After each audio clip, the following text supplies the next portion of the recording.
The best players in the world. I am the one to beat. I consider myself with the gods. And every single person is on their feet. We are about to absolutely light it up. Every time there's a trophy on the line, I'm way better than everyone else. Yes! One of the best we have ever seen. Your FC Pro Open champion.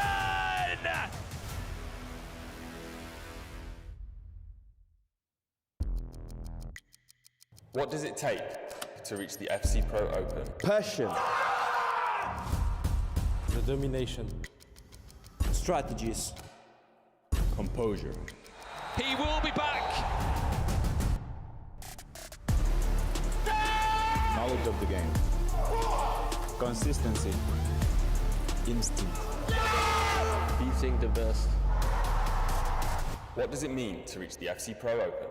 Everything. Everything. Everything. It's my time. I have what it takes. Thousands try to be here. And only the best remains. It's time to separate the beast from the elite.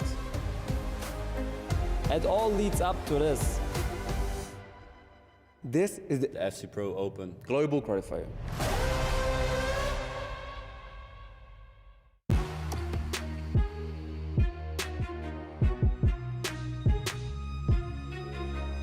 Hello and welcome to the FC Pro Open Global Qualifiers. It is day 2, the knockouts here at DreamHack Atlanta. I'm Nicole Holiday. Alongside me, we have the brilliant Richard Buckley and Casey. Now, yesterday we had 64 players.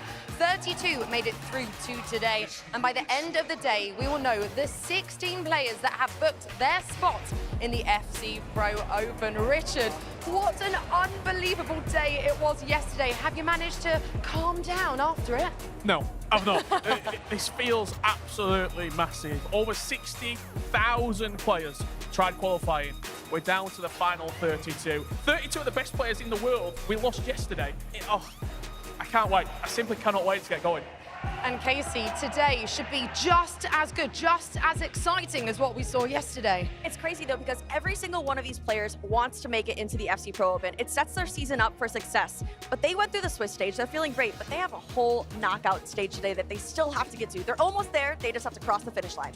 Yeah, I mean, that Swiss stage yesterday, the format, Richard, Oh, it was quite stressful for us just watching, right? Let alone for the players in the pit that were battling it out. And this is why we love Swiss, because nobody, and I mean nobody, is safe. Levy Finn, VBL champion, eliminated. Yeah. You're looking across the board. Abu Maka, one of the most consistent players in the last couple of years, eliminated.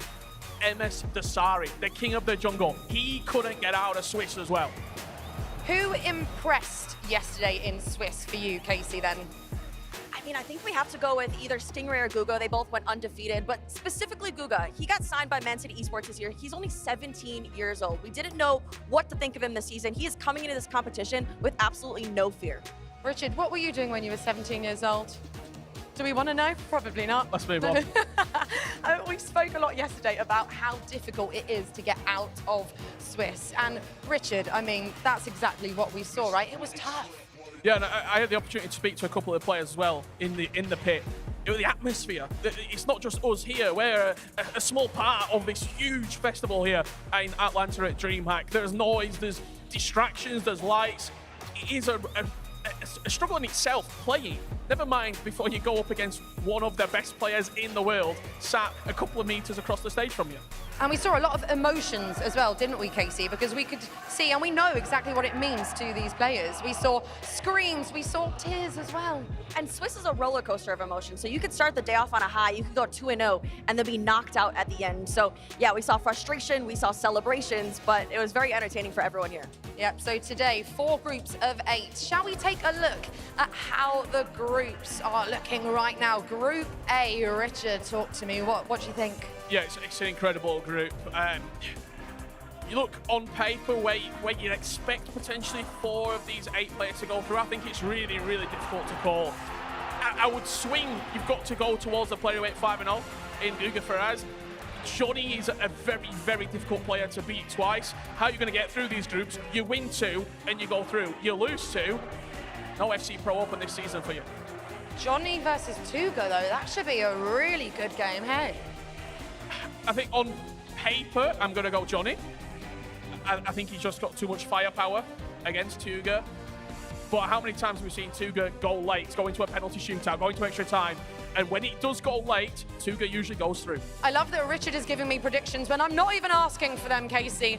What about Group B? I think it's fair to say this is the group of death, or as Shuri called it, the group of the gates of hell.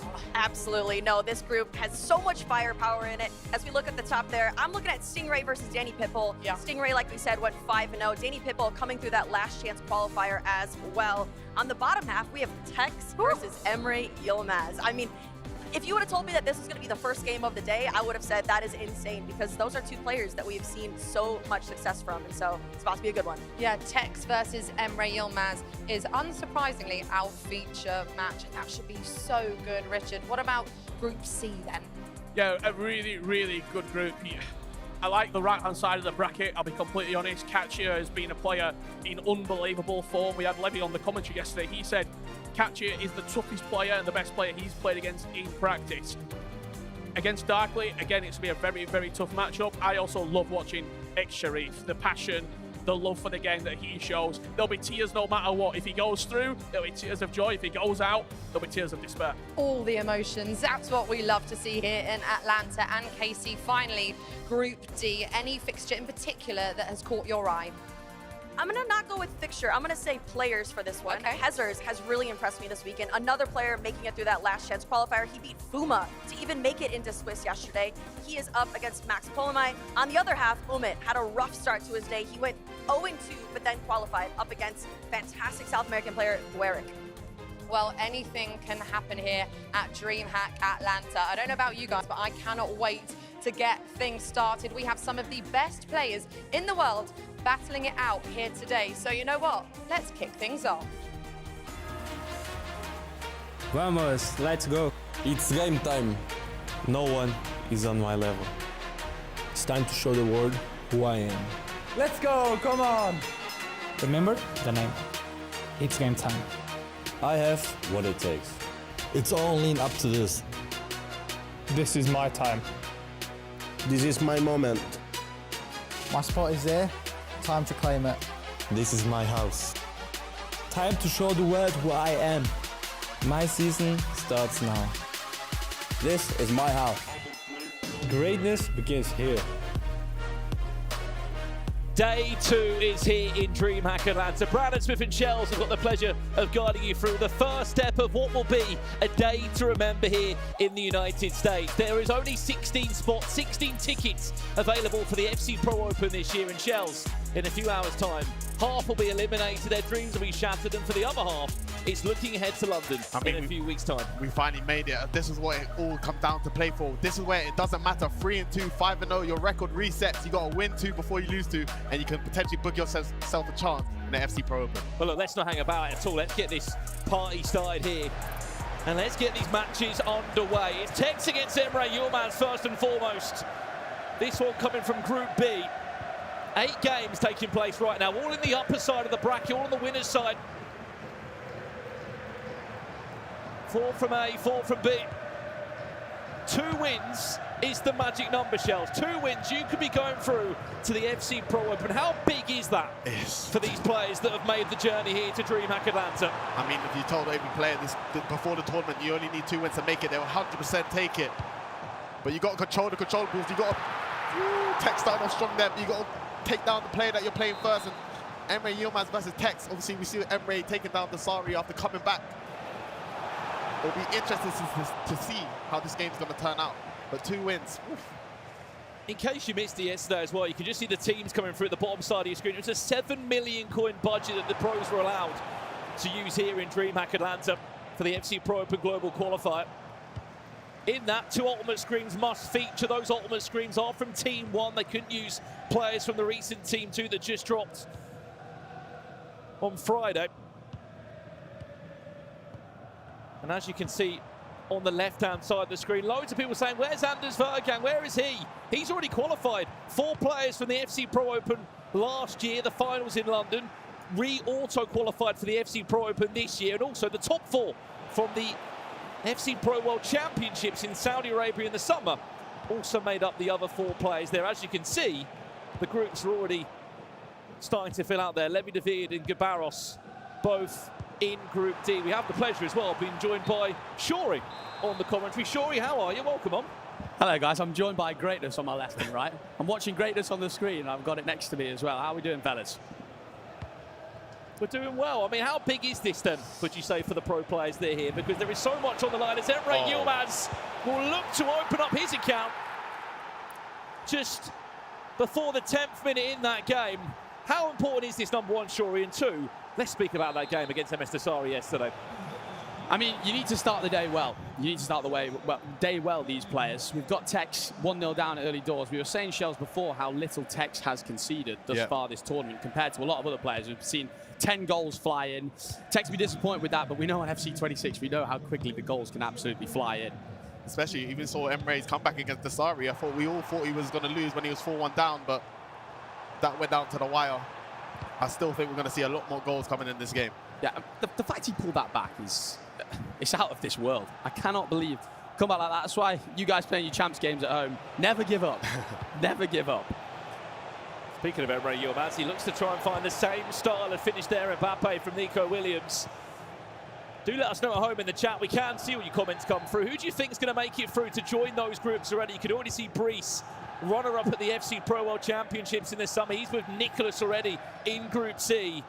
I mean, regardless of who ends in these group, Shells, they're going to be stacked. Yeah, I don't think when you get to these tournaments, it doesn't matter what group you're in. Every single player in the tournament's fantastic. I mean, you got to beat them all if you want to try and win yourself the trip anyways. So we see ourselves here. Lucas going 1-0 up against Chris De Boer. Didn't stop there though, Shori. Lucas added another one to his account. If you remember, if you cast your mind back, he made it to the FC Pro Open, not last year, the year before, did Lucas. And he pulled up to technical town there, Brandon. He had a great time running through. We know with the patch, of course, that was kind of buffed again, Shells. Yeah. The R1 dribbling and came to fruition there fantastically well. A lot of people in the chat as well asking about Stokes. Unfortunately, he fell out of the tournament during the last chance qualifier. People asking about MS Desari. He was eliminated yesterday in round 5. There is a player that you are wanting some information or answers about. Do pop it in the chat. We will try and give you the lay of the land Guys, predictions for this Tex game, what are we thinking? I do think Tex qualifies, but I do think he falls down into the lower side. In this game? In this game, so Emre Yilmaz will win.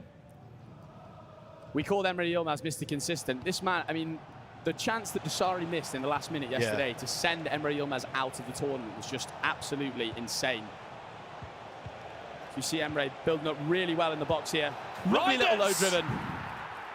Who seems to be the man in this team, the MVP across all of these squads. Shells, what is it about the Manchester City summer signing that is just so good? Because he might be a box-to-box centre midfielder, but half the time he's in the box and he's acting like a centre forward. I mean, the main thing, you've got the two passing play styles, tiki-taka and incisive. I mean, in this game, you having them both is literally the deadliest combination. But it's just his overall stats. He's just got good on the ball, good shooting, good defending, and as that box-to-box role, he can do it all. As we see here, Danny Pitbull going 1-0 up against Stingray. Some sensational stuff there. Shells, what do you think is the more important play style? Tiki-taka or incisive? Ooh, that's a tough question. I think with incisive, it can get real dark if you have that on your players. You can play through balls that, you know, not many can do, but tiki-taka just all round. I think you can have that in every position and feel the effect from it, and just having the standard X passing going directly and powerful, I think you just got to go with tiki-taka. A little bit more versatile. Yeah. Well, look, I know it's 2-0 at the moment to Emre Yilmaz, but we can get your say at home in the chat. Who will qualify and win this game in the FC Pro Open? We'll pop up a poll in the chat now. You can have your say. I know we might be 2-0 down, Shuri, but as we saw yesterday, Emre Yilmaz was 5-1 down in the 51st minute. That one just offside. And he still came back. I mean, it's 9 minute halves. It's a long time, Shuri. How hard is it to get into that pro mindset of, right, I might be 4 goals down, but there's so much time left in the game. There is so much time, as we see Danny Pitbull going 2-0 up there from a first-time shot. But back to your point there, Brandon. Yeah, I think these players, they're all very accustomed now to how long the 9 minute halves actually are in Pro FC. It's really something we've all adjusted to. But you got to realise, yeah, 5-1 up, Desire, you're probably thinking you have to win that game. And then all of a sudden you see a comeback. So we know Tex can pull it back, absolutely, but we kind of need the next goal here from Tex. A nice little cancel there from Williams, but it's some good defending from Emre. Emre's been looking really strong defensively this game. I thought that was the thing that maybe he was lacking yesterday. And Emre in transitions, as you can see once again here, his triggers and timing of passes has been so well, and I think he's looking really dangerous in the box. Something I'm noticing a lot from Emre is the triggered runs of the fullbacks. Yeah. He's using it a lot, and Tex is marking it there, he's marking it, but there's nothing that he can do about it. He finds the through ball regardless. Someone in the chat just asked you, Shuri, if Tex does lose, does he need to spin the wheel? Does he need to spin the wheel, play on a zero chemistry team? Don't do it, guys. Don't try it at home, honestly. Keep your teams on 33 chemistry and stick with that. Look at that for the poll, by the way. 43% of the chat still feeling that Tex can pull this one back, and rightly so. Look, there's so much time left. So much time. Well, here he comes now of Nico Williams. Chance of a low driven. Comes back inside. Going to win it back, though, and try and bring in Matana Bonmati. One of the most popular picks across all the drafted squads. Reinders into the first-time shot from Mbappe, and it was an important save from Casillas. If he moved the keeper there, that is outrageous from Emre. We know Tex, he likes to try and get his reset, working it down the line. I think, as you can see that when he starts to be more direct, I think that's when Tex starts to play his best. As you see Cristobal going through Mohamed Salah. Shoots near post. I was expecting a finesse. What's going on in this game? There's 7 goals. Game that is, by the way. He was 2-0 up last time we saw Shuri Lucas. He's 4-3 down in that game. My voice is reaching decibels I didn't know it could. Guga Faraz as well, 3-0 up in his game. I mean, wow. We need to speak about him, don't we? Guga Faraz, I mean, he was a pick-up for Manchester City just before the World Championships, that last chance qualifier in Saudi Arabia, which could have then got players into the play-ins. However they found this Brazilian player, Manchester City, credit where it's due, because the game has changed as well, Shells. We're on a completely different game now, and his consistency and the hype around his name is glowing, and rightly so. Yeah, he's been doing so well in the online qualifiers. I mean, he's been working with the coaches of Man City, and even the players, a shout out Jafonso Banana, who didn't make it through yesterday. They've all been working together, and I think you can tell by performances from Stingray, Jafonso, and Guga himself, who's carrying on from the momentum from yesterday, that they've been putting in the work. Tex. Reinders now finds that pass just to open up the door, and it was Claudio Pino who was just offside. I mean, hasn't really surprised her impact in this tournament, Shuri. I mean, for the casual player, you know, an affordable player, if you've got enough coins, you'd like to say by this stage of the year, but even at a pro level, she can have such an impact. I mean, it should say a lot. I think her promo item she received a couple of weeks ago is going for like 600, 700,000 coins. Everybody knows she is probably the best item in the entire game. But everybody at home, if you want a meta team, put Peanut into the squad. Oh, this is nice from Tex. And speaking of Peanut, the keeper movement again from Emery Yilmaz is outrageous. That is so fast. Not aware of Emre Yilmaz, a two-time Champions League winner. Won the tournament last year, picking up $75,000. Well, here's an update for you. And speaking of Manchester City, it's Guga again, who looks like he's found a fourth goal in the first 45 minutes. He is on fire. He's on a one-way ticket to the moon. As you can see with Peanut there, the incisive pass is just so deadly, and I think you could just start playing passes that not many players can do. But I've got a little bit of a hot take. I don't really like Peanut. Oh, wow. Shells, you cannot be saying things like that on broadcast. It's only because she doesn't have the plus advanced forward role, and I mean, I'm a bit weird. I need the plus. To be fair, you did say you haven't lost the game of champs yet, so... Yeah. I think I didn't play this week. Well, shall we give you some updates on the bottom side of your screen there? If we can hold them up for a second or two. Jafonto against Paolo Neto. That's had 6 goals in it. Jafonto leading 4 goals to 2. I know there's been a lot of people asking about Fergie plays. We'll do our best to get him on stream at some point. He's in an incredible game. Shuri, 8 goals between him and Gianluca. 8 goals in that one is absolutely outrageous. But to be honest, that's quite a normal scoreline that we see in FC 26, especially with the longer halves. Yep. We were touching on before Texas games being relatively low scoring, definitely at half time. In that game, obviously 2-0. We've got Danny Pitbull 3-0 up against Stingray here. Stingray was invincible yesterday. But we saying it, weren't we, at the end of the day? Who was it who said it to me? Richard said, would you rather have lost the game? Sometimes it is interesting mentally. I think Stingray's been in the scene long enough to not let it affect him too much, but Danny Pitbull obviously come through the last chance qualifier and showing every reason why he's got a chance of making it to the FC Pro Open. But we're also at that stage now. Every player here is top quality. Danny Pitbull 3-2 record. Yeah, it's not 5-0, but in the knockouts, it all resets. At the end of the day, Shells, if you're in the 32, you're in the 32. Yeah. And we know it's Swiss, it's hard. Yeah, Swiss is very hard. I'm saying it, getting to 2-0, it does not mean you're through that by any way, shape or form. So Believer goal did just go in there in that game. That's Emre Yilmaz. And that's Emre Yilmaz. 3 to the good versus Tex. Just back to the point about Swiss. You go 5-0 and supposed on paper you're given a nicer game. It's not really, I don't think any of the games are supposedly nicer, are they? It's not the way it works. You go 5-0 and you get Emre Yilmaz, for example. I mean, I saw at 3-2. I mean, that would probably be the worst game if I was 5-0 and playing at 3-2. Wow. I said it yesterday, I'd leave the arena. I'll have a thought with myself. A clean sheet 48 minutes in is quite unlikely in FC 26. I think I said yesterday, if someone keeps a clean sheet in a whole match, we get them a trophy or something. We frame something for them. Now the goals that we saw yesterday just seems impossible. My favourite game is, I think, the Sardas just rematched again against Anis. They played yesterday. There was 20+ goals in that game. What a chance that was, by the way. Back to this one for a second, then Stingray is finding himself in a difficult position. Credit where it's due as well, Shells, because Danny Pitbull had to go through the last chance qualifier. He's been playing his FC here in Atlanta since Friday. Oh, wow. But this is what I mean. Sometimes playing the last chance qualifying, you're making it through. You're just riding on such a momentum. You've played the most games in the tournament. You've gone through the hard part. You probably didn't even think that he's going to make it to the stage. And I mean, you can see Jafonto in an attack here. Plays into Bob Matty and a finesse on the edge of the box to give him a 3-goal lead. But and chances like that are why I kind of prefer finesse. Yeah. What do you prefer, finesse or low driven? I need a bailout. I think low driven is a bailout. But I mean, for chances like that, finesse is just more so quick. I think it's more of an impact. But I'm terrible in 1v1s. I need a bailout finish. 3-0 still. Stingray with a pause, looking to make some kind of change. Updates in the other games. Johnny 3-1. He leads against Tuga. Oh, what a pass. Crazy ball. Absolutely outstanding from Sting. And he needed that. He needed that ASAP Rocky. Well, there's one back for Stingray. He was 5-0 yesterday in the Swiss rounds. He was in the FC Pro Open last year, looking to get back there again. And over here, what a save. This is live now. Johnny 3-1 up against Tuga. And Tex 4-0 down. against Emre Yilmaz. Again, he won't be eliminated from the competition, but it's 2 defeats, isn't it? Next to your name is the most you can have, and then you are out.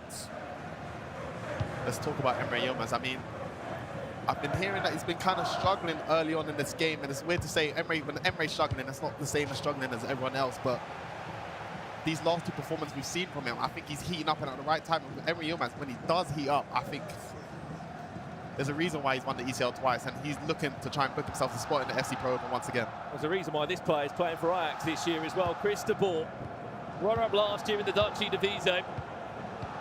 Sort of a breakout season for him. He is 7-4 up in that game. He was 2-0 down against Lucas. He's come back flying. I mean, Tex, here you need something absolutely miraculous. It's not impossible, though. 56 minutes, there's loads of time left, especially with these 9-minute halves that we're playing here at the FC Pro Open qualifiers. I don't think there's ever been, on paper, Emre Yilmaz offside, a nicer potential way of qualifying. Odds on paper here. 16 of the 32 go through today. It's not like the 4 of the 32. 16, half of the competition goes through today. 50%. I mean, that's a coin flip, so you would take them odds all day of the week, but as Tex is in a tough situation here, he still has time to try and bring it back, but he's not out of the competition if he does lose this game here. Palaneta, do not count him out yet. I know Guga Ferraz was steamrolling away in this game, but Palaneta, he's been around the block a few times. 5-4 now. He's only 1 goal behind. Tex 5-0 down. That's probably all she wrote in that game. 5 goals feels a little bit too much, potentially. Stingray! Do not count him out yet. Wow. King Sting on his way to a comeback. Nice little pass through here. Just a real simple bit of play, and a low-driven finish there from Bonmati is just sensational. Into the paw to Danny Pitbull. Do you think there's ever really a time that you need to use normal shooting? You may as well either finesse or always low-driven. Ooh, that's a good question. Now, there is times I do think normal shooting does work better, but I do agree if you have the low-driven place, that was in a great first-time pass. And Tuga equalizes against Johnny. I think he was 3-0 down. I think he was, and we don't know Tuga to be making them type of comebacks, but he's been on form this weekend. Istanbul worthy. But look at the first-time pass here with Bonmati. It's so hard to defend against. Plays Pina through and he equalized straight away. Tuga's fighting. We'll just sort of update you on the left-hand side of your screen. These are the groups, these are the players that are already in the FC Pro Open. Leandro Peixoto and Anders Vergang, sorry. They're in Group A, they're locked in. Mane Bishore, the 2-time world champion, and Oberon, the runner-up of the FC Pro Open last year. They're in Group B. They're waiting for 4 more players to join them by the end of play today. Group C includes the Iceman Nicholas with Brees, the runner-up at the World Championships. As that one falls the way of Johnny, he's back in front, 4-3 up. And last but not least, that Group D featuring Levi David in there as well. We'll see that on the replay. Johnny, how important is that, Shorey, just to get back in front after giving away a 3-goal lead? Absolutely, and right off the training ground. I think another thing you guys will see from home of these pros is they've got every single way of scoring in their games. That corner you'll see right there, whipped to the back post, and the player log inside. There's so many different ways of scoring, which defensively you've got so much to think about. When you're trying to defend against these types of players. We see another attack here from Johnny, trying to go 2 goals to the good, but it's good defending from Tuga. I don't know which way this one's going to go. I can't call this one. Again, chat, we can see you. Give us some names in the chat. Who do you think will qualify for the FC Pro Open? Pop a name in the chat. We'll pop up some of our favourites on broadcast. You can see all the scores at the bottom of the screen there. These are live scores now. Mark 11, 4-3 up against Yuval, a former runner-up at the World Championships, the year that Anders Vergang won. Another special shout out to Guga Ferraz. Is he about to just go 7-0 and just cruise his way through? Most likely going to go 6, but he still has 1 more game to qualify for. He would go 6-0, sure, but if you love him that much, we no, could I meant, is he going to win the next game afterwards? No, you can question my mathematics. Johnny looking for that 2-goal lead again now. He Champions League winner Virtual Bundesliga champion Johnny Steele. That's really well done there by Claudio Pina, who is... Gonna see another crazy corner from Johnny here. Tries the player lock. Tuga's players get there. You'll see as well, when Johnny was attacking there, you'll notice how many times Tuga's offside trapping to try and stop that recycle pass. Yeah. You'll see that constantly throughout, ladies and gentlemen. Offside traps are really good in order to bring your team forward a little bit, because if they're really far back, that pass into the striker is so easy for the opponent to score. Well, look, we asked you for your predictions of who you think is going through. Lots of love for Furky plays coming through. Can he get through? Someone in the chat, I don't know if they meant this or not, said, would love to see Shorey go through. Yeah? Are you in the competition still today? Or? Listen, mate, I thought I wouldn't enter, keep it fair on the others. That's what I thought. Jafonzo, some love for him. Here's a chance just offside for Tuga. Now, realistically, these guys would take me to the smokehouse like we did the other day. It would not go well for me at this point. So you see Cristobal 7-6 up against Lucas. This one is just absolutely twisting and turning. Don't count Lucas out just yet then, by the looks of it. Oh, wow. Fair to say both are twisted in attack. 7-0. A little dribbling from Nico Williams. It looked like a little lack of care, but I'm not sure. That could be just left stick, but just to delay it and wait for Henry to just pull back to give him an easy goal to equalise. I feel like cutbacks are one of the most difficult things to defend. Yeah. You think you're there, you think they're going to pass it, they wait that extra second longer. And if you give them too much time, they can just turn and shoot on a finesse. It's very hard to defend against, especially in a whole 9-minute half game. I'll tell you what, if Sting could pull it, this would be huge for Sting. Danny is an absolute world-class player.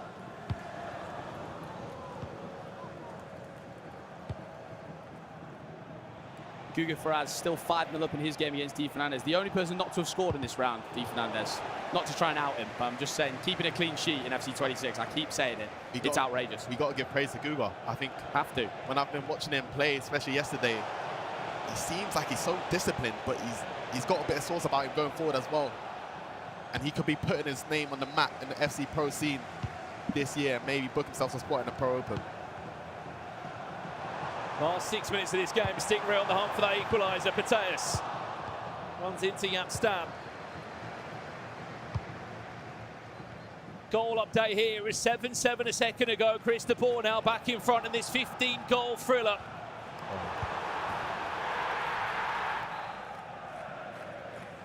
Right, lads, I'm going to head down to the pits and watch the end of the games. So I will let you enjoy the ending. We'll catch you later, Shorey. Shorey with us this weekend in DreamHack Atlanta. I wonder if he's going to go for it, or is he going to try and kill the clock? There's 87 minutes, there's still a lot of time left, but this is all game management here. If he loses the ball, you know, Sting will be flying forward, force the pass down line. Sting will have a chance to equalise. Well, good news. I know there's a lot of people asking about Furky plays. He has just ended his game. So we'll await a full-time result. Oh. Stingray! Great save by you can see it's the most popular goalkeeper of choice in these teams. Set pieces, the dark arts of the game. Added time of 1 minute, Stingray. Last roll on the dice is to send this into extra time. Claudio Pina, Marquinhos forward as well. Alexi Pateas, just wide. And the 5-0 from yesterday. Looks a bit different today. It's his first defeat in the competition. He's not out. He's just down into the lower bracket sides. But over here, 8-8 between these two.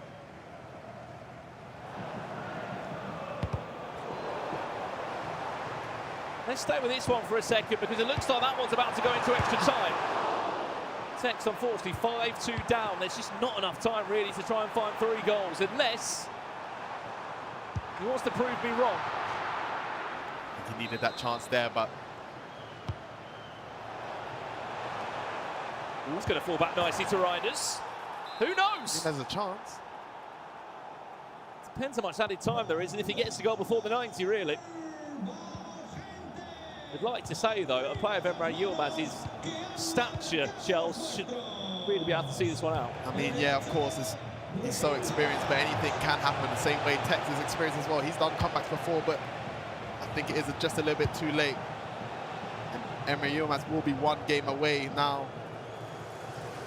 Right, full-time result over here. It looks like Emre Yilmaz is going through. Remember, no one is through to the FC Pro Open yet. It's 2 wins you need to confirm your spot and your place. Let's stay with this one, though. Are we on for a last-minute winner for Lucas de Jong into Bonmati? What a game! Surely that's game, set and match. I know there was not the greatest of any time included, but what a pass that is. How's the defender not got a toe on that, Shells? That's the power and incisive pass. I'm not sure if Cabal has intercept, but you know, if that's Marquinhos, I think he would have stopped that pass. He done so well to delay it, wait for the runners, and at the right time, he just played a double tap through ball in the 90th minute and has somehow won the game. I thought Crystal Ball was in the front running the whole time, but Lucas, wow, what a comeback. I mean, look, it is goals galore.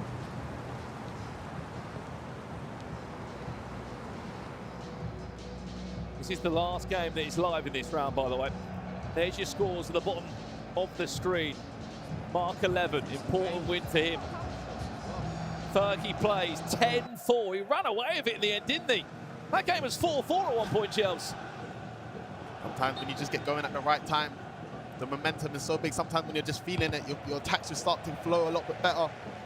Of course, 4-4, it might have just took him time to adjust to his opponent, to his tendencies, work out what he's doing going forward, where's the gaps in defending. So no surprise there. Fergie plays 10-4. That's a great result.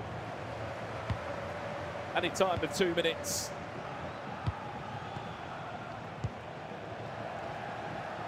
Well, Lucas official, we thought he was on his way. But then this happens. Added time of 2 minutes. Cristobal. Oh, wow. 9-0. 18 goals between those two. That's off to extra time, and we'll be joining it right now.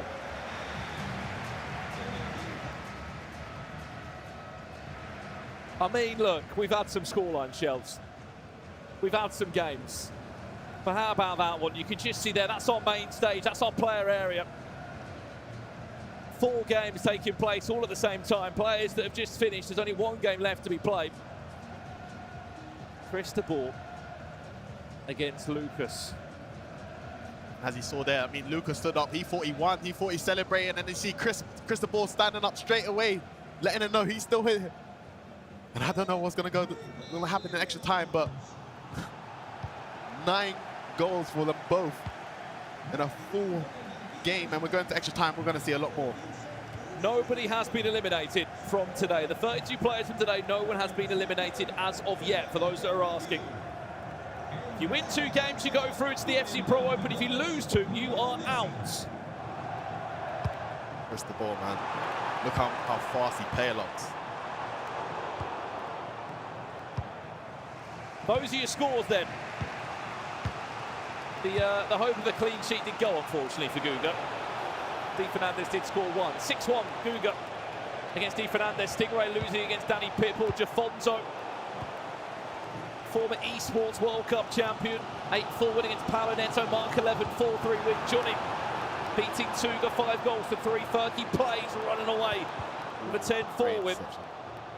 Tex losing to Emre Yilmaz, and this is the only game left that is live still now. 9-9. Cristobal against Lucas. How hard is it, Charles, to go through a game like this mentally as a pro? As Henri will get the party started. Just to go through the swings and the turns and all of the emotions in a game like this, where there's so much pressure on the line.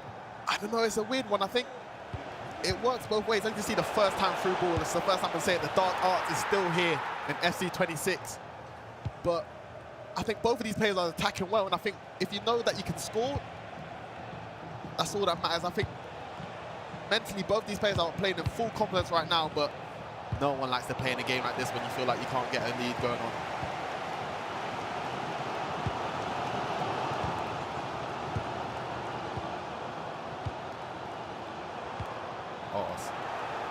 It's a brilliant ball into Nico Williams.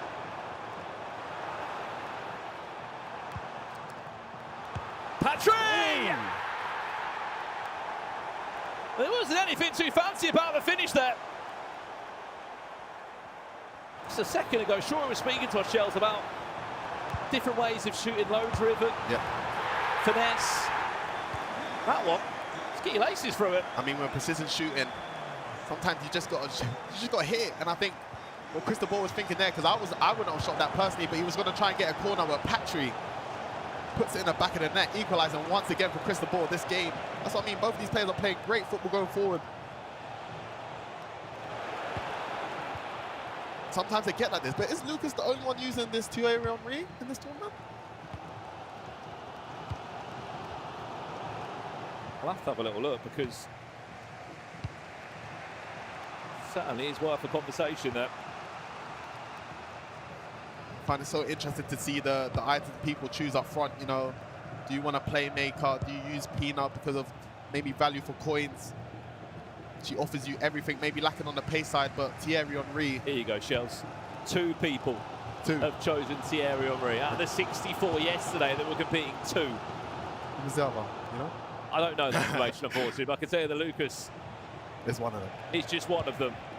Chat, we can see you. Let us know, what's the final score of this game going to be? Because I'll be honest, I'm running out of voice slowly but surely. We've got 20 goals in this game. 20. I think it could be a penalty.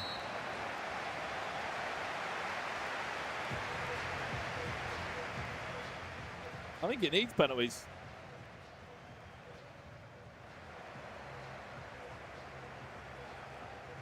Someone in the chat just went 30-30. God, I hope not. X-Diamond 7. I hope it's not going to be 30-30. Pens says realist. Oh, I believe in that as well, to be honest with you. We can see you in the chat. Again, you are all part of the conversation here across the FC Pro ecosystem. Let us know. Got any questions for Shells as well? Premier League champion. Certain players to use, formations, play styles, anything to improve your game this weekend. Any questions in the chat? So hopefully you guys don't attack me like how Anders did yesterday. My heart still hurts about that. Here we go then. 15 more minutes of extra time as Reinders is fouled and Lucas will get himself a free kick.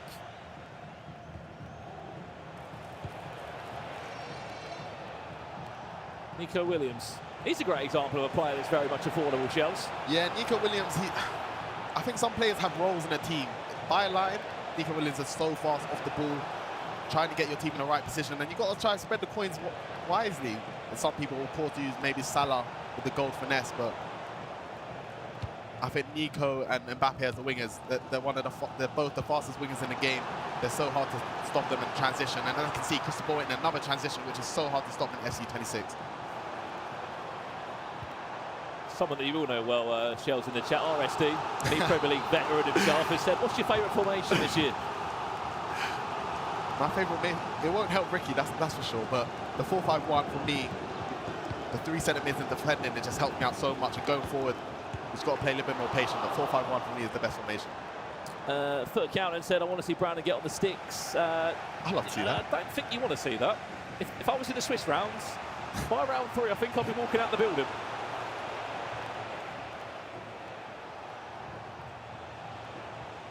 We haven't had a goal in about 8 minutes. It feels a bit weird, this game. It takes a lot of energy from both players. You know, 9-minute halves, it does drain you a lot. This is the first game of the day. And they're trying so hard. They both don't want to let it lose now in extra time. The hardest part is as well is that for these players, they've got to get straight back into the next one. 2 wins is what you need. Here's Thierry Henry for Lucas. What's the pass? That is Mbappe. Oh, did he go the wrong way? I think he anticipated the keeper movement. 4 minutes away from penalties. It's so hard to anticipate if they're going to move the keeper or not at this level. And I think going near post, it kind of bails you out to try and get a corner, but just a finesse across goal, it would have been... Henry! Oh, what the finesse! Well, he's only one of 2 people to have drafted Thierry Henry in his side this weekend in Atlanta. And maybe that's the reason why.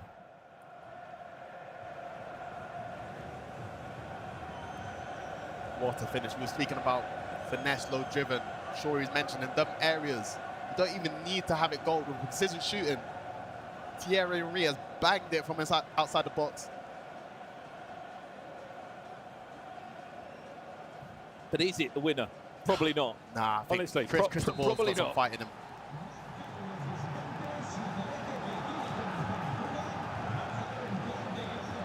It was a bit of a forceful pass there from Chris. It'll be interesting to see if Lucas can hold on. He's so good going forward, transition-wise. He's playing quick, but he just needs to hold on for 2 minutes. We'll see that at the time now.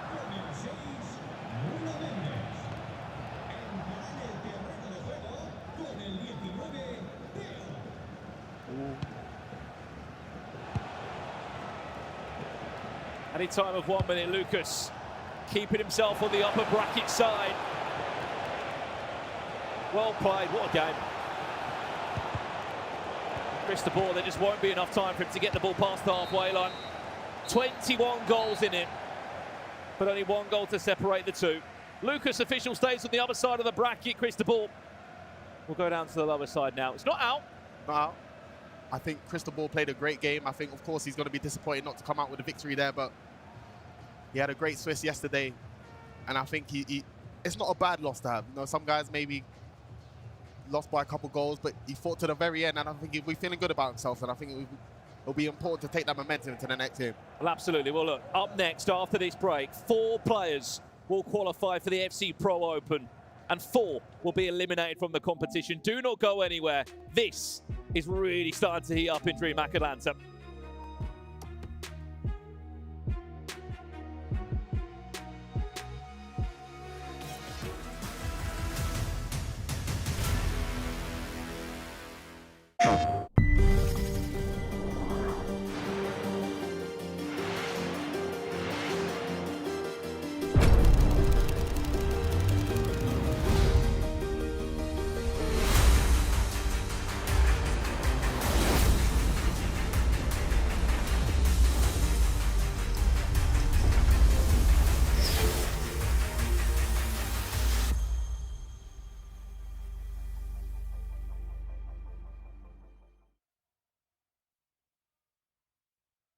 PlayStation. Made from battery. EA Sports. To the game. Sport is everything. For decades, we've lived it, played it. It's tribal, it's primal. It's sweat, it's sacrifice, heartbreak and glory. From the virtual to the real, we were there, together.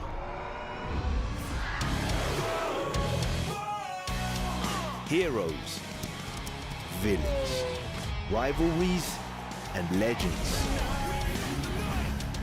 Triumph, disaster, every moment in between. Whatever you play, whatever you love, this is your arena. This is more than a game.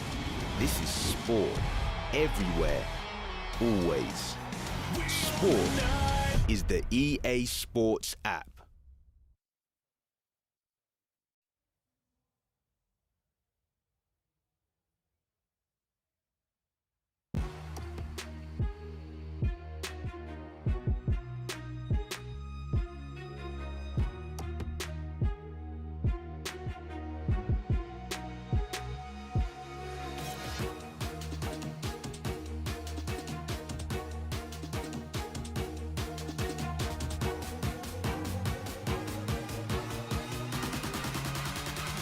You wanna trap like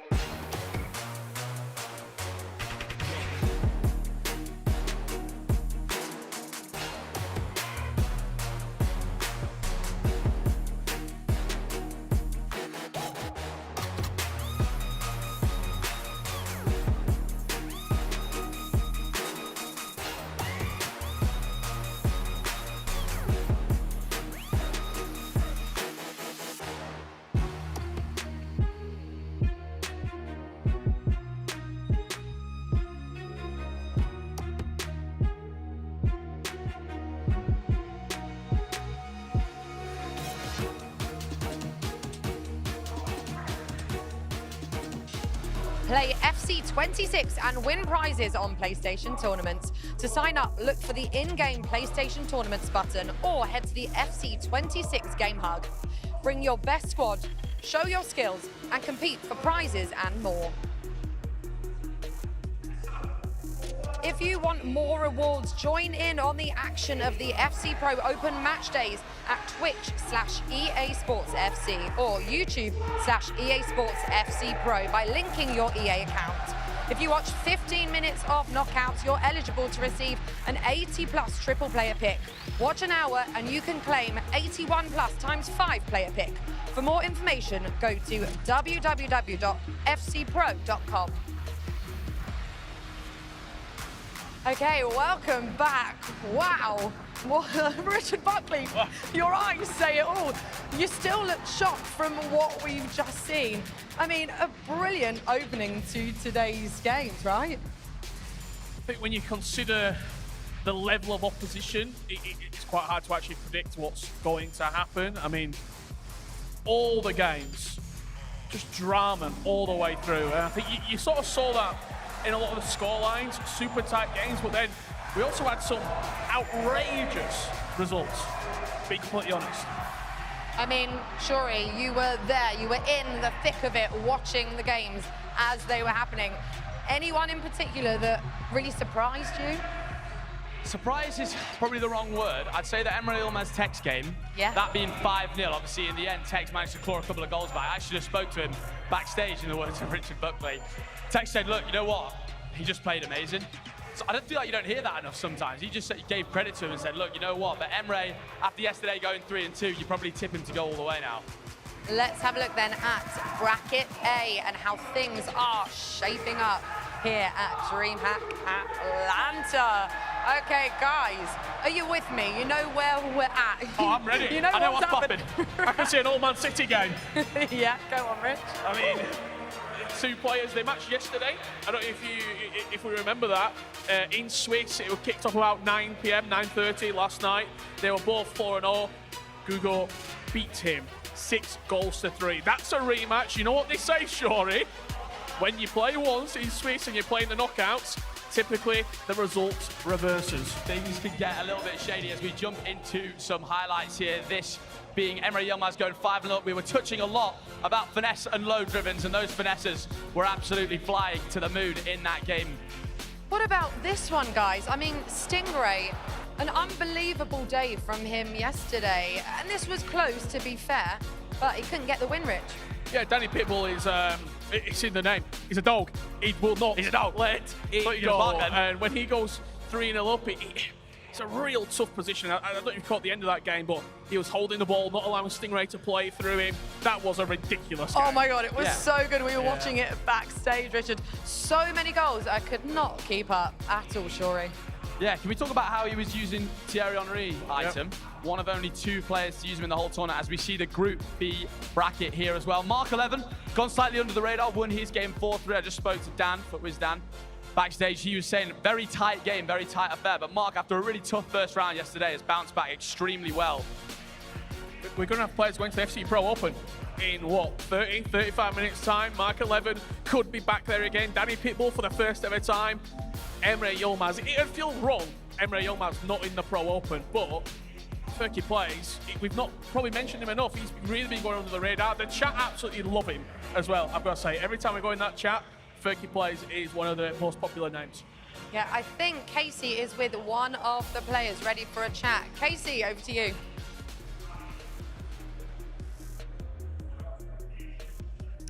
Yes, I am joined by one of the players, and I have to say, you have the loudest people in the chat. So many Fergie Plays fans in the chat. I need to know, how does it feel to have such an amazing community backing you in this competition? I'm very confident in the whole tournament. I have fun, and I know my community is there. I read a little bit the chat, and they push me, and because of that, I'm very confident to play my next game. Well, your first game, you did win 10-4, fantastic against Gianluca. One more win is needed to qualify for the FC Pro Open, which you have not done before. It is against Emre Yilmaz. So what is your mindset going into that one?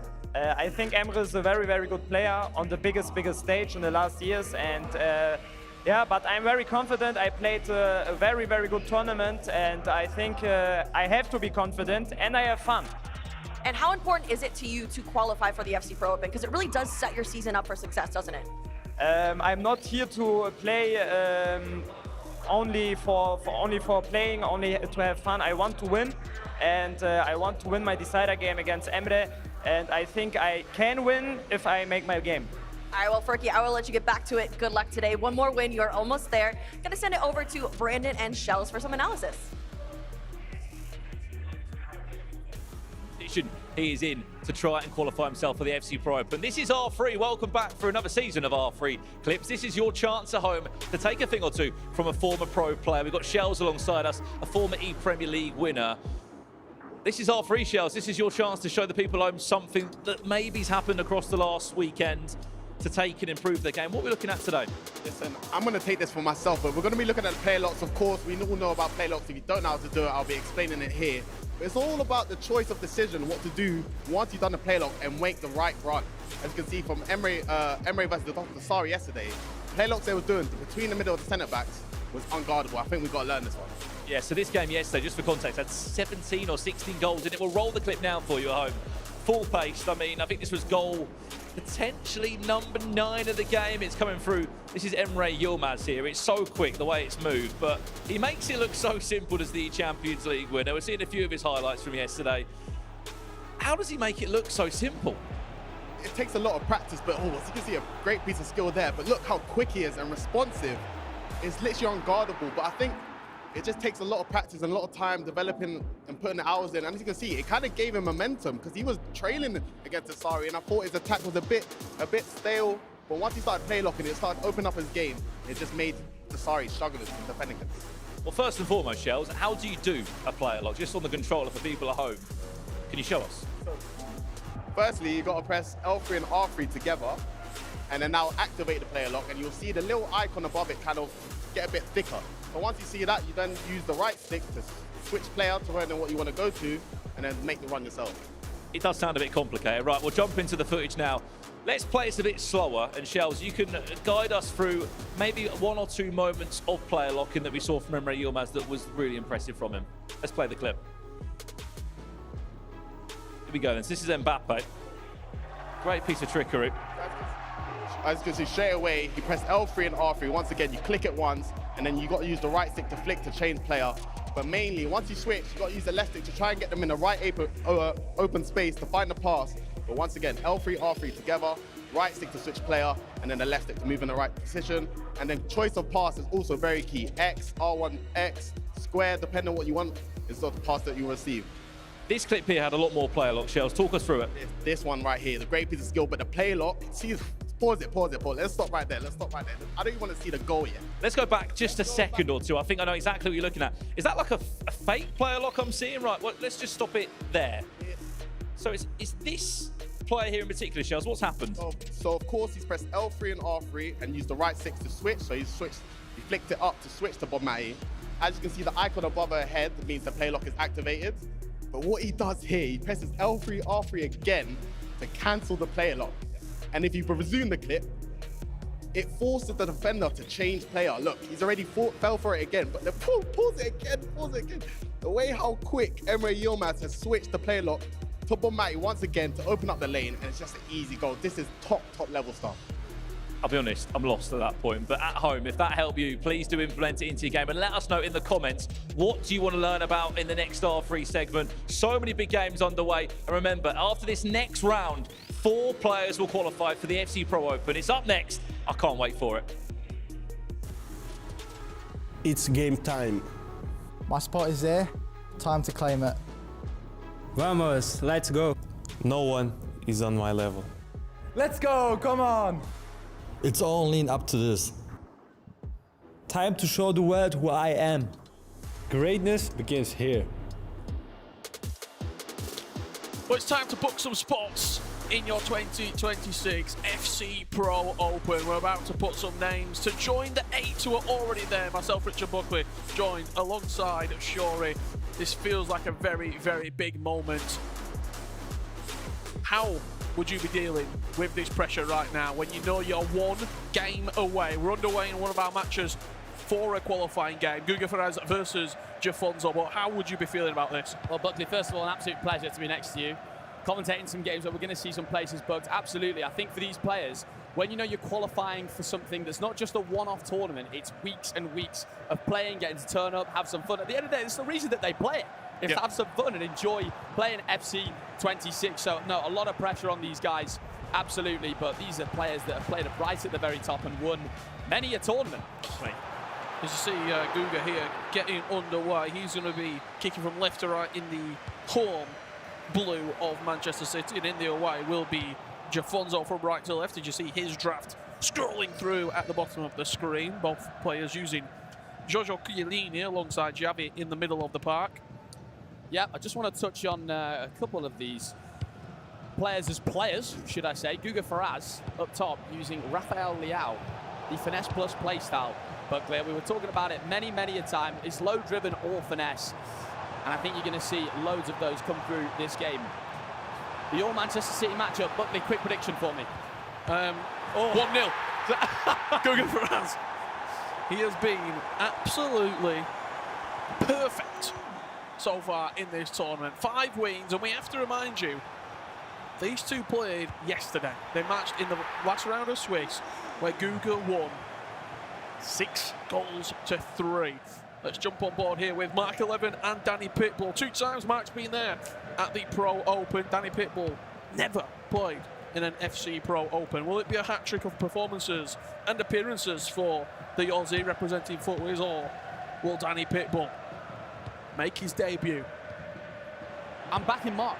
I really am. I'm backing Mark in this one. And just going back to the Jafonzo game real quick, as we see an absolutely outstanding finesse from Mark there. Sometimes you've got to hit him with a cheeky flashbang, Buckley. You've got to. You think there's going to be a pass inside there, you think potential player lock, a triggered run, anything like that. Sometimes a little bit of technical sprint on the edge of the box is the way, as we see there as well. The equaliser from Jafonzo in that game. Goals absolutely flying in, Buckley. Yeah, Johnny up against Lucas here in this matchup. Johnny with a 5-3 victory against Tuga earlier on today. It was Lucas in that absolute cracker against Chris de Boa, which went into extra time. I will say, I've played Mark. I was playing in the E-Premier League last year. I practiced against Mark many a time. I've never faced someone more horrible to practice against. He was absolutely ridiculous. They do say Mark 11 never loses a practice game. Danny Pitbull could be in here to level up the tie. Goes to the low driven at the near post. The mark equal to it, as you can see in the top right corner. This is a qualification match. Into your Pro Open corner. Set piece routine from the Italian. We said it before, these guys have got everything in their arsenal, ways of scoring. As you can see here, he player locks to the back post and just finds about the way he moves the player lock inside the box is nothing short of stupendous. Oh my gosh. Emre Yilmaz has come to play. He's cooking on all gas. Another corner here. Drifted in towards the back post, just can't quite deal with it. Chiellini with the finish, hello. I believe we call it goals galore. As we've got another corner here, Marquinhos, Chiellini with the tackle. It can be scrappy, but it doesn't matter. Chiellini at the double. What is going on? Double Chiellini. The qualification game's giving us an absolute feast of goals at the moment. We don't even need to go out for food tonight. Already full. Mbappe with the low-driven finesse into the bottom left corner. There's Danny Pitbull after going 1-0 down. Now retakes the lead at 2-1. And as we keep touching on the meta, Buckley, I think a low-driven finesse, it sounds slightly more advanced. It's really not, guys. Just literally finesse and do the double-tap shot at home, and you will be absolutely flying. Score loads of goals, even when people do move the keeper as well. That's my go-to. Yeah? Yeah. 15 wins yet in champs? Def, taxes, low-driven shots. Low-driven and finesse. Richard Buckley knowing the low-drivens. Loads of goals early doors in some of our qualification matches here, ladies and gentlemen. Emre Yilmaz 3-0 up there against Fergie Plays as Danny Pitbull strikes against the post to give himself the 3rd goal. But then there was also a few games. Stingray Uval 0-0, Tuga and Chris de Boer goalless alongside Jean-Luca and Tex. Emre Yilmaz is 4-0 up. Yes. Against Fergie Plays. Fergie Plays, we seen you guys getting loads of support in the Twitch chat, playing an amazing tournament thus far. But Emre Yilmaz, I mean, after beating Tex, oh my gosh, beautiful bit of work from Mark 11. He looks so zoned in. There's absolutely no celebration from Mark. He doesn't watch any replays, doesn't have even a sip of water. He's just straight in there. Has he given us a little bit of L2 here as this ball comes into Liao? Absolutely. And then, yes, quickly spotting the meta right there. We see a long ball out wide here from Lucas. Mo Salah, we're going to see a cheeky finesse here potentially. Oh my. So on that goal, as it just went in there, obviously we're going to see another one here from Guga at the near post, Claudio Pina. Why would you tap L2 there as the ball's coming into you? That goal with Liao for Mark 11. Holding off the defender ever so slightly. When you hold L2, ladies and gentlemen, you could do it, you know, you can do it your defenders, you can do it at any point of the pitch, to be honest. You just hold off that defender and open up an angle for yourselves, and again, just press L2. Pretty simple. While we do have a Premier League finalist here in the commentary booth with us for a prolonged period of time, if you've got any questions on the game or tips and tricks that you want Shori to answer for you, get them in the chat right now, and we'll pop them up on the stream. You can get a moment on the broadcast, and Shori will answer your question. There you go, right there from Purple Dub. How do I cancel a McGeady spin? How do you cancel a McGeady spin? Well, I'm assuming you know how to do a McGeady spin there, but you want to use the right stick and flick in the direction. Might be worth looking up a tutorial for how you do the McGeady spin, but if you want to learn how to cancel it, L2 and R2. Just rolling through to the goalkeeper there. Ika Casillas will collect. Camellia, please show me how to take a free kick. R3 later, if we see a free kick R3 later. You're a smart man. Guys, we'll see as well if someone gets a free kick during one of these matches. We can talk through a little bit the inside foot curl that often works extremely well for the free kicks, but something you definitely want to add to your game. As we see here, Danny Pitbull, it doesn't matter, you don't need any pace on those low drivens from Pina. She'll find a way to put it into the back of the net. Just strokes it home, does Pina. We could call that one the Pina P roller. I don't know if that's going to stick. Just like a result hasn't stuck yet in this game. It's been towing and throwing. About to approach a third completed. Looking across a number of our other qualification matches at the moment. Emre Yilmaz, 6. Oh, Furky plays 1. Yes, you heard that right. Emre Yilmaz is galloping towards another appearance at the FC Pro Open. And Buckley, you know, in the Guga Faraz Jafonza game, obviously, like you're saying, they're playing in Swiss.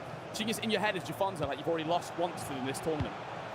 I think it would be, but I think Jafonza is a very, very calculated player. Yeah. And I don't think things like that would affect him. You see all the scores there coming in at the bottom of the screen. Lucas Official 5-2 up in his qualification match against Johnny. We'll be finding out who will be the first 4 players to join our FC Pro Open groups. You can see 2 players in every group there on the left-hand side of the screen. Anders Vergan and Eljar Peixoto in Group A. Group B will be Manu Bachore, the world champ, and last year's runner-up Oberon in the Pro Open. We do actually have 3 0-0s here as well. We do. Which is pretty crazy. Tex 0-0 against Gianluca. Something we expect to see change in the very near future. I've just seen someone in the Twitch chat also say spin the wheel. Alex Shaw, as we see a lovely low-driven finish there. These guys, there's no celebrations coming. You wouldn't think this is a qualification match. It's just too long of a game. Absolutely. Sometimes. Again, the through ball just Bonmati. She's not the quickest player, neither is Pina either, but it's all about the pass. If the pass is weighted well. Pass is rated right. As you see a lovely first-time pass here, and this looks like Gianluca is going to take the lead. Watch that from home, ladies and gentlemen. The way he waits for the keeper movement and then selects the low-driven shot is quite simply outstanding. That is an outrageous skill move with an outside-the-boot finish. Low-driven from Pina there. We've seen that many a time this weekend. We certainly have. Back into our featured matchup here in the qualification stage of your FC Pro Open Global Qualifier. Casillas gets a toe on it, but it's not strong enough. And Danny Pitbull, for the first time in this tie, has a little bit of breathing room away from Mark 11. You can see Tex there in the pit, only a stone's throw away from the commentary position here. I tell you what, that from Danny Pitbull, I have to say, that's one of those goals. It looks like just a normal goal. That's an amazing goal. To do those quick passes on the edge of the box, recycle it into the box. Does this say 8-3, sorry? Yeah. I have to interrupt myself there. 11 goals this early on. We see Fergie plays with a real chance here. I believe this is live and direct. Tries the shot cancel around the keeper, but Casillas is there. 11 goals in 35 minutes. That's going to be outrageous. as we head on board here with Stingray and Yuval. This isn't an elimination match. Both of these two players did lose their opening time here in Atlanta as Stingray levels up the match in his game, 2-2. We're going to show you a little bit of coverage now from Emre Yilmaz and Furky Plays. 8-3, the scoreline for Emre. And as Fergie, I think mentally this is something really difficult to deal with. I mean, we've all said it many a times, and we know so many goals can go in on FC26, but to concede this many, this early into the half, Buckley, is probably a little bit concerning, but it doesn't look like he's going to let it affect him attacking-wise. You've got to stop leaking, though. We need to bring a plumber or something. As we see a highlight coming in here from Johnny, bringing a goal back here against Lucas. 6-4 down in that one. Goals galore here in our qualification matches for the FC Pro Open. We thought we had a special guest already on the broadcast with myself in Shori, but just got a little bit more special as Guga Ferraz, just on the stroke of half-time, a perfect time to bring in a guest here with a goal from Yuval. We're watching Footwiz Mark 11, so we thought we'd bring in Mr. Footwiz, not Dan, but we have got Stokes joining us in the commentary booth. Stokes, it's a pleasure, thank you very much. You're welcome. Not the weekend that you would have wanted personally, but no, of course not. Great to be here and great to see Mark. Great to be here, and hopefully he can bring some luck to Mark's game. Obviously losing the minute, but I know he's got what it takes to bring it back, so hopefully he can. If you've got any questions for Stokes in the chat, I'm sure it's about to very quickly erupt into a lot of wokes, almost wokes. If you've got any questions for him, get them in the chat right now. We'll get them to him as we approach half-time. I imagine you're watching Danny and Mark. Yeah. It was end-to-end, and then Mark was just followed by a couple of goals here against Danny Pitbull. How would you sort of assess this game? Danny's a really good player. I think Mark as well. Like they both got good fundamentals. They both like know how to score goals. So I think it's tough being a couple of goals down to someone like Danny. But I think Mark's attacking is very, very, very good. So I hope if he can shut Danny down, I think he can definitely get some goals back. Have you noticed how Mark just doesn't celebrate the Stokes at all? No, or like it's weird, a goal goes in, he's just so locked in. I feel like we'll see some emotion with him maybe later in the games, but he feels like very zone Mark does in these games. No, he's just absolutely in the zone. Like he won't even like flinch. You look at him and you think you wouldn't be able to tell the score at all. He might be losing 5 goals. He might be up 5. And you just wouldn't be able to tell. Are you surprised by some of the other results that we've seen in this opening game, both Tex and Stingray losing their first game? I mean, the competition level is just so high. Yeah, it's not obviously no disrespect to Danny. I thought Sting would steamroll because he did so well yesterday. He had such a good Euros, and I just thought, you know what, his momentum right now is sky high. But well done to Danny, to be honest. I want to talk about this youngster as well. Guga Ferraz, 6-0. He's about player of the tournament. It's 5-2-0. He's 40 minutes away from going 7-0 perfect qualification into the Pro Open. You've been there. You've played in qualifiers. You've played these tournaments. That's ridiculous. Oh, there aren't enough like words you can really say because he doesn't have experience. He's just come in, and he obviously Manchester City picked him up, and I don't know how they found out about him because I didn't even know who it was, to be honest. And he's amazing. Do you think that helps sometimes that you don't have previous experience? You don't have bad experience. You come in first event, you've walked it. Yeah, there's a fearlessness of youth. Like you can come in and just absolutely just do what you do at home, I guess. But still, like some of these tournament scenarios and these Swiss scenarios, you need a bit of like grit, I guess. But he's got it all somehow. Absolutely, and we saw just on the screen before that, Tex did equal his game up 2-all. See a little celebration from Tex there as well. I think this is where we can start seeing a little bit of momentum. Of course, guys, let us know in the chat any questions you have for Thomas Stokes. I saw the chat explode there. It's like I've got a celebrity in the building with us here. Honestly. No, it's great to see. I'm going to be back soon, and I'm excited to stream again. Back on the grind? Back on the grind, of course. Just looking across a couple of these other matches taking place. Emre Yilmaz, after a great performance in his opening game against Tex, now still 8-3 up against Furky Plays. He's making this look like a walk in the park, and he is strolling to FC Pro Open qualification once again. As you can see, the results coming in at the bottom of the screen. These are all live fixtures right now. Danny Pitbull still leading 5-2. Yuval is on the cusp of knocking out Stingray from this tournament. Of course, and as we've got all these games that are qualification matches, we've also got the games, you know, from Tex, Stingray, Danny Pitbull, Mark, etc.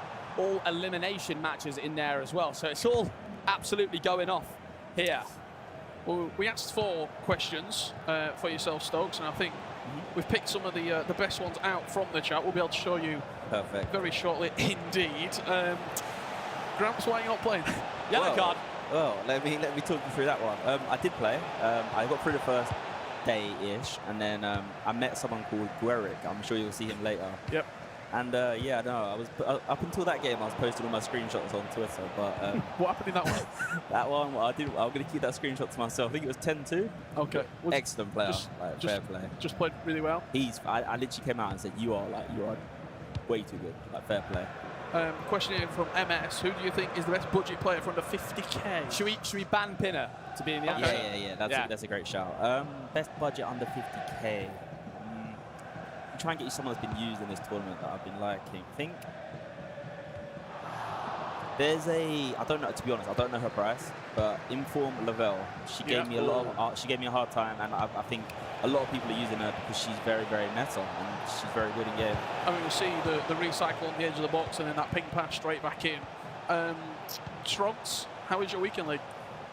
I actually have played. Okay. I disconnected in my 4th game from the hotel room, but I thought I'd breeze through. I thought it would be like that doesn't sound good. Playing here in North America, yeah. Yeah, I thought North America would be easy, but it wasn't. I lost another one as well. So I finished 13-2, thank you. Okay.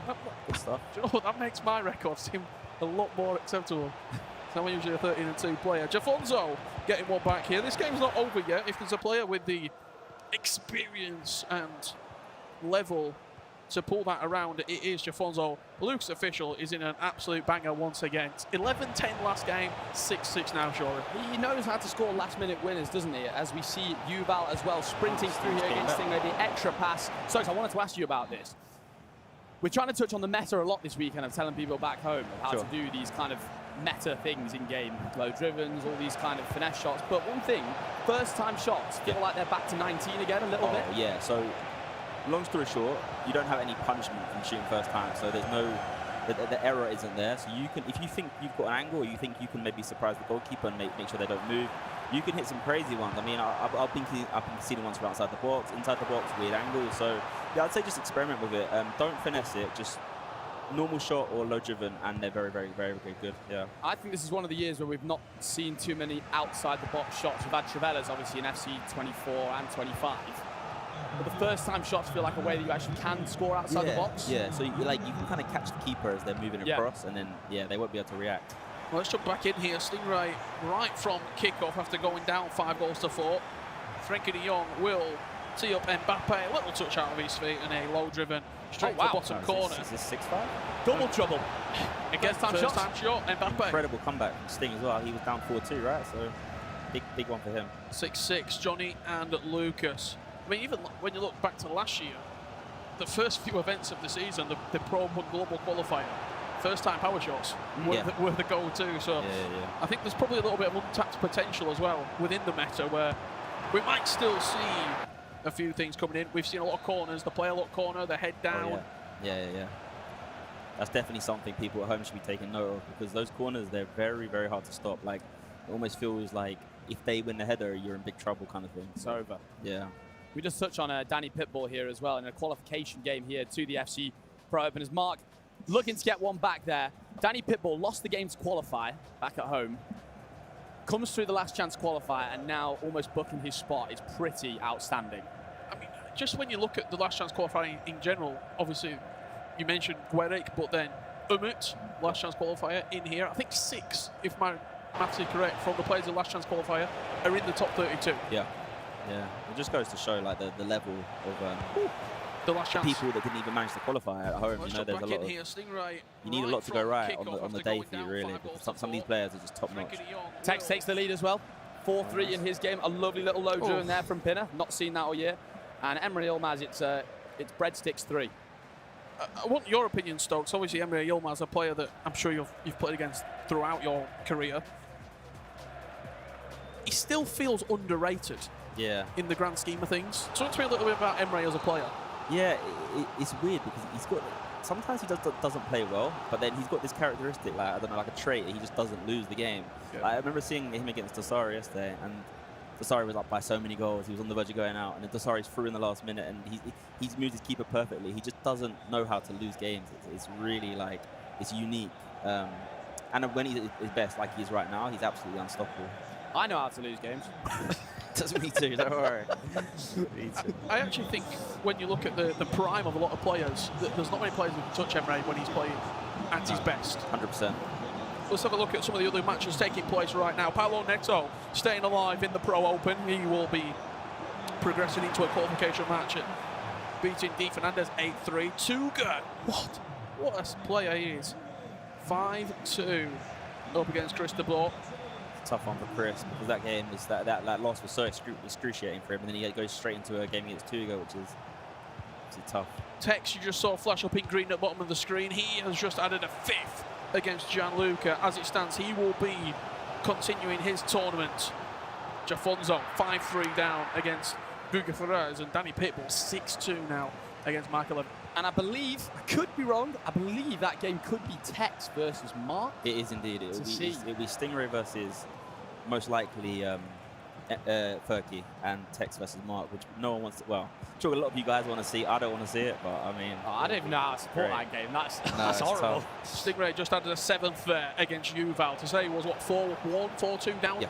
He's now 7-5 up. Just shows the character of Stingray. That's a little bit risky from the goalkeeper. Could have bounced anywhere. I believe Lucas has gone 2 late winners in a row. We're just going to see another one here. I've actually... I didn't really know much about Lucas prior to this year, but I played him a few times online, and he is phenomenal, like really, really strong. And I guess that's where the Thierry Henry usage comes from. He uses him in his own team, and he's just undefendable sometimes. When you're playing against other players online, what's a metric for you? Like, this guy's unbelievable. Like you said against Guerric. Yeah. Like, what makes someone good in like another pro's opinion? Yeah, no, it's just like you come out of a game and you just feel like fair play. I don't think I could have stopped you there, kind of thing. Like it's humbling for sure, but there are those guys that just make you feel that way. Sure, you must get that a lot.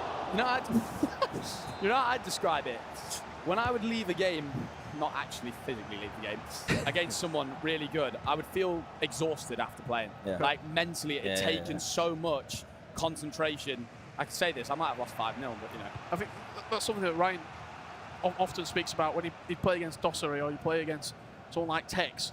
You've got to be so locked in, especially during their prime. Yeah. In 2019, 2020. With how good they are at pressing as well, high up the pitch, and that's something you guys need to learn at home if you can.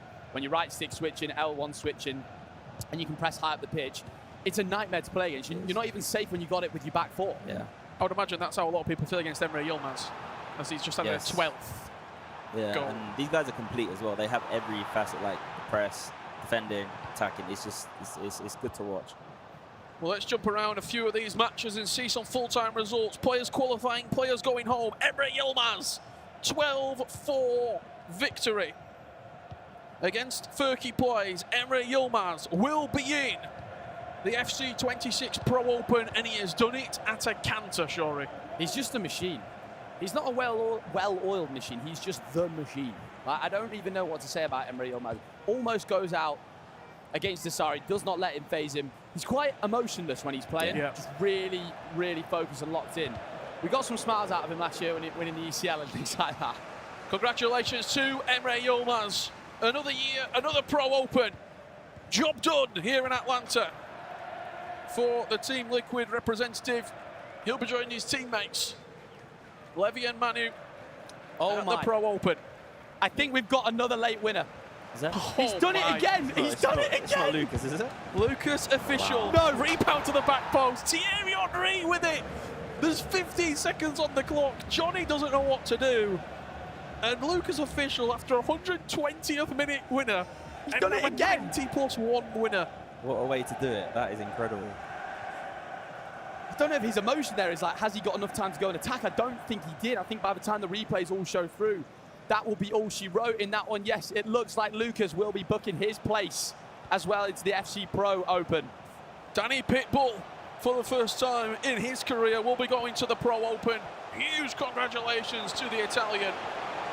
He came through the last chance qualifier as well. Yeah. An unbelievable feat. And he's genuinely a lovely guy as well. So well done to Danny. He deserves it fully. After I saw his tweet about the way he didn't qualify for this before having to play the last chance qualifier. To see him here, extremely deserved, shows the high level of FC that he's playing.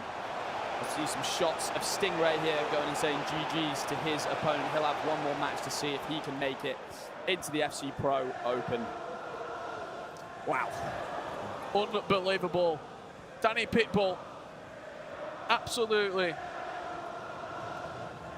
incredible performance. He will be there. I'm just looking over emotional scenes here for Danny Pitbull. He says congratulations to Mark 11. One of the most loved players in the scene. I mean, both of these two guys. So much support, so much respect on the stage. Danny Pitbull will be there. Stingray is still alive in this Pro Open as he gets some words of encouragement from the other city representatives here. I love seeing the emotion come out of players. I think I want that sometimes more, seeing the emotion. Obviously, you get the big roars. Shows how much it means, how much work he puts in. Of joy, the amount of hours that these players put in behind closed doors that people wouldn't even know about. Yeah. Some players practice a lot more than others, and like some players practice probably a lot more than I did back in the day. I'm just looking here. I can see Danny Pitbull. He is it's absolutely in bits on that stage. Unbelievable scenes, and that is how much it means to be in the FC Pro Open. They're all chasing one man. They're all chasing Anders Vergang.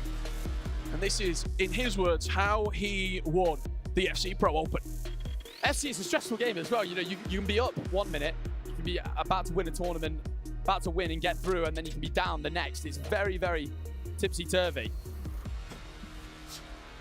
After the break, we're going to be finding out which players of our qualifying matches will be in each group. Make sure you don't go anywhere, because this is going to be unbelievable scenes.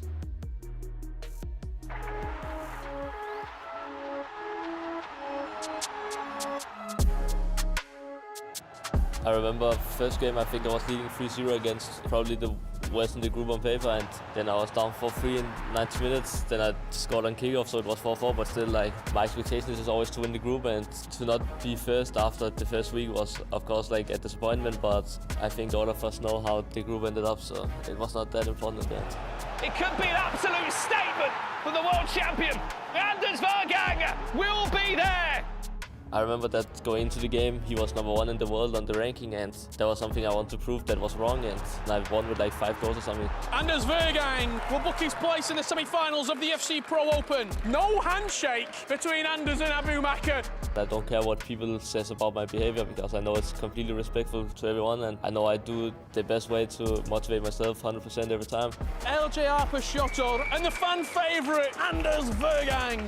Before the game, I said he was the best player I played that year so far, so I remember in the extra time I played extremely clever, I would say. Like, I have more experience in these formats, and I know that usually when it gets close, I play better, and you can't clutch the whole time, but most of the times I think I do it quite well. Anders Vergang, back-to-back FC Pro Open Grand Finals. If you look at the historic between him and me, I usually lose against him, but when I hear like him in a final, I would take it any day. Like, he's one of the best in the world. He's just extremely clever and knows how to play the game. Anders Vergang back in pole position. But I think I wasn't down at any time in the game, so I would still say I was in control. Massive chance! Missed! I can't remember what I thought, but I was very happy that it didn't went in. And then the only thing that matters is the win. Anders Vergang, your FC Pro Open champion! When it's that close and the game is over, it's something else, and I never won such a big tournament like this, so of course I was very relieved. And it's also the last tournament I won, so that's some quite time ago, and I hope I will be back on track soon.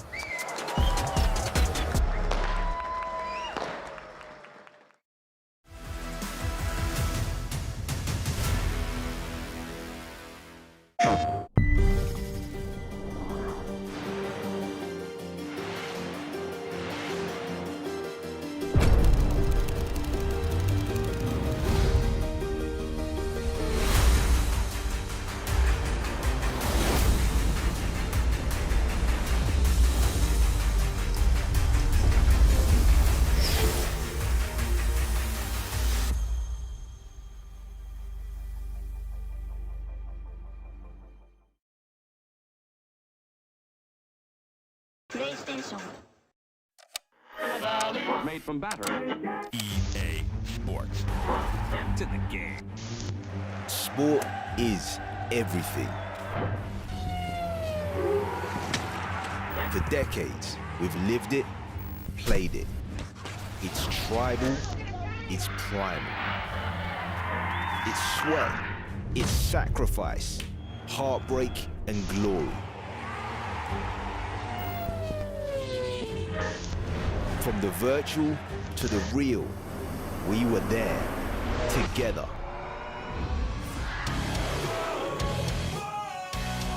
Heroes, villains, rivalries and legends. Triumph, disaster, every moment in between. Whatever you play, whatever you love, this is your arena. This is more than a game. This is sport, everywhere, always. Sport is the EA Sports app.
Welcome back to the FC Pro Open qualifiers here in Atlanta, Georgia at DreamHack. The scenes have been absolutely insane. We've seen some heartbreak, we've seen celebrations, but we have locked in 4 of those players in for the FC Pro Open.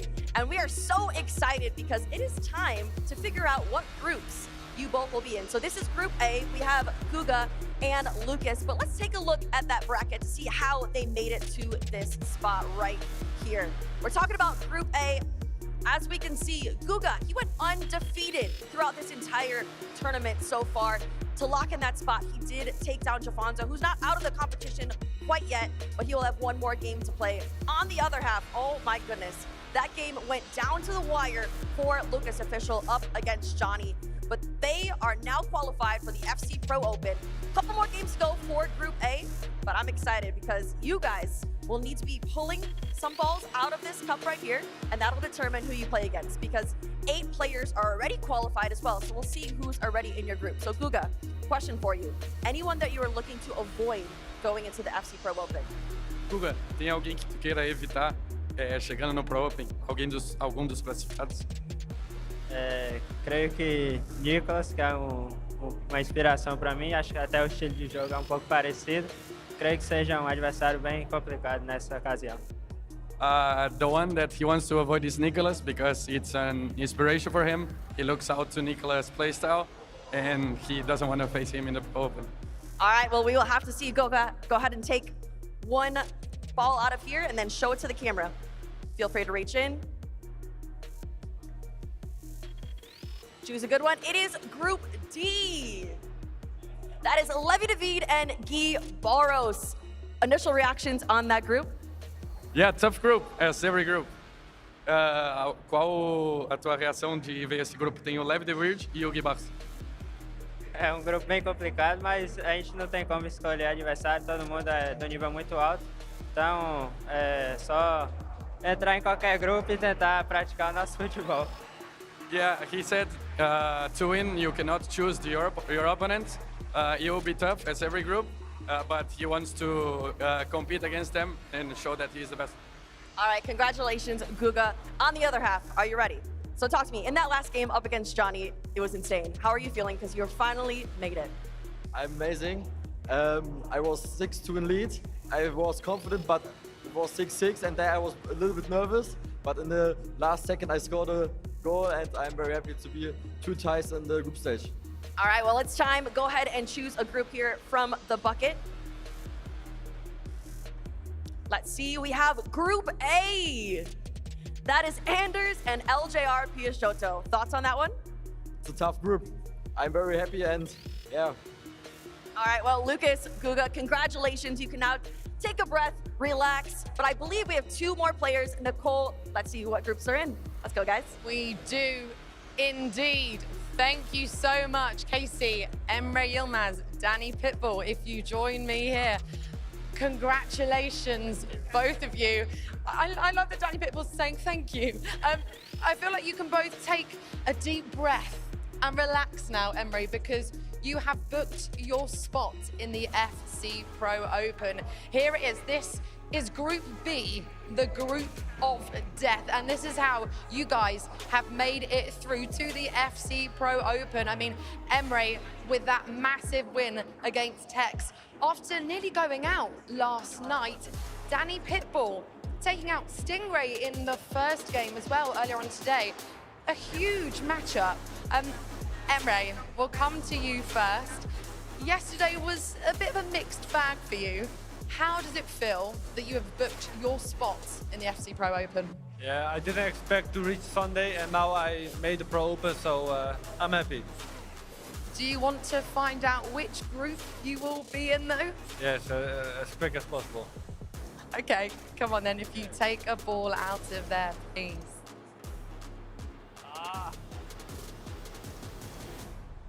And hold it up.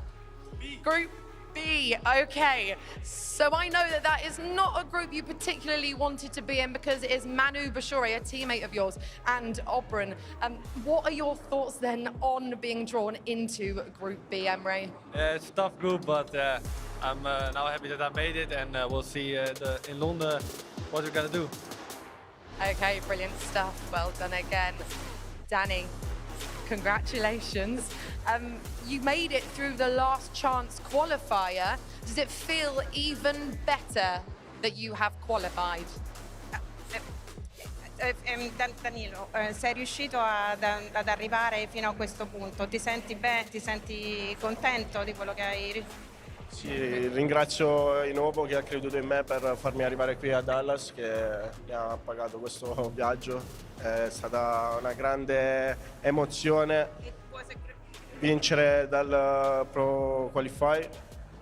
Ci tengo a ringraziare tutta la mia famiglia, tutti i sacrifici che ho fatto in questi giorni, perché non sono potuto essere con mia figlia ad Halloween, al compleanno di mio cugino che festeggia 30 anni, quindi gli auguro tanti auguri e non sono potuto riuscire purtroppo ad andare al funerale di mia nonna che è mancata qualche settimana fa. Questo gioco ci tiene a togliere e dare tanto, però quando ci sono queste emozioni è incredibile. Okay, well, you said quite a lot there. I did pick up on one word in particular, emotional, but can you give us the gist of what Danny Pitbull was saying there? He's very happy to have been up to this point, and he wants to thank everybody, especially his family, who's accompanied him here, the daughter, and the entire family for being here. Oh, lovely. Okay, well, if you take the ball out of the pot to find out which group you will be in FC Pro Open. Okay, there you go. You are joining Nicholas and Brees. How do you feel about being in that group, Danny? Ogni gruppo è fortissimo, non importa contro chi gioco, sinceramente devo giocare come ho fatto oggi e pensare soltanto a me stesso. And every group is very, very strong. So the thing I do is think about my game. Right. Well done, guys. Congratulations once again. You have found out your groups. Brilliant stuff. Okay, I think it is time to head over to Richard and Shori for some analysis. Yes, it certainly is. We're starting to see these groups filling up, and we've got 4 more players to pick out. Before we get there, we're going to have a deeper dive into a player who was perfect yesterday in Swiss, and that is Stingray. Shori, today's not been as smooth sailing for him. What's been going wrong with Sting? It's hard to say what's been going wrong. He's done absolutely amazingly well yesterday. Goes 5-0. You lose the first game of the day, and it's a massive bounce back against Yuval, a man who's made the World Cup as well before, and now he's in the game to qualify. I wouldn't say anything done necessarily wrong. We know how strong the pool of players is here. And you back him. Do you back him at this point, Buckley? I think you have to. Let's have a deeper dive into some of his gameplay. And me and Shori, we're going to sort of have a look through it and see what in particular should his opponent, Furky Players, be looking out for in this game. The player looks, again, just talk me through what you're seeing here from a pro player's perspective. Yeah, some of this is really basic. I remember seeing this goal live, actually. Some of it is just basic, waiting around the box. You'll see him trigger the odd run inside here. You'll see a little offside trap and the quick player locks that we get from Stingray. It's one of the most deadly things that he uses in his game here. 6-5 up at this point. You see all the runs being triggered. Look at Mbappe on that far side right there. And he's going to choose the right finish here, Buckley. Can we just wind that back, if possible, to when Bon Mati first gets the ball? So let's just play this out here from this moment. And I want to have a look at Mbappe at the bottom of the screen, just here. He's the player who ends up scoring. Let's play this on. At what point does he trigger him? If we could roll this clip now. And you tell me, when is he looking at Mbappe now? He's gone straight away. Now, L1 triggered. Mbappe has absolutely gone down that far side. That's how quick you've got to be thinking about it. Straight away, as soon as you win the ball back, if you guys are at home, as soon as you win the ball back, look to trigger your wingers, look to trigger your fullbacks. Give your opponent something to think about. That's the best thing that you can do when attacking. We can see the clip again here. If it is going to roll back, you see him just instantly trigger that Mbappe run, which is just ridiculous. I also want to talk about, maybe less about the gameplay, but mindset-wise for Stingray in this matchup. He was trailing 4-1. He finds himself back into this tie. You see the trigger run, you see the technical dribbling. So he's technical dribbling in L1, and then he's tapping L1 as well as player locking. Yep, and then a nice triangle through ball. I mean, he sent Williams before, he sent Young as well. Gave his opponent loads to think about. It's not necessarily bad defending from Yuval, it's just simply amazing attacking. I will say as well from Sting before, he did the offside trap to win the ball back originally. Gets himself 7-5 up and books his place in the game to qualify. Does he do it? Does he make the Pro Open? I back the King Sting to do it. I do back him. Sorry, back Stingray. Let us know your thoughts at home if you think Stingray will do it, and who else is going to be booking a place in the Pro Open Finals. My time. Let's go, come on! It's time to show the world who I am. No one is on my level. Remember the name. It's game time. Time to show the world who I am. This is my time. My spot is there. Time to claim it. This is my house. Well then, here we go. 4 more names about to bring themselves through to the all-important FC Pro Open. We are already seeing names fall through, Shells, that are going to be there as it kicks off. The 24th of November is when this year's competition kicks off. Some new names, some returning names, but unfortunately, people are falling. Big names are falling. I mean, people are falling, but sadly, we're getting to that stage where we're going to get our finalists coming through. And I mean, he's looking at the groups already. I don't know what group you want to be in. Every player is stacked so far, but we still got the remaining competition going on. We're going to see who's going to be joining that list. Well, guess what? Our feature game coming in this round will be Mark 11 against Tex. Unfortunately, only one of them will be making it to the FC Pro Open this year. The other will be returning back to the drawing board to work out a plan of how they can get to the Champions League and the World Championships. This is the all-important bracket of what this means for these players. As we said, we are still in Group A and B, by the way. Group C and D is still to come up very soon, Shell, so keep that in mind. We're only halfway through the numbers. We've still got to find more players after this. Yeah, we're only halfway through the numbers, but like I said, Mark 11 versus Tex, this is a matchup. I think both of them will be looking at this game thinking they could qualify, but still halfway through. The last time they played, Shells, 2023 in the World Championships. They were both in the same group stages there.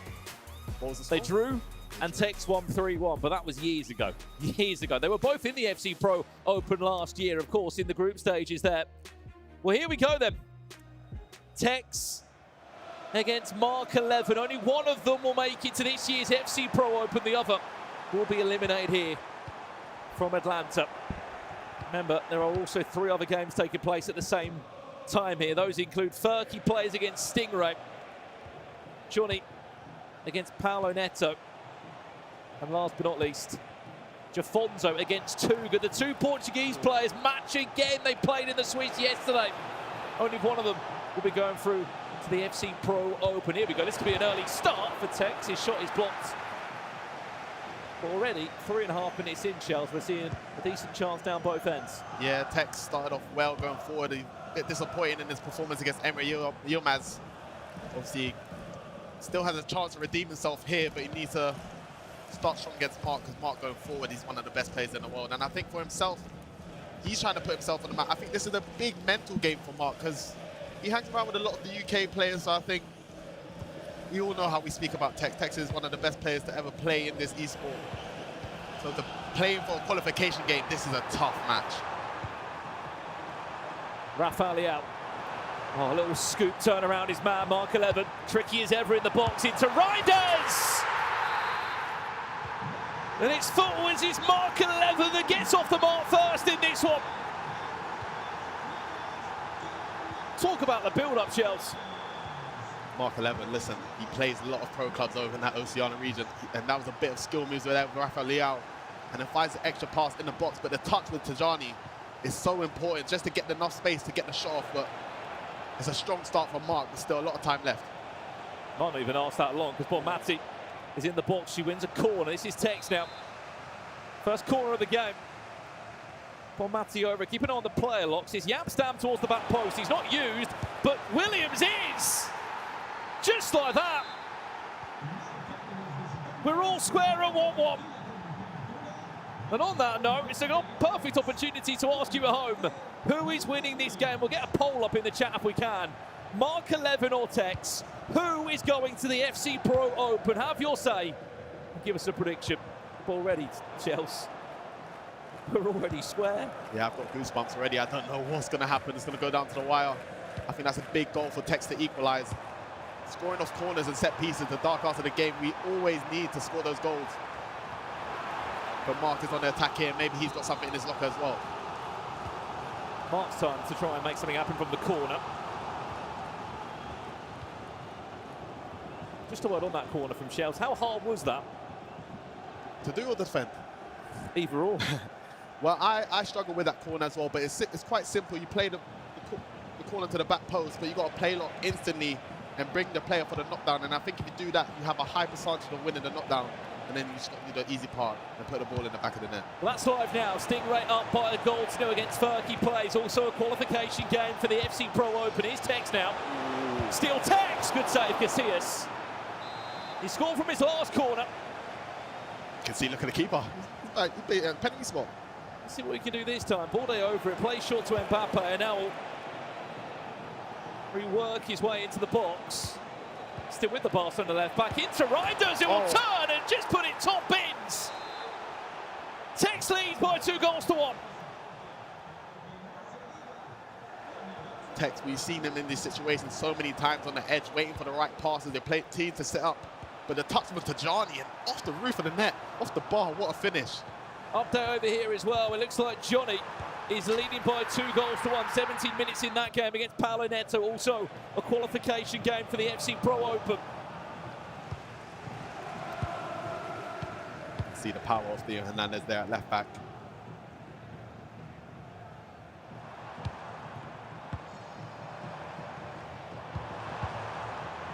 Rafael Leao, what a tackle from Yapstam, but that could have went so wrong. Oh, what a challenge. You're a braver man than me, Tex, pressing square there. That was good build-up from Mark. 50-50 on the poll, by the way, at the moment. You can keep getting your votes in, Mark or Tex. Who is winning this one? Undecided in the chat. I'm with the chat. What do you think, Brandon? I'm just going to sit on the fence like the chat. Leao, player lock. Finds Xavi, there's another player lock. Oh, it's perfect for Mark, but he's just offside. That was not even a centimetre That was a great attack there from Mark. Play lock, the bait. You can see the play looks at this level. People are so comfortable in the tight areas where I'm only good at really playing locking down the line, but you see these guys look play locking in the middle, trying to open up the game for themselves.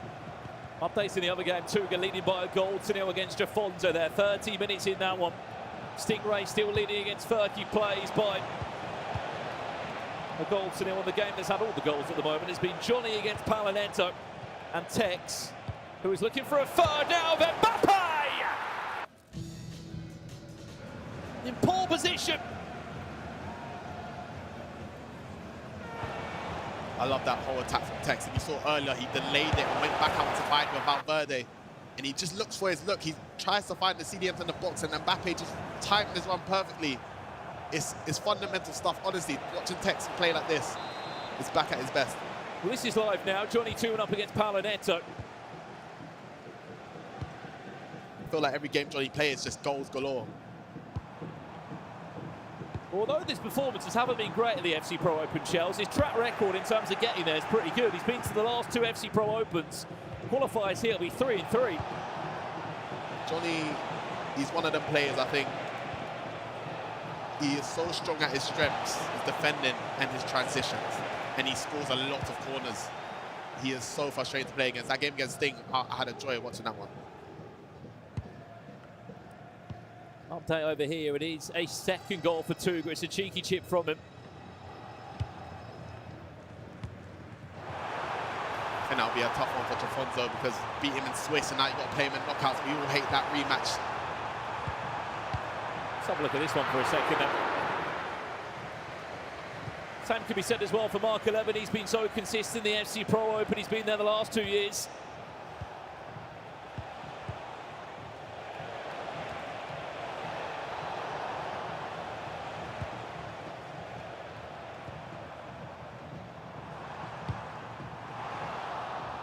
Well read there by Marquinhos, who has also been one of the most picked players in the draft. There were 7 million coins these players were given to build their team that would hopefully take them into London.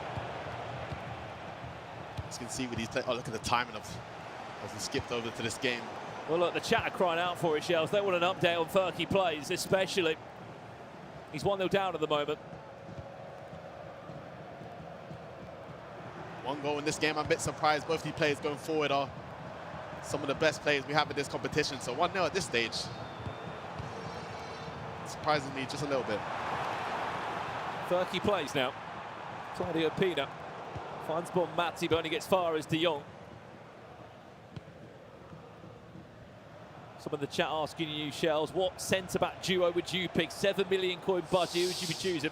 Oh, it's a tough one. I definitely think Marquinhos has to be one of the #1 picks just because of his coin value as well. That goal intercept play style will save me a lot. Oh, maybe Saliba might have to get a look at after that interception, but I think Marquinhos has one and maybe Yatstan as the other. As Claudio Pina has played Atiana through. Oh, just offside, but yeah, Marquinhos and Stam for me.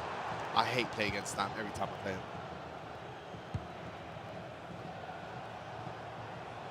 3 minutes away from half-time in this game. Stingray looking for a second. Bonmati. Little elastico there from Mbappe. It was clever. We spoke about Yapstam. See the trigger already.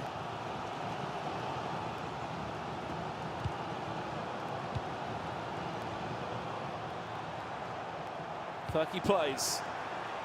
Pina just a bit too heavy on the touch there. Marquinhos came across and just picked up the pieces there. Zé Roberto getting a start in this one for Stingray. Yeah, Zé Roberto was quite a popular player amongst the City boys in the qualifying camp. He's got the plus box-to-box rolls, which with the goal technical as after the patch as well, he's back to his best. He's so hard to stop on the ball. He's lacking the pass and play styles, but helps you going forward. Well, half-time in this one. Let's jump across if we can. Back to Tex against Mark 11. That's not a half-time yet. But Tex is still in the lead in that game. That was just taking place on the far left-hand side. And we'll join it now. Overall, a really good first 45 here, Shells. Yeah, it's been a good half for Tex. I think when he gets in these scenarios, when it's one game away, this is where his experience kind of kicks in, and you can see him playing a lot better than they did in the first game. But Mark still has a good chance of coming back into this game. There's still a lot of time left. Mati. Reinders, Tex now taking all the time in the world. Huge 3-goal cushion to go into the break with as well. This is Tex at his best, the composure, the decision making. He's just waiting for Mark to try and bring the right players out. Update over here as well. Jafonzo 3-0 down against Tuga. Stoichkov into Nico Williams. And what a terrible story this could be for Jafonzo. Just planned to play against his teammate of Manchester City in Guga Faraz. Lost that, then fell down into this game. And if he loses this one, a player who was so good last year, fortunately, won't be the FC Pro Open, Chelsea. He's still very good now. Losing to Tugas is no joke, but of course, Jafonzo would be disappointed. And it's always frustrating to play against, you know, a teammate that you've been working with, and also Tuga, a fellow countryman that he did beat in Swiss, so it's kind of playing in your mind as well. And still a lot of time left for Jafonzo to come back, but Tuga, defending-wise, he is one of the best to ever play. I mean, and we know one thing about Tuga, he will know every single in-game minute or second that one comes off the bar. The post, I should say, from Johnny. One thing I look at Tuga and I'd say is 2 words: tournament football. He knows how to see it out, doesn't he? He knows how to win him. And it's good to see him back at his best. Of course, he's been competing for a long, long time. And if he can make it at the Pro Open, he could be one of the favourites. Nico Williams now, all the time in the world, Johnny. Bags a third. There's a pen somewhere. I think there's a penalty in the other game, if we can jump over to it live. This is what's happened. Ooh. Penalty to Furky plays. And it has just been scored by the looks of it. Kylian Mbappe, 1-1, game on. There'll be a lot of happy Furky plays fans in the chat. It's a bit of a tough one. It looked like he got a bit of the ball there, but Furky plays won't be complaining at all. 1-1. These boys are 1 game away from qualifying, and we know what it means to make it. We dare to ask, Charles, was that ever a pen? I'll be a bit angry if that was me, I'm not going to lie. 1-1 in this game. Tex leading 4 goals to 1 against Mark 11. Tuga 3-0 up against Jafonzo. As we saw, Johnny 3-1 up against Paulo Neto. These are all qualification games. 4 of those players will be leaving the competition here in Atlanta. 4 will be going through to this year's FC Pro Open. Bonmati. Stingray can't get past Jaap Stam, and possession changes hands once again. Watching these guys in the tight areas, you can see how well they keep the ball and trying to trigger the runs. It's so hard at this level. But these guys, oh, what a pass. What a pass that one is. Oh. Hansen across to Mbappe! Furky plays, 2-1 up.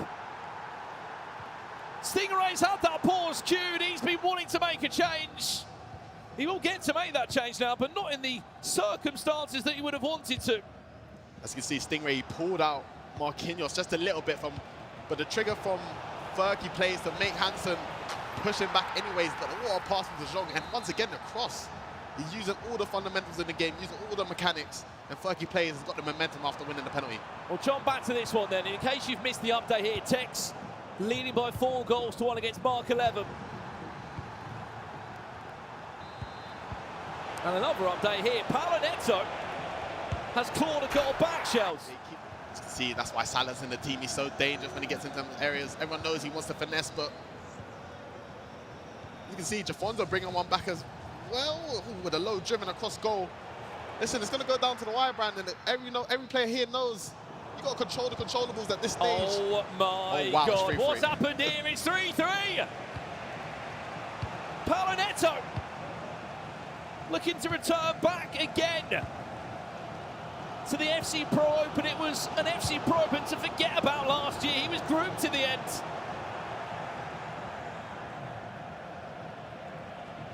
Nobody is safe. Forget your accolades. Forget what you've won in this e-sport. Paulo Neto!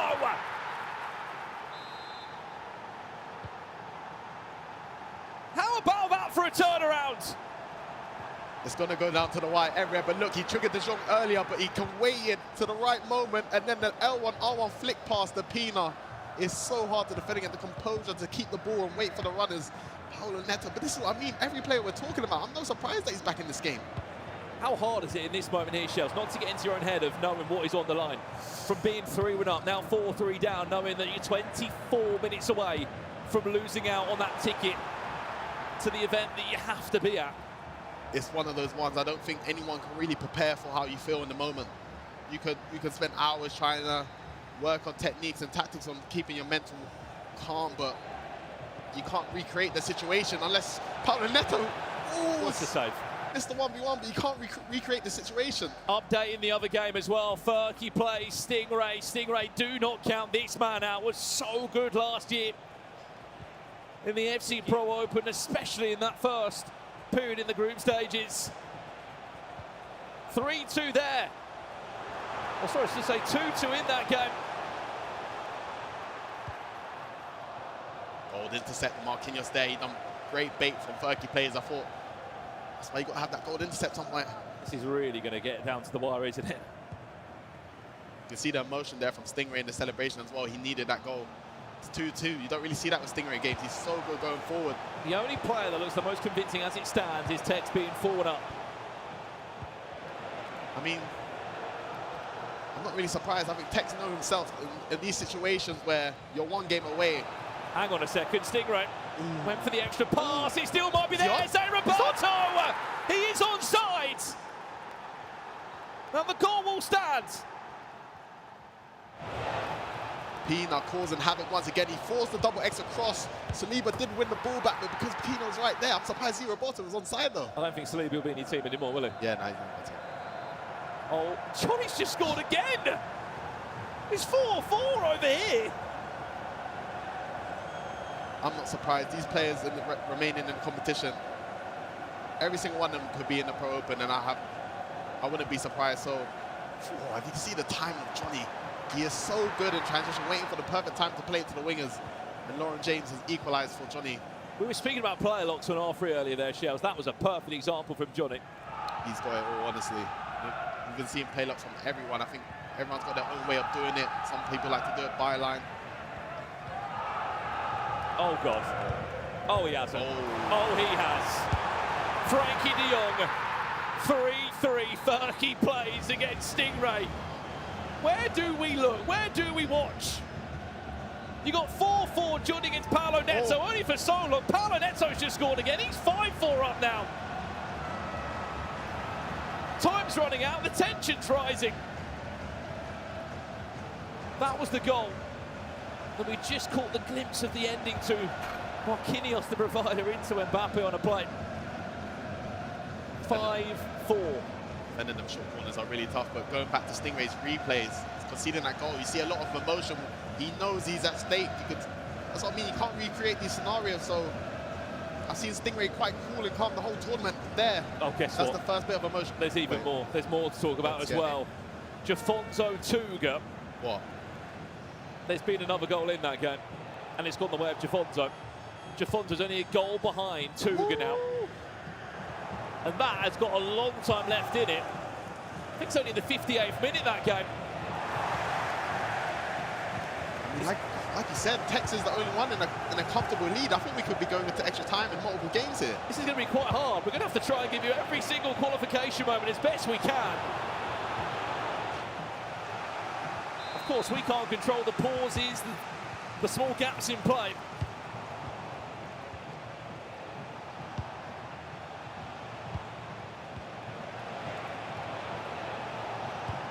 Here's Stingray on the right-hand side of your screen. 3-3 that game at the moment. He's looking to add a fourth to his tally. Bonmati! Stingray back in front over there. Bonmati, what a superstar she is. The composure, he was just taking it all alone with Bonmati, but the L1R1 cancelled this time. Usually people pass it, just gives them enough time to get a space off of finesse on the edge of the box, and once again with precision shooting, finessing on the areas, even without the play style, is a good thing. What's going on? What, Brandon? Jafonso, as we said, lots of you asking for this game in the chat as well. We are doing our absolute best. We've got 4 games taking place at the same time here. Tuga Is he about to throw away a 3-goal lead? No, he's not. He's just added another one. Onto his tally. 2-goal cushion reinstated by Tuga. And the only other update for you is Tex's game against Mark 11, which we will give you as soon as we have it. Last time we saw Tex was 4-1 up in that game.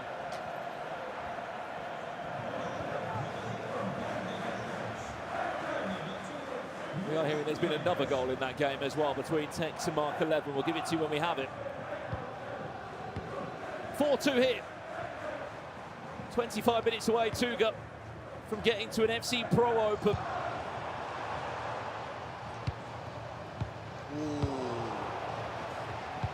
Fortunate to win the ball back, but Jafonzo definitely had a good chance there to go.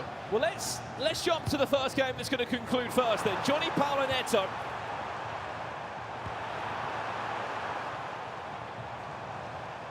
As Jafonzo has this chance, this will be your first full time. This will be the next player for the FC Pro Open. Unless Johnny can pull a goal back now, it could give us an entertaining last couple of in-game minutes.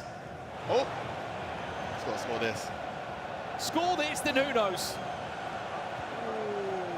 I think he's done enough, Shells.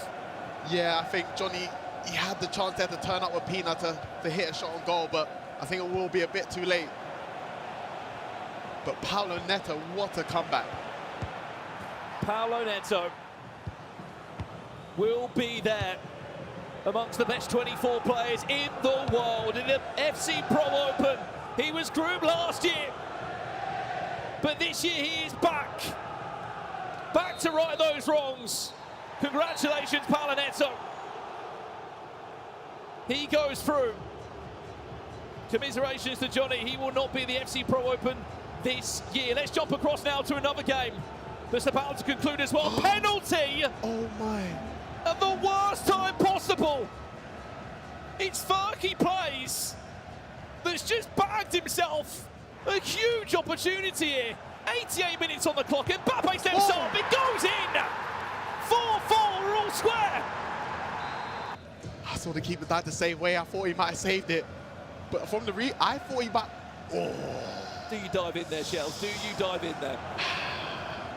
Nah, not with Z Roberto. That's the only thing for me. I wouldn't have done it. Maybe with a centre-back. But it was great composure for Furky to turn back, because I would have shot straight away.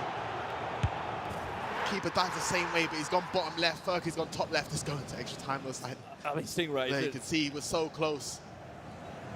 He's showing us all the emotion that he's going through there. We will try and get you a full time from Tex as well. I've just seen him take his headset off in that game. Tex is on his way to another FC Pro Open. Unfortunately, Mark 11 won't be there. 3 years on the trot, but is this going to be the year, Shells, where he can put it right? You know, with Tex, every competition he goes into, I believe he can win it all, but I think with him, it's going to come from him. But qualifying, I think that will do him a great deal of confidence, and I think now that he's made it, he probably didn't think he could go all the way. I know he's got a lot of fans that did, but now that he's here, hang on, he's got to go with that mentality that can win it all. We're not in extra time yet. There's 2 minutes of added time here. This would be an incredible way to qualify yourself in the 90. If he does this. He's playing for that last attack of the game, but he has to get the ball moving. We've played the 2 minutes. Yeah. Does he want extra time? It looks that way. Yeah, nah, it was a bit of a risky pass to play there.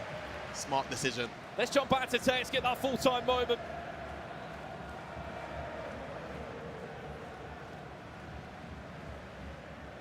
That one about to tick over to full-time. We can confirm Paolo Neto is at the FC Pro Open. Johnny eliminated.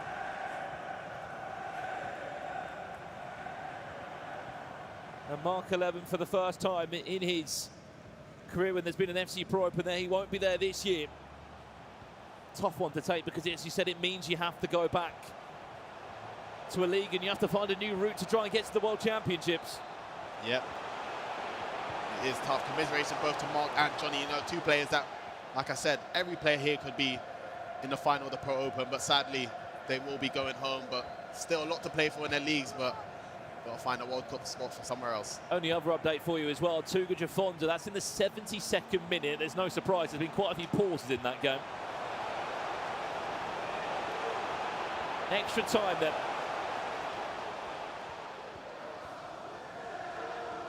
Here we go. Let's jump back into it. 30 minutes to determine your fate. You can see that advanced defending there. Put a little push in the back. It's a big debate between the advanced and tactical defending. For me, I think advanced defending is really the way forward, but Can confirm full-time result as well. Tex has qualified for the FC Pro Open. Pina. Zé Roberto! Making amends for the penalty that he gave away just minutes before. I question why he was in the team, Shells. that box-to-box roll, he's triggered him to go forward as well. You got to watch Pina on the ball. She's so deadly as well. He's waiting for the right time for Zé Roberto, the person who talked about the first time shooting. Zé Roberto. That's a guy I wouldn't mind shooting first time with. The Stingray is in the lead once again, but Furky plays. He's come back every single time. Will he be able to do it again? Ooh. I thought Sting was lagging there.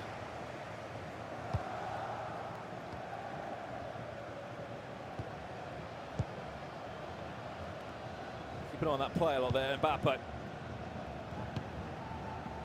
Just offloads it, interchange with Frankie de Jong once or twice, and then gives Furky players a chance to go back down the other end. Squeeze.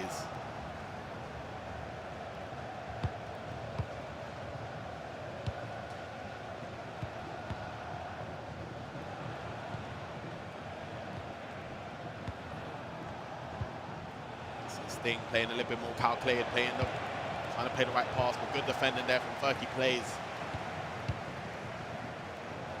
Still has a lot of time to try and equalize. As well, for those that are tuning in, this is only Group A and B that is concluding after this round. If you are still looking to see the likes of Happy, Yaskow, Adida, Alien Lion, Montaxa, Sharif, Hezers, Max Kullermeyer, the list goes on. They're all in action following this round here. De Jong. So Roberto just bagged the 5th goal in this game and patiently defended there by Furky plays. You know what? I think Sting's build-up has been fantastic. It's the right type of build-up you want in this stage of the game when it's late on. You've got the lead. You're trying to not give away any sloppy goals, but Furky plays defending on the box has been fantastic.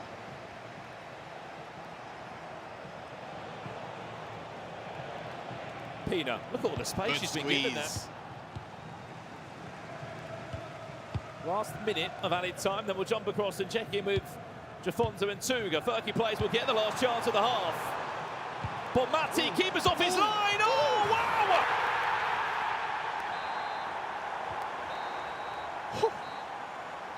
5-5 at the half-time interval and extra time. And again, another moment there, another mistake. I mean, Sting probably thought Mbappe was going to receive the ball, but great bait with the run, and he's played it into Pina. And if you bring the keeper that far out there, I mean, that's one person you don't want to give a finesse from. But that's another sloppy goal once again from Sting to give up. Well, then let's jump across to this one. They played in Swiss. Tuga was able to pick up the result on penalties, if I can remember rightly so, yesterday. As it stands, Tuga is on his way to the FC Pro Open. Jafonzo, who got a top 8 finish last year, will not be there. What's the save? How has he pulled that one out? What a save. Casillas has been fantastic this whole tournament for everyone, but commiserations for Jafonzo once again. But Tuga is back, and he's booked himself a spot into the Pro Open. I mean, he's aging like fine wine by the looks of it. Full-time result, Tuga. Congratulations. You will be amongst the best 24 in the world at the FC Pro Open. And that's exactly what it means to him.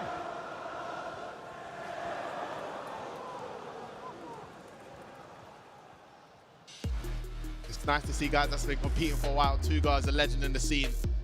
And I know he's been working hard and he's booked himself a spot into the Pro Open, but that's what is going on over here? Right, let's jump back over to this one. This is the last game to conclude from Groups A and B. After that is all said and done.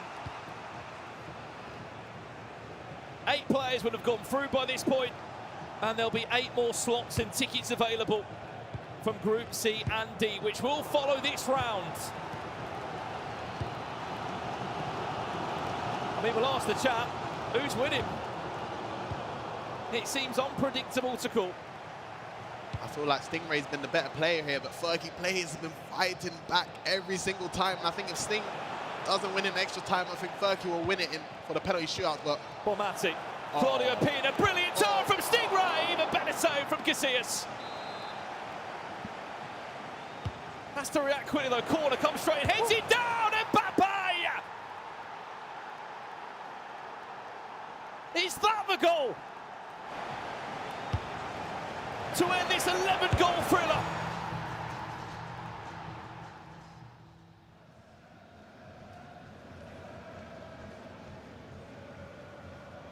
wow. You can see the play a lot from the corner. Sting should have scored from the chance before, but he has scored once again. We'll be interested to see if Fergie Plays can bring it back one more time. There's still a lot of time left, and I still believe that he can do it, but Sting has given away a few mistakes to allow Fergie Plays to get back in the game, but that is a huge goal for Sting there.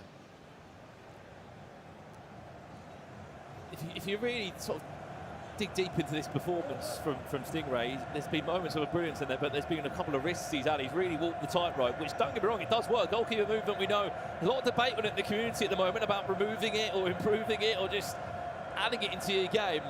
We saw the risk of it earlier already. He's given away penalties in this, Shells.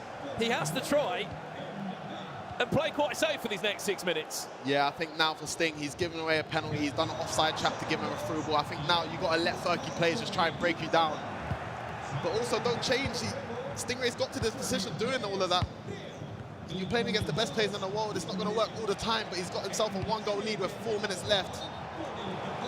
He's giving Fergie Plays another chance. In case you missed this round of what's happened so far, as we said, Paolo Neto beat Johnny, he qualified. Tex beat Mark 11, he's just qualified. Tuga beating Jafonzo. Tuga also in the FC Pro Open. That all kicks off on the 24th of November in London. Double game week, Monday and Tuesday. Can Stingray hold on to this one? Can he add one more goal to seal the deal? Yes, he can! Nico Williams, game, set, match! Stingray is back in the FC Pro Open!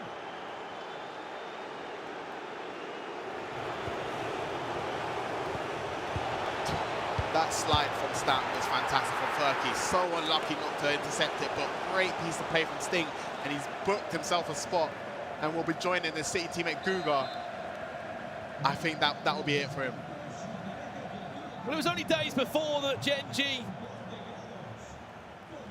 and Manchester City came together to make this signing happen. He knows he's done it. The pressure is on his shoulders. And he has delivered here in Atlanta, Georgia. It wasn't an easy run for him. He had to drop down to the lower bracket.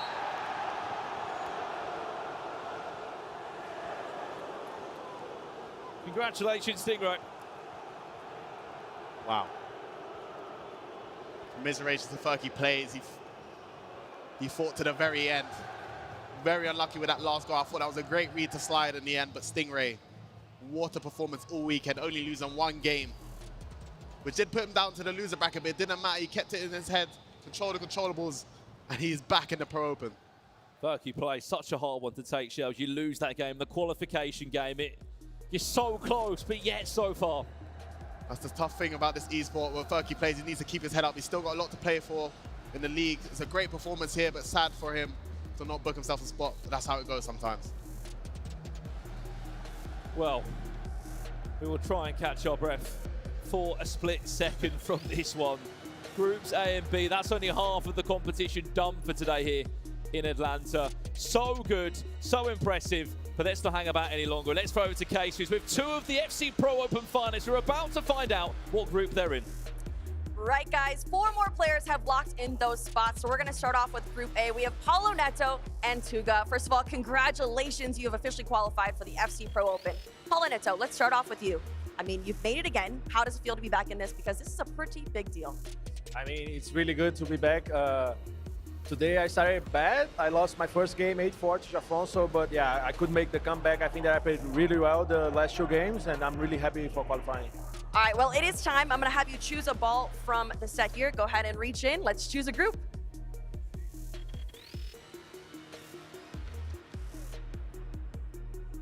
And you are in Group D.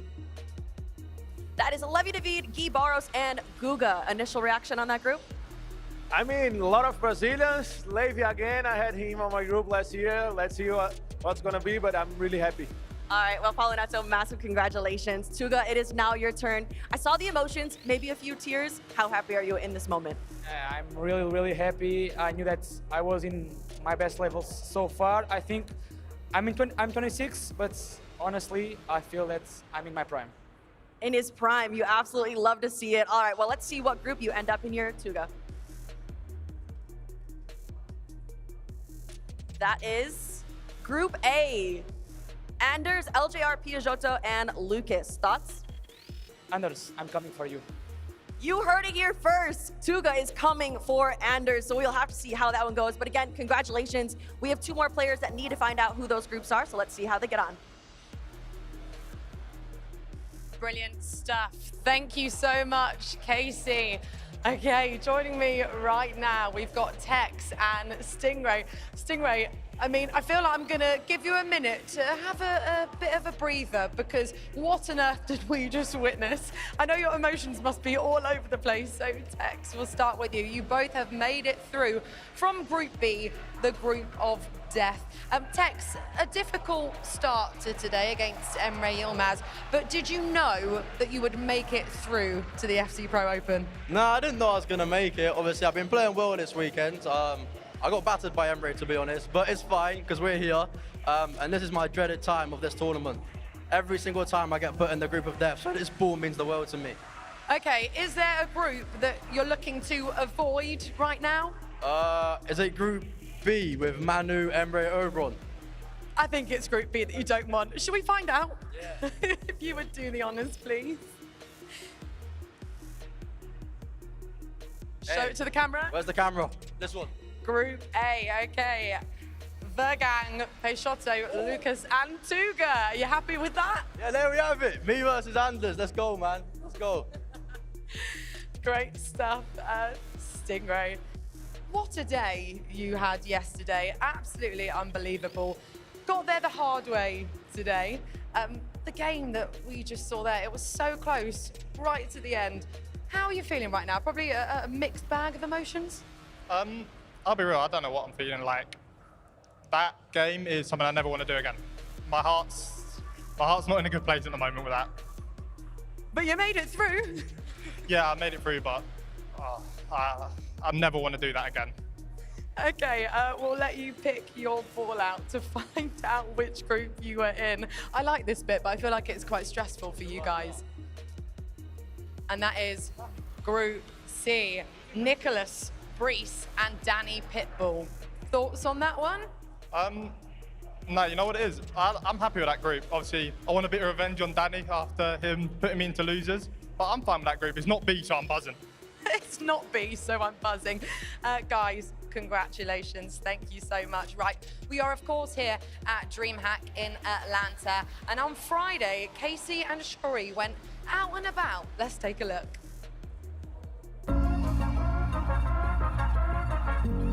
Welcome to Atlanta, Georgia. We are here at DreamHack. I'm so excited because not only are we going to be watching FC this weekend, but there's so many other things to get into. Shari, are you ready for it?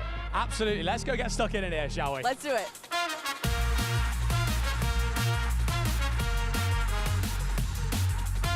You've got an absolute range of esports kits that you can buy here. How cool is this? But I've only got my eyes set on one. And just over on the far side over there, the Anders kit, the Falcons. That is a nice kit. $90, I mean, it's a bargain.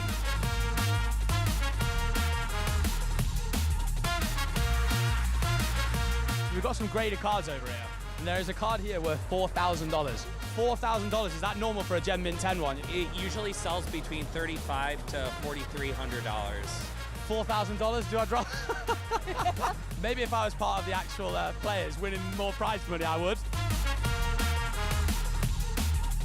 We're seeing a lot of different costumes. It's our first time here. We just got here. We're a little overwhelmed. We walked in straight into the parade, but we're loving it so far. I'm enjoying it so far. I love the costumes.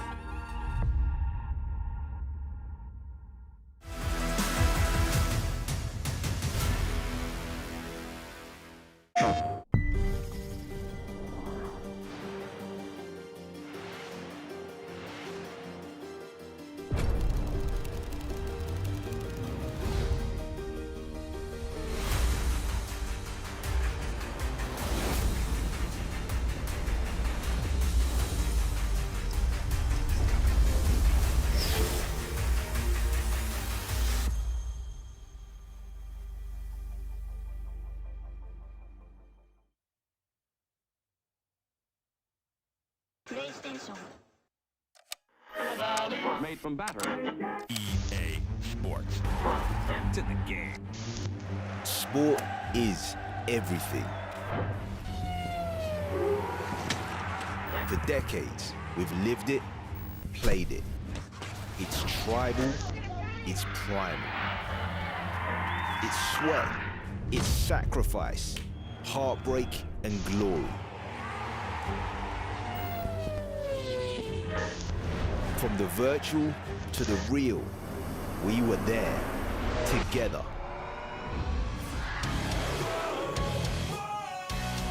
Heroes, villains, rivalries, and legends. Triumph, disaster, every moment in between. Whatever you play, whatever you love, this is your arena. This is more than a game. This is sport, everywhere, always. Sport is the EA Sports app.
I'm Arno Baturi, and this is how I won the World Championship. Of course, I was not looking with positive vibes at the season because I didn't qualify for the World Championship yet. Which just feels wrong without Manu Baturi in those World Championships, and that's a 6. Just went for it, and I played really well that day, especially the knockouts, so yeah. Consistency is absolutely ridiculous from that man. Chris played really well. I was 4-2 down, I think, in the 70th, so that was quite a big of a challenge. Got the late result against his fellow countrymen. Before the game, I started to feel a lot of nerves, but if I look back at the entire tournament, I think that was the hardest and most important game. And I got a bit lucky here and there with him missing a few chances. The score went my way. I think he was the player that played the 4-5-1 formation, which I was struggling against a lot in the preparation going into the tournaments. Yeah, I managed to kind of find a solution for that during the practice. I think I scored my best goal of the tournament was the 2-1 against him. Wow. I think I played one of the best games I played the whole tournament. I think before the game people were talking about him a lot because he was playing really well. I knew that we have similar styles and normally I'm a better player. So I thought if I just reach my level, I should win this game. How a game could swing! I think Breeze kind of took out all the favorites, I think, already from the group stage. Every game he was the underdog, so you obviously have a lot of respect for that. And you know, whenever you're about to face him in the final, that maybe you're the next one in line. I felt pretty nervous in that final until I equalized the game. Afterwards, I think the second goal was crazy. I thought I kind of dominated the game. It was difficult to describe. It's hard to exactly remember what was going through your mind. The first two-time world champion Ultimate Team was a milestone I didn't really expect to reach that last summer. FC history. The competitive spirit in me wants to win the next one, the next one, and the next one. So let's keep going, let's keep fighting, and hopefully at the end of the year we'll have one more. Manu Bashore is your two-time world champion. Well, speaking of world champions, I'm joined by one right now who's got a big job on his hands today to try and qualify himself for the FC Pro Open where he was last year. Umit, welcome back. You were here for the last chance qualifier on Friday with 256 players. You got through that, you got through Swiss yesterday, and now today is another big job. How are you feeling coming into today? Yeah, of course, I feel really confident because I played much more games than the others. But I think my opponent also come through to the last chance. So yeah, there's no advantage for me. We are, I think, both really confident. I think he needs also to be really confident. And yesterday I also was 0-2, but in the end I could win 3 matches in a row. So I'm here, I'm ready, and yeah, I'm ready to win. How was your morning, be honest? Was you chilling in the hotel? Was you watching what was happening? Did you see Tex qualify, teammate of RB Leipzig? How's your morning been?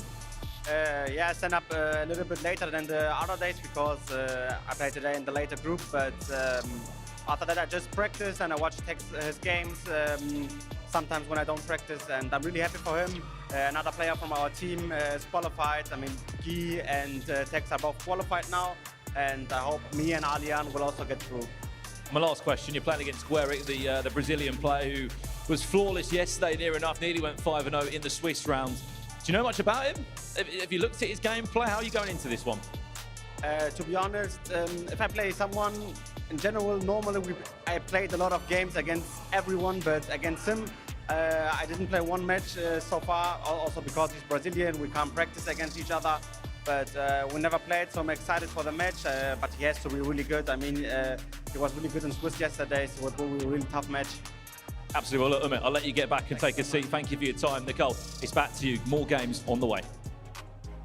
Brilliant stuff. Thank you so much, Brandon. Welcome back. We go again, but this time with Group C and D. There is so much happening. It is non-stop action here at DreamHack in Atlanta. Alongside me, Richard Buckley and Casey. So, guys, 8 players have booked their spots in the FC Pro Open. 8 more to go, this time from Group C and D. Richard Buckley, it's exciting, isn't it? Yeah, it certainly is. He's seen some of the best moments from last night of the players that we are about to watch their campaign get underway. I think a couple of the big takeaways, if you are watching, if you're in these groups C and D and you're watching this morning's session, yesterday doesn't really mean anything. Stingray was unbelievable yesterday. He lost the game and he finds himself in a really tough situation. Players who went 3-2 breezed through. Someone like Danny Pitbull, who came through the LCQ, struggled a little bit yesterday. 2 wins in a row, and he's right in there. So it's going to be very, very interesting to see how these players who have watched now start to pick up. We are going to have a look at the bracket for Group C then. Here we go. Okay, Casey. Any player in particular or fixture matchup there that you are most excited about? I'm a little biased here because I've been watching Adida play this whole weekend, and I'm just really, really impressed with the North American here. He's going up against Alihan, 2 youngsters in the scene, and so I'm excited to see how this one plays out. Also, looking at Happy, we know how much qualifying for this competition means to him. We've seen the emotions, the tears, the celebrations with his dad in previous FC Pro Opens, and so he is matched up against Yaskow. And we can have a look next at Group D. Richard Buckley, talk to us. Yeah, there's a few players in there that I really, really like the look of. Nasada, he's been one of my sort of most pleasurable players to watch, shall I say, since I watched him at the VBL last season. The way he plays the game, the way he operates on the pitch, it's very impressive to watch. I'm very excited for that Umit versus Gueric game. I think there's going to be a lot of goals in that match. And also, Hezes, he's always a player that is always on the periphery, but I think this year there's a real incentive behind him, and I'll give you one. I think he goes through. Oh, you're always I'll give you one. giving predictions that I didn't ask for, but thank you so much, Richard Buckley. Well, anything can happen here at DreamHack Atlanta. Okay, let's head over to Shori and Shells for some analysis. Yes, indeed, and of course, touching on that key ban right there. Coming back from 0-2 yesterday to 3-2. We want to have a look, dive deeper into Umit's team, some stuff he's been using, etc. And a man we have got in front of us right now is Mohamed Salah, an item he's got in his team. An item that not every single pro is using, Shells, currently. Talk to me about it. I mean, we got to talk about the right mid position. Mohamed Salah, listen, he's in the team because of that play style, gold finesse. And it's funny enough, he's only got 4-star skill moves, 3-star weak foot, which in the pro scene is not really that favorable. But this year with precision shooting and the remove of time finishing, Mohamed Salah is one of the best finishers in the game. And look at his stats, Shoy. What do you like? What do you like the most? He's simply the Salah star. I mean, he's very consistent across the board, isn't he? Pace 90, dribbling 91, really good stamina as well, which I think in Pro FC can be underrated at times. Sometimes, like your player having good stamina means you don't need to sub them off. You can play them late into the game. So that we like very much. But as Shells mentioned before, let's touch on this bad boy. Finesse gold. Shells, take it away. I mean, gold finesse. Listen, gold low driven, gold finesse. Which one do you rather want? But gold finesse can score you goals from anywhere. If you see Salah on the pitch, and you can use that to your advantage as well. Everyone will think you want to finesse, but you can go on the right foot and still score with that silver low driven play style as well. But also mentioning silver technical, and that's one of the best play styles in the game. Yeah, and we're going to jump into some highlights right here. As you can see, the first time shots with Salah. We touched on it quite a few times, Shells, that you don't need to, you can just first time shoot in this game. You don't need to finesse sometimes. We've seen 2 shots so far that haven't even been finesse, but Mo Salah here, the outside the boot shots. He's been a key man on the right-hand side for Umit. I mean, look at that, some of the goals. He doesn't even need a right foot. He's just banging it near post with his strong foot, Mohamed Salah. And the way how Umit plays with the first time through balls, it's literally his bread and butter. You play Salah through on goal, he's going to pretty much score it every single time. It's outstanding stuff from Umit. Well, let's send it to the games now and see if that man can continue his fantastic run so far. I'm the one to beat. That spot is mine. I was built for this.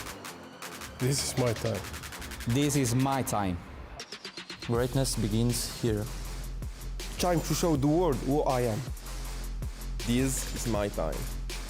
I am unstoppable. Remember my name. No one can beat me. No one is on my level. FC Pro Open, eu tô chegando. My season starts now. Greatness begins here. Time to show the world who I am. Well, we could only hope for more of what we just saw in Group A and B. Brandon Smith in case guiding you through the start of Group C and D. 8 more spots available for the FC Pro Open. I mean, Case, what we just saw there was incredible. Some of the names that are through, some of the names that won't be there. There's shocks all over the place. That's the thing, this competition, there is such top-tier competitors, and so unfortunately we do have to say goodbye to many of them as we get into the FC Pro Open, but we're doing it all again. We're halfway there. Well, where do we start here then? As we said, 8 games taking place at the same time. We just spoke to Umit. He's just seen his teammate in Tex qualify moments before. He takes on Gueric. What impresses me most here, Case, out of all the players that are in Group C and D, I think there's 5 free agents there as well. They're all sort of backing the chance that they can get to the FC Pro Open, because as soon as you're there and you're a free agent, you're going to have teams calling you up constantly. No, it really sets you up for success. It gives you a platform in order to be seen. And so for a lot of these free agents, they'll be looking to pick up a team going into the weeklies. Especially someone that you spoke to yesterday in Adida. I mean, he qualifies. His whole career completely can turn in a flash. Absolutely. Last time I saw him was in Dallas for DreamHack as well. He had a good run there, but I feel like he's slowly been getting better and better in that North American region. He was one of those 2 spots. It was him and K1 John. But he has come out here with absolutely, he's blazing through the competition, and I've just really enjoyed it. Well, chat, we'll ask you, if we get a poll up if we can, Gueric or Umit, who will win this opening game? Remember, it's 2 wins that you need. Look at these groups, by the way. They're already starting to fill out. Kuga Faraz in Group D. Here's an early chance. How on earth has Marmash Philly just stopped Gueric from scoring there? Quick corner comes in, 2 hands on it. But looking at those groups, Anders Vergang against Tex. will be a game that we will see this winter. That is unbelievable. I'm absolutely here for it. And Tuga even said, I'm coming for you, Anders. And so I feel like everyone in that group will be looking to do that as we see Group B pop up on the screen as well. Monobashore, Oberon, Emre, no one wants to join that group. No one wants to be in that one at all, do they? Reinders. Here's Umit now, still looking for his breakthrough in this game. It's Valverde, the fellow Real Madrid midfielder that does his defensive duties. Sergio Busquets into Salah. We just saw Shuri and Shells hyping him up and explaining why he is so good. And it's that famous finesse play style that comes through to save the day. Umit up by a goal to nil. Umit directly into Mo Salah. It's an interesting one, though, because he started off the day yesterday 0-2, and so he's have to completely shift his mentality as we shift back over to the Adida versus Alihan matchup. We saw that goal go in there. Alihan Lyon finding himself 3-1 down against Adida in that game. Other games taking place as well. You've got Young up against Cameron Rock, Max Kulamar against Hezers, Mohamed Salah also trying to finesse from quite some distance. Again, let us know in the chat, have your say. Who do you want to see in the FC Pro Open this year? Update over here, Case, what we're looking at. We're looking at Young and Cameron Rock. Cameron Rock, Mbappe across the goal, starting his game off very, very nicely. Busquets into Salah, offside there. Interesting choice of pick there. Sergio Busquets coming into this.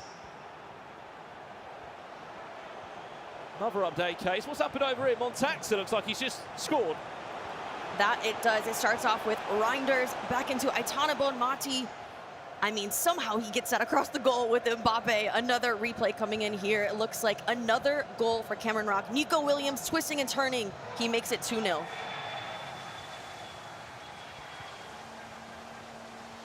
I was just having a little look there. Busquets, only player to have drafted him. Only one. Only one to have drafted him in his team is Umit. 88 rated Sergio Busquets. Speaking of the player who's on the ball now, remember 7 million coins these players have. There's all the scores on your screen, including the update for Gueric against Umit there. Catcher 4-0, he leads against Darkly. Adida 4-1 he just added another goal onto his tally against Alihan Lyon. Happy he was in an FC Pro Open before. He's 2-0 down against Yaskow, and this could be another chance here. Gueric 2-1, he leads against Umit. And if you are just tuning in now, this is the first round for Group C and D. We will not be saying goodbye to any competitors here in this round as we see the replay come in here for that Gueric goal. Of course, it starts off with Claudia Pina. Mo Salah gets the finish, makes it 2-1.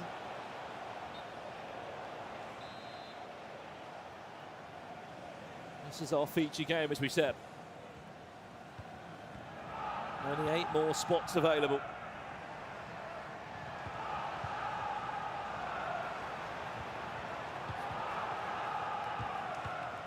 Pina.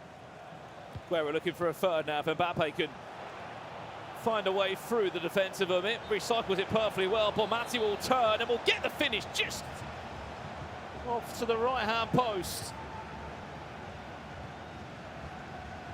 It's not spoken about enough, Case, but you win this. I mean, you don't win, but you qualify for this tournament. It will do wonders for your season. Speaking of Bonmati, down the other end of it. He knows all just too well what it's like to get to this competition. He's been there before.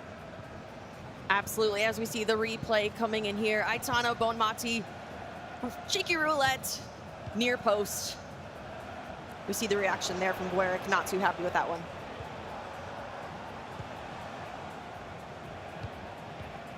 Well, we've got a special guest joining us, and I want to hear from him straight away off the back of what he's just seen. Anders Vergang, FC Pro Open champion, joins us in the commentary booth. Tex in your group, thoughts on that? Looking forward to that game, because I am. Yeah, of course. I think I'm pretty happy with my group. I mean, all of them is quite okay. There's no free wins, but I think that there would not be like anyone who destroys everyone in the group. So I think I can lose some games and still win the group. So I'm pretty happy, and I think I can win the group. The community has been asking for Anders Vergang against Tex for years. It's actually going to happen. Is it a game that you've been waiting for as well? I could care less. I don't know who I play. It's always random who you... You're a liar. Liar. Why? I think you want that game as well.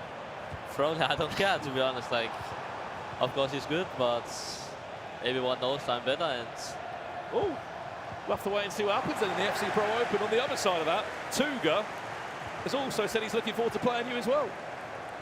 That's okay. Like, they had one weekend today where they won, and I didn't win, and that's only because I didn't play. So I don't know. Like, they can say whatever they want. They can look at the ranks, they can look at trophies, they can look at everything, and they will find out who the best player is. Do you prefer it that way, being called out in the group, being the one person that people want to play?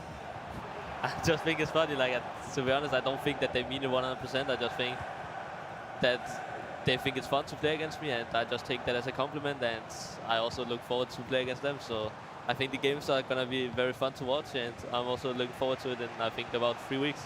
How hard has it been, you being here in DreamHack and not being able to play? Has it been a bit frustrating that you've just been sitting from the sidelines watching all the games unfold as Umit has gone 3-2 up in this game? How much have you missed playing this weekend?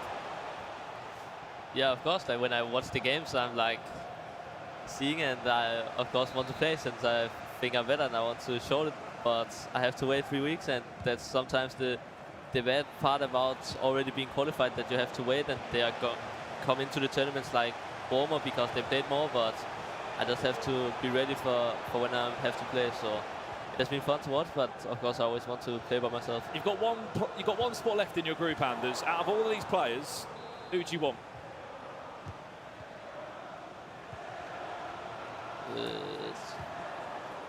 But wait, is there not like another session afterwards, right? No, this is the last. This is Group C and D. There's still 3 more rounds to be played, 2 more rounds to be played. But out of all of these players, it could be any of them. Yeah, that's true. I don't know, probably not like only Umut, because I'm very good friends with him, and he was my former teammate and everything. So I think I wouldn't prefer that one, but we have to see. We'll have to see indeed. By the way, Cameron Rock 3-0 up in that game. Huge for SAF if they can get through to the FC Pro Open. Over here as well, Gueric comes back flying. 3-3 in this game. Again, if you've got any questions for Anders Vergaan, the defending FC Pro Open champion, get it in the chat. We'll pop up a few of our favourite questions. That was the goal he conceded. It was a hard one to take there, Case. That it was, but it does put Gueric back into the mix here, up against Umit. Umit on the attack, couldn't quite get through there.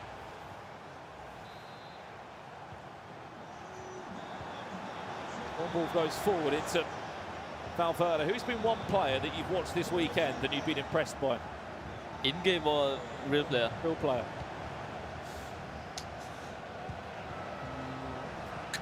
If you look result-wise, I think this Google guy did lose a game, but I don't rate him that high, so I don't know. Like, yeah, if you look at results, probably him, but I also think Nasada's playing right now, right? I think he went 3-0 yesterday pretty easy, then he lost the last 2, but it was not that important. But if he doesn't qualify now, I would be very disappointed. I still can't believe yesterday that Nasada case, he scored 19 goals in one game. No, he was an absolute goal machine, but he was out there conceding some as well. As we head back over to the Montaxer versus Sharif game, Montaxer going into half up 2-0. What do you make of the players, Anders, that have come here as free agents? They've taken the risk. They might have self-funded their trip to come here, all in hope that they do qualify and then they get a contract move. It's quite ballsy, isn't it? Of course it is, but I also think some of them already qualified in the, like, not in the last chance, so I don't know. I mean, like, I think they know that this tournament they have to show anything, and it's one of the biggest, so I don't blame them at all. And I think like there's also a lot of good like players that is not free, that is free agent, and also many of them is actually better than someone contract. So I completely understand them, and when they now prove that they are better than some of the players that is on contract, then the organizations and clubs should probably look at that way next time. Someone else that you know a thing or two about is Young. He's 4-1 down at the moment. Yeah, well, like I think he spoke a lot when he beats me, but after that I keep saying it, like, what did he achieve? Like, I don't know. Like I also said, I think yesterday, this Cameron Rock, he has a very good coach, and he's not overperforming, but it seems like he's playing the best tournament of his life, and Young keeps disappointing. So I'm not that surprised by the result, but I also think the Gueric Umut game is pretty important, because the loser is gonna play the loser here, and I think when they just hear the names, they would prefer to play Cameron Rock. So if they win that game, now Wood leads and has like a decider against Cameron Rock, they would take that any day of the week. This game has not stopped delivering. There's 7 goals in it. Okay, Summit now back in front, 4 goals to 3. But I mean, as Anders is saying, if Cameron Rock is playing the best tournament of his life, what a tournament for it to be. What a tournament. I mean, Swiss stage wasn't the easiest for him. It was a little bit of a roller coaster, but definitely for the English community, I know that they are all backing him to qualify for the FC Pro Open. But Anders, I gotta ask you, how important is it to qualify for this competition every single year? Going into the leagues, this happens first. It really does set your season up for success, doesn't it? I mean, to be honest, like, I think this Pro Open have been there for 2 years, and both times I ended up qualifying for the World Championship, which is like the only goal I have for the tournament. And when you do that so early, it is just like, okay, you have the league, you still want to win it, of course, but you don't have that much pressure. Like, it's your season is over if you don't win the league there. So for me, I think if I doesn't like qualify through Pro Open, I think I would be very much more nervous, and you just know that there's much more on the line in the league, and if you then fail that, then it's pretty much over your whole season. First question coming in from Honda. Who is a must-buy player, in your opinion, on the team? Don't say R9. Okay. How many coins? I mean, you can give us 2. You can give us a cheap one and an expensive one. Okay, Zico and Pina. You do love Zico, don't you? What is it about Zico that you love? I don't know, I just think 4-4-1-1 is pretty good, and he's by far the best camp, so I think he's right now one of the best players in the game. Another question we just had on there, favorite formation. Do you want to give that away? 4-4-1-1. 4-4-1-1. And then the last one that just came through, who would you rather play? Tex or Tuga, as Umix gets a 5th? Tex or Tuga, like, I don't know, I think both games are fun, but who I would prefer, I think, I don't know who's better. I think there's probably a higher chance of me losing against Tex just because of people will hype it up, and then I'm probably also gonna overthink and probably play a bit worse, and I also think that Leipzig will do everything they can to win against me, so I don't know, it's just gonna be fun. I'm looking forward to it. Here's a penalty for Guering, which he's missed. Umit.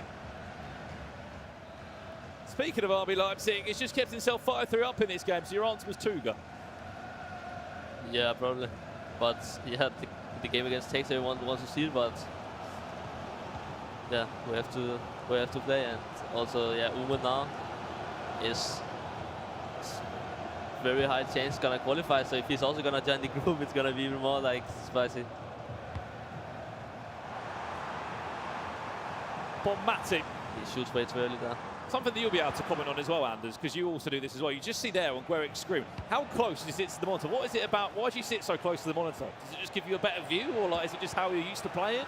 I used to play, but right now when I'm watching people play and I'm standing like far behind, I almost can't see what's going on. So I think my eyes aren't the best, but when I can make a career like this with not very good eyes, I might be pretty talented, no? As we head over to this Montaxer versus Sharif game, Sharif starting off this game down by 2 goals, but he is now back in this game in the 66th minute. He is hanging in there up against Montaxer. Yeah, he was in the FC Pro Open last year, wasn't he? And a few words with Nick Snep, if I couldn't cast my mind back to that one between those two. The Moroccan, who will have an army of supporters behind him. That's the group to get in, to remind you. Anders Vergang alongside us. He's in Group A. There's only 1 spot left in that one. Manu Opron, Emre Yilmaz in Group B. That's already looking stacked. 2 wins from Group C and D, and you will also be there. That was very nearly the perfect turnaround for Sharif.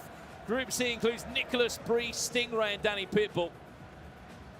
And last but not least, Group D looks as follows: Levi David, Gibaros, Guga Ferez, and Paulo Neto. So far, you probably will say your own group. What is the hardest group? Probably B. Does look good, doesn't it?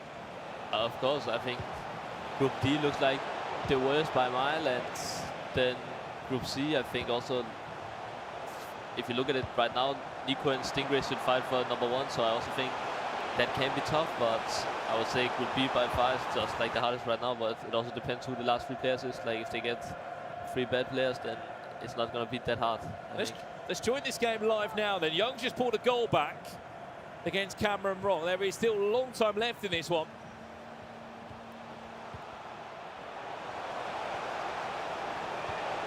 It just goes to show 9 minutes is a very long time. Cameron Rock dominating the entire first half, but Young is still very, very much in this game. I was asking as well about how did certain players qualify. 4 players qualified from the FC Pro Open last year back to this year, and it was the FC Pro World Championships where the best performers there also got an auto qualification ticket into the FC Pro Open as Young. Nice aim. That's not gone on target. That was a finesse from Mohamed Salah. I mean, just to be completely honest, if you can't aim with Mohamed Salah in a finesse spot like that, then you should not speak about beating me, right? Let's jump over to this one now. Montage to Sharif. 2-2, Rafael Leão. Montage is free agent, right? He is. I actually, like, if you look at this game, I would think he's gonna win, to be honest. Like, he's one of the better free agents, and I don't know who he play after this, but I think he has a very high chance of qualifying. Stab. Saw where that was trying to end up. Into the feet of Marquinhos. Update over here. Gueric has equalised against Uma. Yes. From this moment here, Mohamed Salah. And we'll join the game live too. What a game this has been. Gueric, though, consistently trailing in this match, but he's hanging in there with Umit. Umit has to be frustrated because he's up. They're drawing. I mean, he is very much back and forth, but Gueric is giving him a very good game.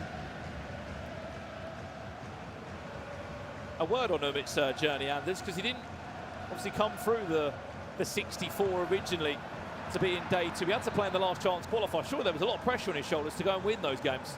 Of course, and to be honest, I also feel pretty bad for him. I mean, like, he's way better than what he has been showing, and I also speak with him today, and of course he's not happy with how he plays, but also, like, when he's playing and you know, they have to speak about the game, what's going on, what they should change, then he is also not very sure if he gets the right tips. But so I don't know, like, I just hope for him. I like him very much. I hope he's gonna come back on his level, because when he is playing good, I would say that him and me is probably the 2 best players in the world. People often forget, Case, that he is a world champion. You can't forget. You cannot forget that this person is a world champion, because world champion mentality, not many people have it. There's only been so many, and it might have been a few years ago, but he's definitely still hanging in there with the top of the pack. Absolutely. It was a penalty shootout, and if you can cast your mind back to Copenhagen when he was world champion against Nicholas.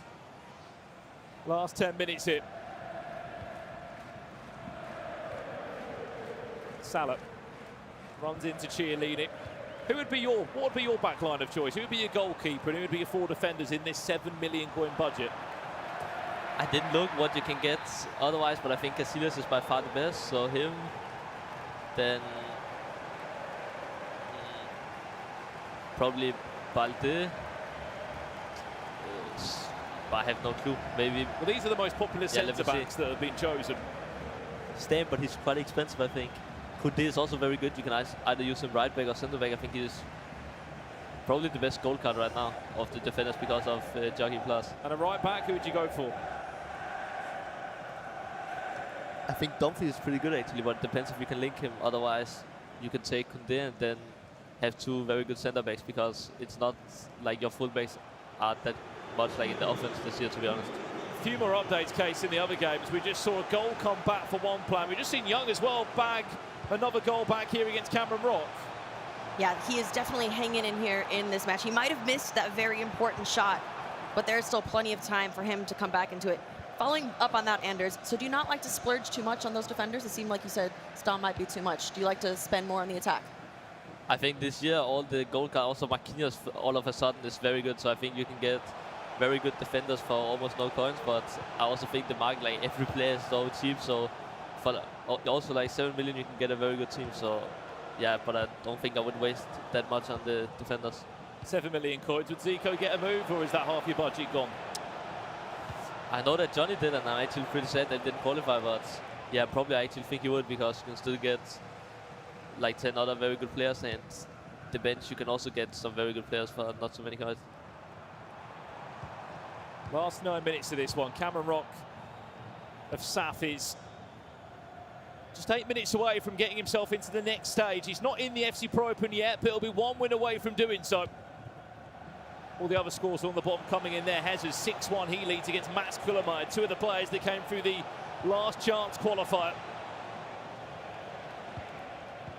Cameron Rock dispossessed by Chiellini, and time still moving forward. That Nasada Anas game, not as many goals this time, Case, not 29 this year. Not this time, but it just goes to show the tension is high. We are here in Knockout FC, and so it's going to be a different situation. This game is about to conclude. You mentioned that you fancied Montax to win in this game, Anders. Any time of 1 minute, and it looks like that's going to be the case. Sharif will have the last chance. 25 in-game seconds left. He is dispossessed, and Montaxa goes through. One win away as a free agent to get into the FC Pro Open. Yeah, I mean, it's not a surprise. I think Sharif is, of course, like, okay player, and I played him in the semi-final when I won, but like 6-0, I don't think after that he has performed that good, and I know Montaxa is very hard to beat, and he's also like very all-arounder. I think that every year he's pretty good and pretty consistent, so now he has 2 deciders to qualify, so that would be very, very big for a free agent player. Well, Umit is halfway there, Case. Again, he's also come through the last chance qualifier, and he is 1 win away from getting himself back to the FC Pro Open. Yeah, speaking to him yesterday in his interview after he made it to today, he was just like, I am exhausted. And so he has made it all the way through in the competition, and so it's just one more game that he needs to win. And over to this one now, game 3. Cameron Rock 7-4 up now. He has got the all-important lead. He might even get one more goal, just to put the postage stamp on what's been a really strong performance from him.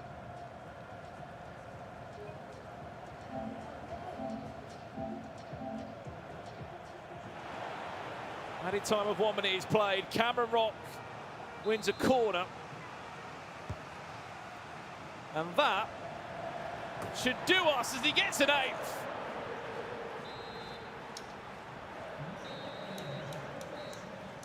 He can't really complain with that, Anders. What a performance he's had. 8-4 win against Young. It's all in your hands now. You're 1 win away from qualifying from the FC Pro Open. Yeah, of course, but now he has to play Umut, and you know, Umut should win that game, but even to beat Young that convincingly is very good. And also this corner kick, like, I think they've been working a lot on it, and he had to beat Young 8-4 is not easy, and now he's 2 deciders, and if he's gonna play Umut, then he's probably gonna play a worse player afterwards, so he has also a huge chance to make one of the biggest tournaments of the year. I'm hearing, by the way, we are still waiting on a full-time result from Max Kullameyer against Hezes. We will give you that game as soon as we have it. But whilst we have the chat open, get some questions in for Anders Vergang, FC Pro Open champion, Euros champion. Let's speak about that very quickly. You qualified for the Euros. That's technically the only competitive FC you've played this year. How was that qualifier? And are you looking forward to trying to defend your title this December? I mean, I had the hardest break by far, and every single round I got a very tough opponent, but I played extremely well, and from what I've been seeing this weekend, then I'm not scared of everyone, and I think if I can continue what I did 2 weeks ago, then I'm also going to lift that back-to-back. But yeah, I'm very looking forward to it, and I think it's a very underrated tournament. I don't think people rate it that high, but to play for a country and to be able to do that back-to-back would also mean a lot to me. Now, Anders, what do the next few weeks look like for you? You're going to have to travel all the way back. You've been sitting pretty this weekend, but do preparations start adding up here? What does that look like? I mean, when we are home, I think ladder starts, and then any cash cup, I think 1 weekend before I have to play Pro Open. So I have some smaller tournaments, but still quite important before the big one. So I think it's very good time, and I'm just looking forward to get home and start to play and see if I can continue what I did 2 weeks ago. Absolutely. As we said, he is in Group A for the FC Pro Open this year. The update I heard in my ear, by the way, Hezes was 6-1 up against Max Kullameyer in that game. It's the only game, as we said, that is waiting to conclude. I think that might even be on its way towards a full-time result there. We'll give you the update as soon as we have it. I mean, Anders, where does your motivation now sit? You've won the World Championship, you've been in the Euros champion, you've done the FC Pro Open. The only missing part of the puzzle, you could argue, is maybe an E-Champions League in there. But in your, what's the motivation for you? Is it to go and do it again, win a World Championship? Where's the ceiling for you? Where's the limit? Yeah, I also think I said last year, like last year I wasn't that motivated, and that makes me mad now, because as I can see now, and I played very much this year in the beginning because I switched team and I'm very motivated, and I can see that that when I put in the hours and work, then I'm way better than everyone. So I'm very looking forward to this year, and I just hope that I can continue what I've been doing in the past, because yeah, then I just want to close the goal discussion like for everyone. We got a question from the chat from EG Gaming. What is your favorite tournament that you've played in so far? Okay, that's actually a good question. I don't know. Like, I would say Champions League, I never won it, but I also think that tournament is, I don't know, I think it's strange. Like, then you can only qualify through the league, and there's so many bad leagues, and then you only have like one chance. And if there's so many good players in one league, then there's many good players missing out. So I don't rate it that high, to be honest. So I'll say obviously World Championship is the biggest one, so that is very fun to play. But Euros, I think, is something special just because it's the only tournament where you play for your country. And it's another environment, and it's just completely different. So that is like different to every tournament. So I don't know. I think many tournaments also have like something different. So it's hard to say. In the chat, I mean, you've sort of said about ending the GOAT debate, Anders. If you are in the best top 3 of all time, who's next to you in that top 3 debate? I feel like your boss might be. Yeah, probably, but I don't know. It's hard to say, because then someone is saying Bacho because he won twice, and that's also very good. But then people also say Nicolas, he never won it. So it depends like how high you rate World Championship. Because in my head, if you say Nicolas, then Bacho can't be that high because he only won World Championship. But if you think Bacho is high, then Nicolas can't be that high because he never won it. So I don't know. It's very hard. Tex in his prime was probably the best ever, and Dossery has won the World Championship and lost the final too, and was also winning other tournaments for that time. So I think it's very hard, and everyone is very close, and that's why I think I don't need that many tournaments to make sure that it's me, because now it's very close and it can be basically everyone. And if you ask 10 people, I think everyone will say something different. So you've kind of skirted around the answer there. Who's your top 3? You and who? I don't know. Like, also Umut, you can say he won E-Club with me. He won World I think Cup we're building the top 5 list here, Case. Okay. Everyone. Yeah. Okay. Then I'm saying. I think all your top 5 are in there. Anders, MS Dasari, Tex. I'm saying Bachor and Dossery. That's your top 3. Yeah. Manu Bachor and MS Dossery in the top 3 for Anders Vergang. You can have your say in the chat as well. Who is your all-time top 3 of this e-sport? This is our last game, by the way, to conclude from the round. It's Nasado against Amas. It was a full-time result, I apologise. That was Hezers beating Max Kullermeyer. This is the only game that hasn't concluded yet. What's impressed you about Nasado, Anders? Because you said he was a player to watch. Yeah, actually this game, just to be completely honest, when he only leads like 4-2, I know that he hasn't played his best game, and you can also see in the online results when he's playing good, then he has probably been the best player in the world this year. So I know that he hasn't played on his 100% in this game, but he still wins, and he has 2 deciders now, and if he's just going to step up a bit more for the next game, I also think he's going to qualify. But it's also very different to play like this tournament and online letters and stuff. So if he's going to be able to control his emotions and not be too nervous, then he should make it, I think. Now, whoever wins this match will be going up against Hezers. Do you think either of them could take him? I think if Anders plays Hezers, I think Hezers is going to win. But if Nasado wins, it's pretty even. I think Nasado is a better player. But as I said before, if he's going to be too nervous, like it probably looked like he was this game, then I'm not sure he's going to win, because Hezers is also very good and someone that knows how the game works and can score many easy goals. So it's very close, but I would say that Nasado should win the game. Well then, we're only a minute away from finding that. Remember, no one's eliminated yet from Group C or D here. It's 2 defeats to be eliminated, 2 wins to send you through to the FC Pro Open. And where's this one going to end up? Is that a goal back? It is. There's only 1 minute of added time. Yeah, it's over. It's impossible, I think. He had the ball for too long, so he did like this pass mistake, so not really anything he could do. Tell you what, for a second now, I thought he was about to lose possession. Added time of 1 minute has been played. And there we have it. Full-time result in our last game. Overall, a very strong opening round. I mean,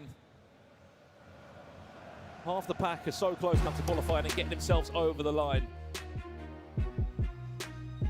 Big games coming up though next, as you said. Hezers will be taking on the winner of that game. As we said, Anders Vergang, absolute pleasure for joining us. We'll see you in the FC Pro Open. We will be back after a break for round number 2 here in Group C and D. Who's making it to the FC Pro Open? We'll find out next.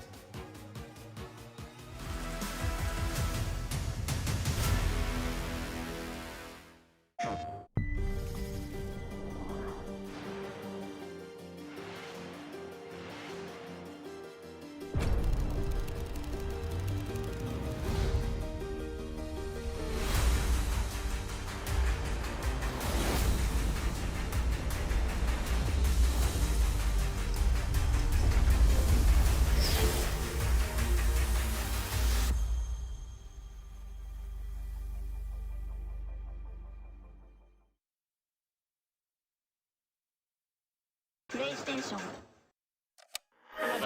Made from battery. EA Sports. It's in the game. Sport is everything. For decades, we've lived it, played it. It's tribal, it's primal. It's sweat, it's sacrifice, heartbreak and glory. From the virtual to the real, we were there, together.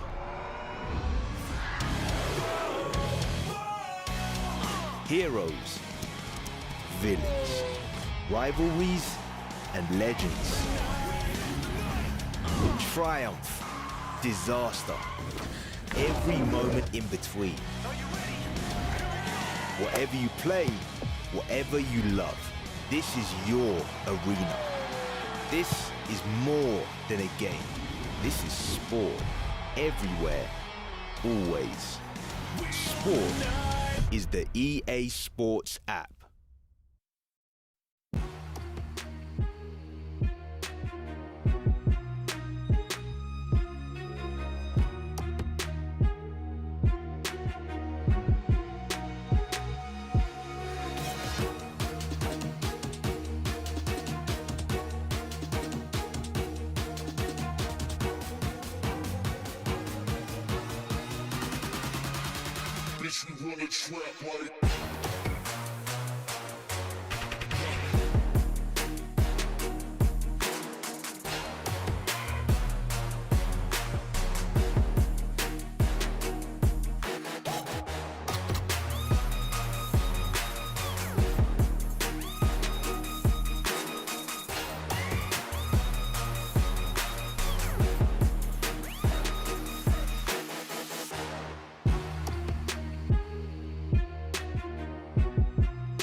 Welcome back. We are live from DreamHack in Atlanta, and joining me right now is Hezers.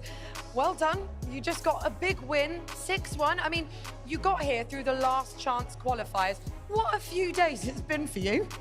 Really long day.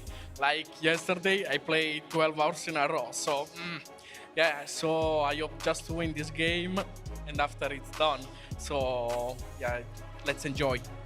Do you feel like you've got momentum with you, though, because you've been playing so many games? I mean, maybe yesterday, but after I go to sleep, like, not feel that good, like with sore throat, but I mean, let's enjoy the game and the momentum. You're playing Nasada next. How are you feeling ahead of that one? Young star, but I'm happy about that. I mean, I know that, like, I never had easy match in my career in important round, so like I know the feeling, and I'm sure that it will be a funny match. One win away from the FC Pro Open. What would that mean to you? I don't know. Like last year was an heartbreaking moment, like lost in penalty, so I don't want that again, not again. Okay, well, we'll let you get ready for your next game. Good luck. Thank you so much. Casey, Shori, over to you guys. Thank you so much, Nicole. Yes, I'm joined here by Shawi. We're going to take a look at how those groups are shaping up because it is about to be very, very intense. So let's see how those are all coming into be. Starting off with Group C. Let's see how we are shaping up with Group C here.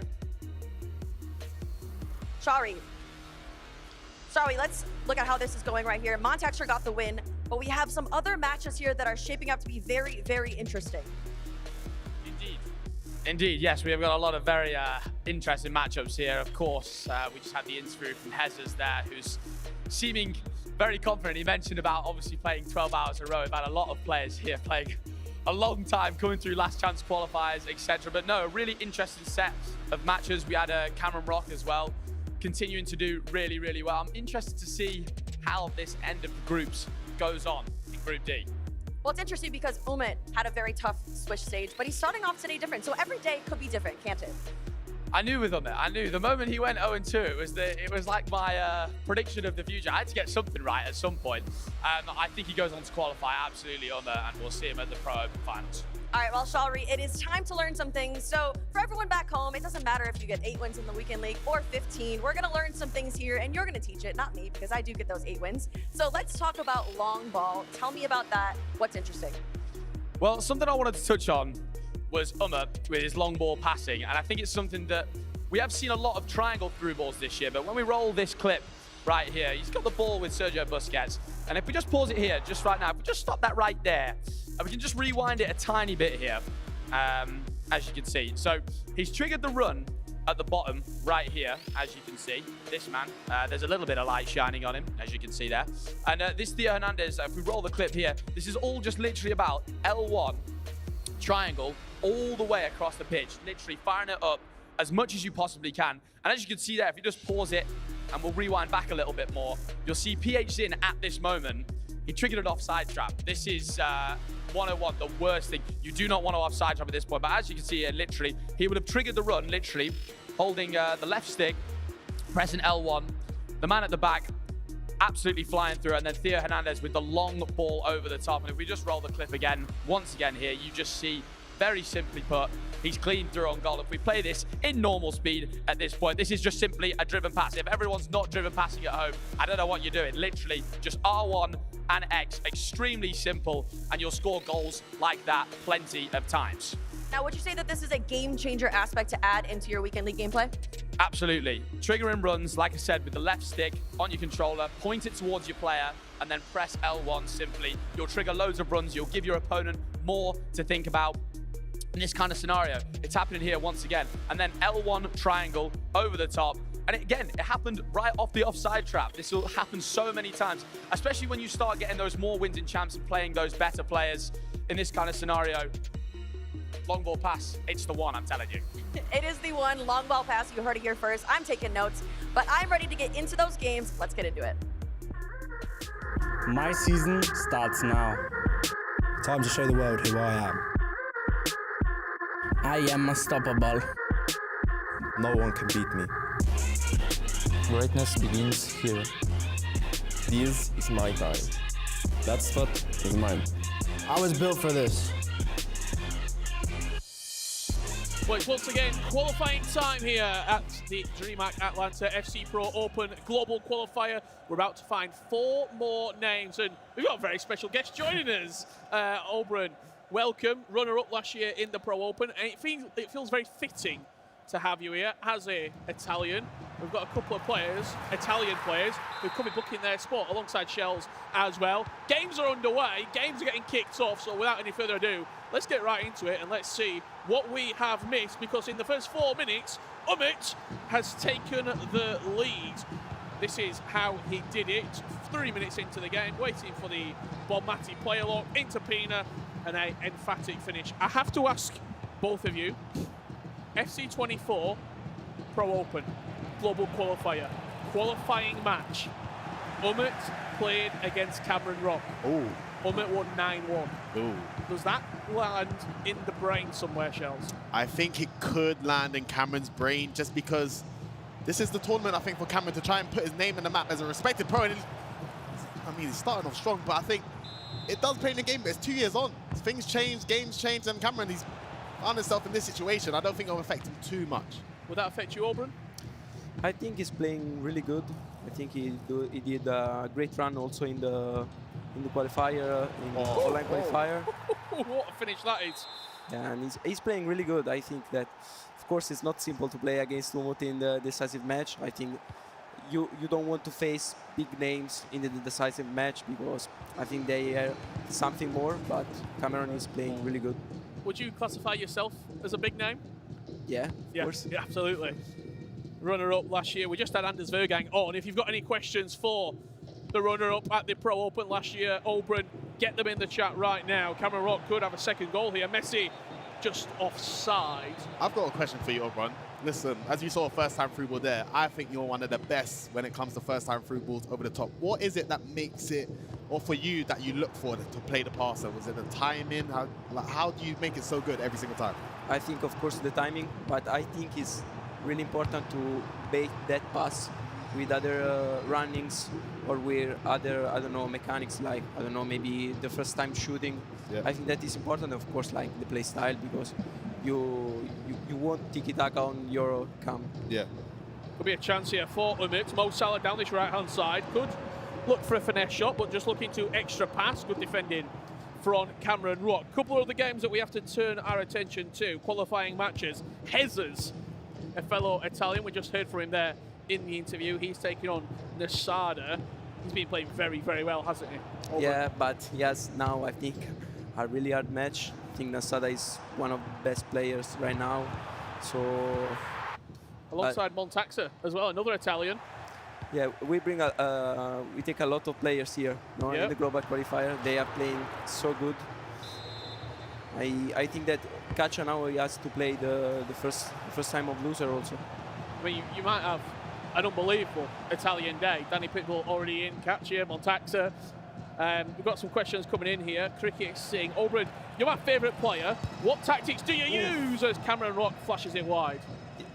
This year I use, I think, default tactics like 4-4-1-1 to inside forward, to holdings, just one playmaker, one inside forward. So I think they are just default. Maybe I will prepare something for my group stage. There's Umut with a second goal. Quick counter-attack, Shells, but it's very early in this game. We're not getting too excited yet. Yeah, Umut, he made his way for the last chance qualifier, but in transition, look at it, he's so deadly going forward. But the extra pass, I think it was a bit fortunate. I didn't think he had to do it, but Umut won't be complaining. And Montaxa looking to try and equalize, which he does against Darkley here, which is 1-1. The Italians showing strong, but Umut, he is so good in transition. Another couple of games just to bring you as well. Yaskau is taking on Adida. One of those two players will be at the FC26 Pro Open. But we've got any updates from Hezes and Nasada, we will bring them to you. All the best moments coming your way. Alongside that, we've got Elimination FC being played. Queric and Young, Max Kulimaya and Anas Bada, Happy and Alihan Lyon, and Sharif and Katia. All those four games, Elimination FC. Group A is filling up for the Pro Open. Vergang, Pashotto, Luke's Official, Tuga and Tex. Group B, with yourself, Auburn, Emre Yilmaz and Manu Bechore. Thoughts on that group very quickly? Me and Emre, we always want to have fun together, I think, every time. Yeah. Group C, as a corner comes in there, it's going to be headed down, just headed away. Stingray, Danny Pitbull, Brice and Nicholas, two more spots remaining in that particular group. And in Group D, just to round it out, the Brazilian group, as it's starting to shape up. Gui Barros, Guga Ferrez, Paulo Neto, joined alongside Levi de Vitas. That's just flashed wide. Cameron Rock with a couple of chances, but not hitting the target. Yeah, I think Cameron Rock has started this game really well. To play a guy like Umut, it's not an easy matchup for Cameron. I think this shows the level he's been playing at this whole tournament, but a couple good chances for him. He's a bit unlucky to not score one, but it's a good start from him. See a goal coming in here between Montaxa and Darkley. And it is fallen the way of Montaxa. Just power at the near post there, Auburn. Quite an unconventional finish, would you say? Yeah, I think that he made the passes on the second post. I think Monta is playing really good. I think, like, Monta is always playing so simple. but he's so strong, I think, especially in the offensive phase. Umut coming forward here, looking to go 3-2, and maybe that's just the difference at the moment, Shells. Cameron Rock had a couple of chances, couldn't make him pay. Umut is clinical in the final third. That's the thing with Umut, man. You give him a chance of goal, he takes the back of the net every single time. I mean, it's just vicious. Cameron Rock, I think, has been a better player, but that's just to show Umut on the counter-attack. He's just lethal in front of goal. And as you can see, Nasada trying to open up the scoring in this game with a play lock across to Mbappe. He scores the first in that game as well, but Umut, he's just vicious in front of goal. Only 6 minutes into that game, so plenty of time left to be played between Jesus and Nasada. I'm sure we'll see that game wrapping up. I've got a question for you, Obran, going back to your tactics. Before, with Mohamed Salah with the outside foot net. This is what I mean. We don't even need to use this right foot. We're talking about Salah breaking through the line for Umut once again. It just shows how vicious he is in front of goal. Well, you broke down that item, Game Changer Silver, one of his play styles. He does have the Trivela in the locker. He's got the finesse shot. He's got the low driven. He's a fantastic player, and that goal finesse shot is lethal. But Obran, going back to your tactics, I heard that you was using double holding on your centre mids. Now, if that was me, I have no options going forward. How does it make it work for you? Ain't that a bit hard? I think it's good holding for the center mid, especially in 4-4-1-1, because it's not too defensive, but they are perfect for the reset when you are in the phase. That's a fair. Wow, Umut. Incredible. Sorry, Obran, but he's turned the game around in 20 seconds. I think I didn't like box-to-box because they are inside the box, so you can do the reset. So I think with holding, and also because now when you are keeping low the defense, the reset is one of the best place to attack. Yaskow 4-1 up here against Adida. I'm just going to see this game get back underway, but a player that has been on the periphery, has been on the edge for quite a while, Shells, you would say, has Yaskow. A lot of online tournaments, a lot of online cups, good performances. This is his coming out party here in Atlanta. If you've been keeping up to the FC competitive scene, Yaskow, he is no joke going forward. So some players, I think, that have got their own little signature style, if you want to say, going forward, and Yaskow's one of them. I think if he gets his chance to show what he's got in the Pro Open, he's got to be a name to watch out for because he is so good on the ball. Played against him, Obran? I think really few times, no, not so much. Yeah, also because he's in West Europe, so we didn't face him ladder or online qualifier. Ooh, that to me looked like a good tackle. That looked like a good challenge. Let's see if Sharif can slot it home. It's a Panenka that goes just underneath the goalkeeper. You think he meant that? Looked like something off Pro Club, that. I don't know if he meant that, though. Yaskow adds a fifth just as we join back. Let's have a look at that goal down the right-hand side here with Mo Salah. Player look fake to the edge of the box. Bon Mati into Frenkie de Jong. No need to take an extra pass. Just fires it in at the near post. And the Clement Foot representative is flying right now. There are goals everywhere here at the FC Pro Open Global Qualifier. This is Knockout FC. This is Qualification FC as Darkley, just on the stroke of half-time, will go 3-2 up. Kylian Mbappe is an absolute joke, it feels like, this year. Yeah, Kylian Mbappe, of course, we all know him to be the striker, but on this game, left mid, there's no one that can slow him down. There's no fullback that can slow and stop him. But you can see the McGeady cancel to break the team press. There's a good response for Darkley, who went undefeated in the qualifiers. You've been watching Obran a lot. Is there any players that you've been surprised by in terms of in-game? That's a good question. In-game, like in the stage? Yes. I think just by Guga. I know that he was really good. I didn't imagine like to go 7-0 at your first important LAN event. So I'm really impressed by him. Similar question, what about items? What items have you been, I might try that at home?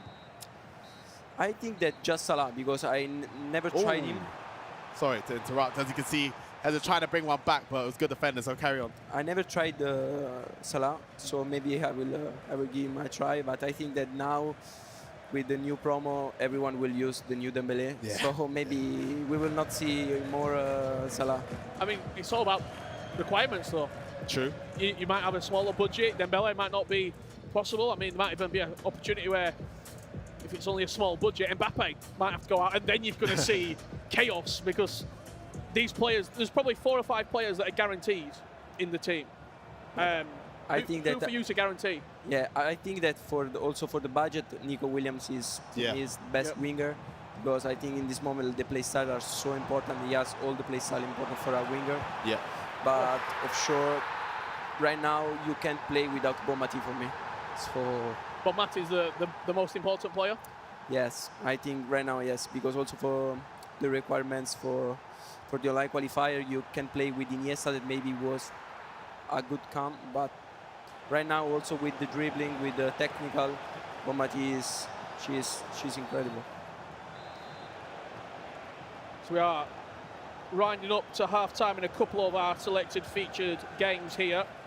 This match did kick off slightly later. 370k on the market right now is Bonmati.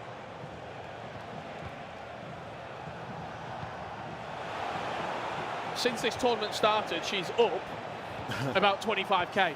So I think people are seeing how important she is in these teams. Goal here. We've not seen a lot of this game between Querec and Young. Elimination FC is this matchup, as Querec does get one back, and that's 3-3. All the games right now, really, really evenly poised, it feels like. I mean, yeah, even from the rounds before, I think the only game we kind of seen a big difference was that Mark and Tex game. But, Obran, we got another question. Who's your favorite Italian icon in the game? That's a tough one. It's a tough one, yeah. I think maybe the one that you can use also for the requirements right now maybe is Zambrotta.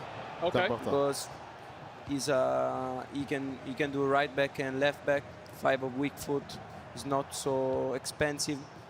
Yeah, I hope that Totti had a better item, but maybe with the new promo he will get. I mean, down the line, if they increase his pace, he's got incisive pass already. He could be a great option. Question here coming in from Toled. What team do you support? And you're not allowed to say Exceed. I think. Yeah, because I love football, but I don't support like just one. In this moment I love to watch the Como. Let me put you onto a team. Yeah. League One, great football. We play at Oakwell, Barnsley Football Club. We need all the support we can get. Yeah. No. Doesn't even know where it is. Yeah, I understand. Yeah. Right now, yeah. We have to. I'll see you down there. Approaching half-time here. Hezes trailing 4-2 against Nasada. It's that through ball every time that Hezes is looking for, but just getting caught out at the back. I think it's the problem when you don't have tiki-taka. Like, this was the perfect timing, but the ball doesn't move so fast like it needs to be.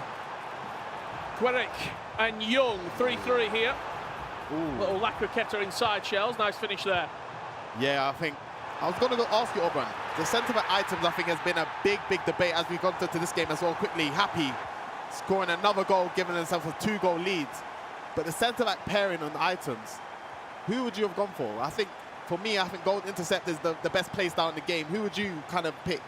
I think last year Anticipate was by far the best. But this year maybe intercept and Bruiser.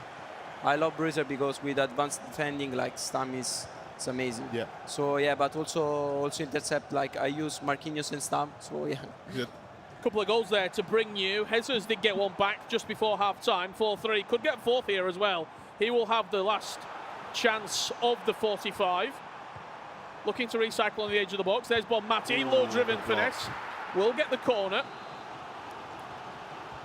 Decides to play short, recycling into Bonmati.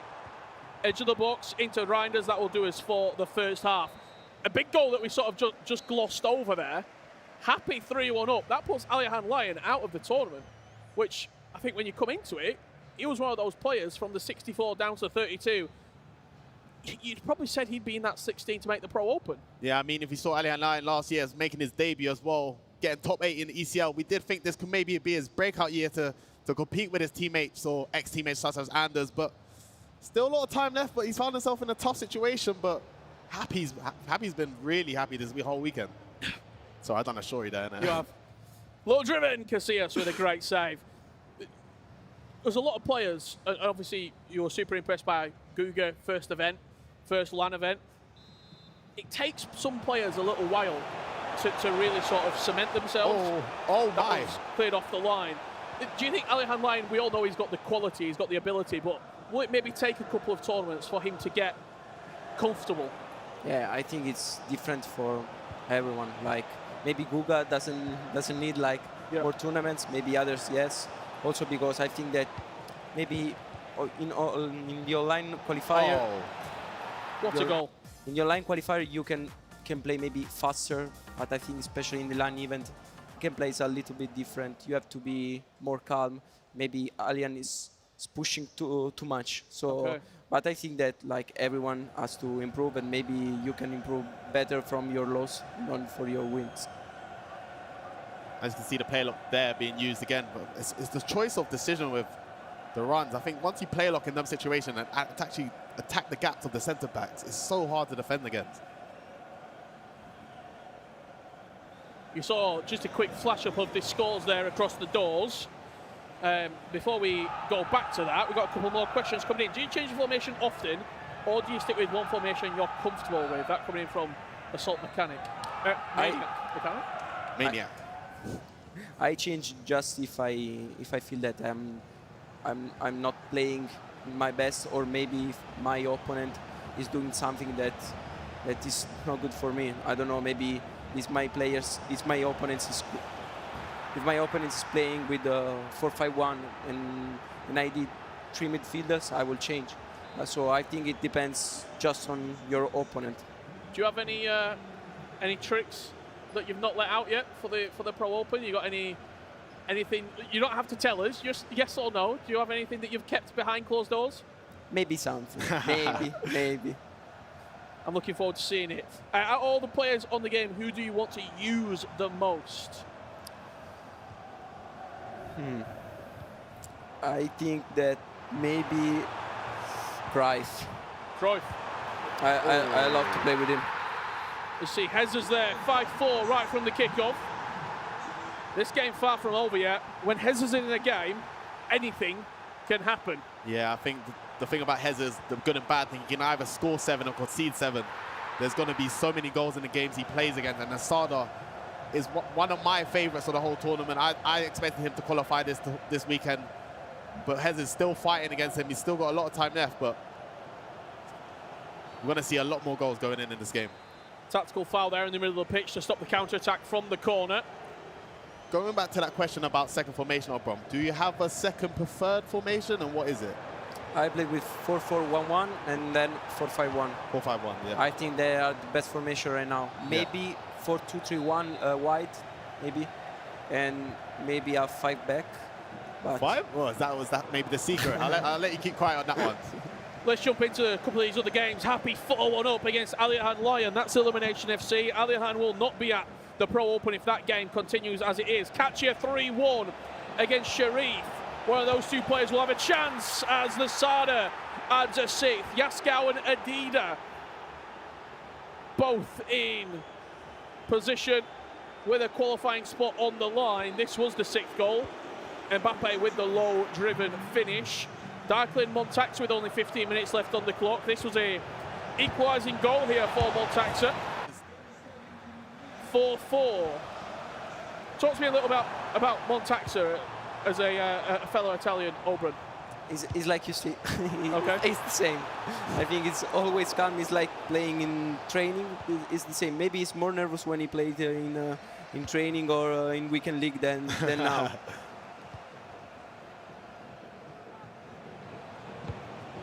Let's jump on to the main stage, the featured game. Umit, coming from the last chance qualifier, started this tournament 0-2.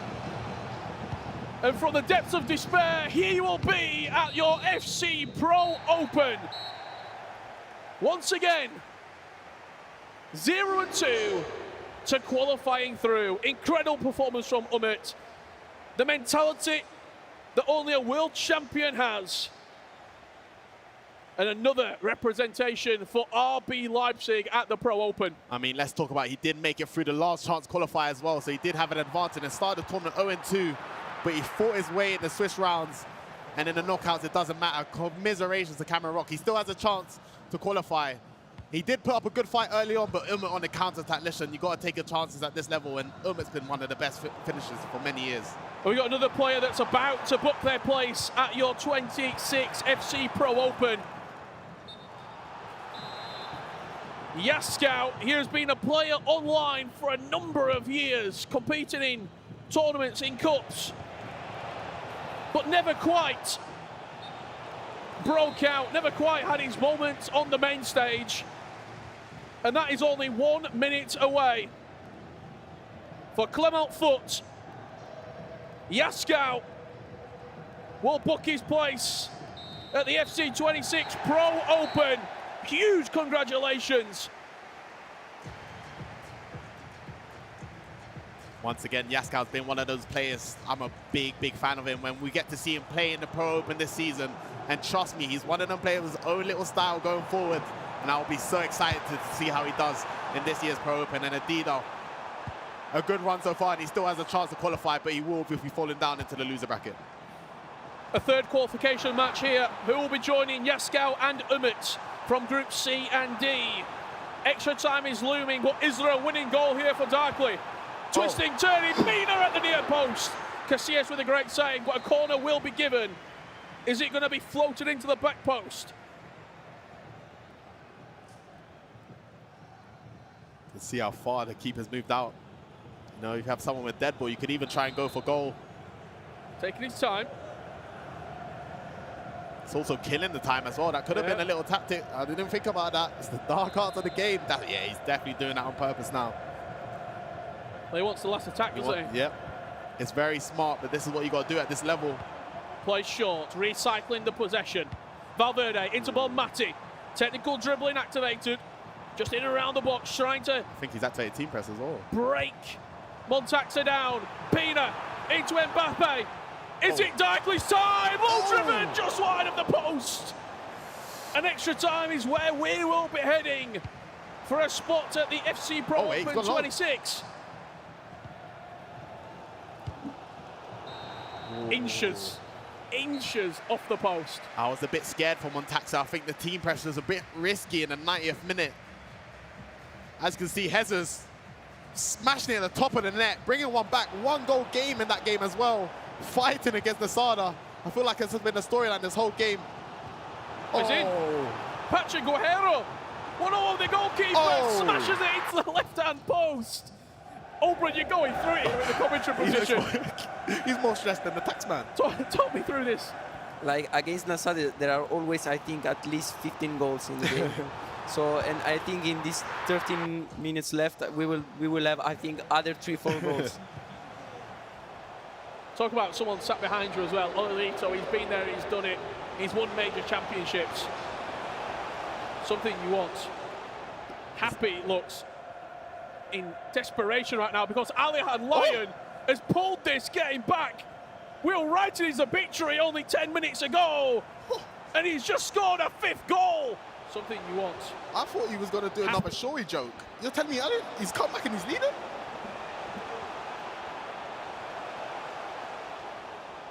We were just talking, Oberon, about Alihan Lyon. Maybe needs a couple of tournaments to get going. Maybe he doesn't.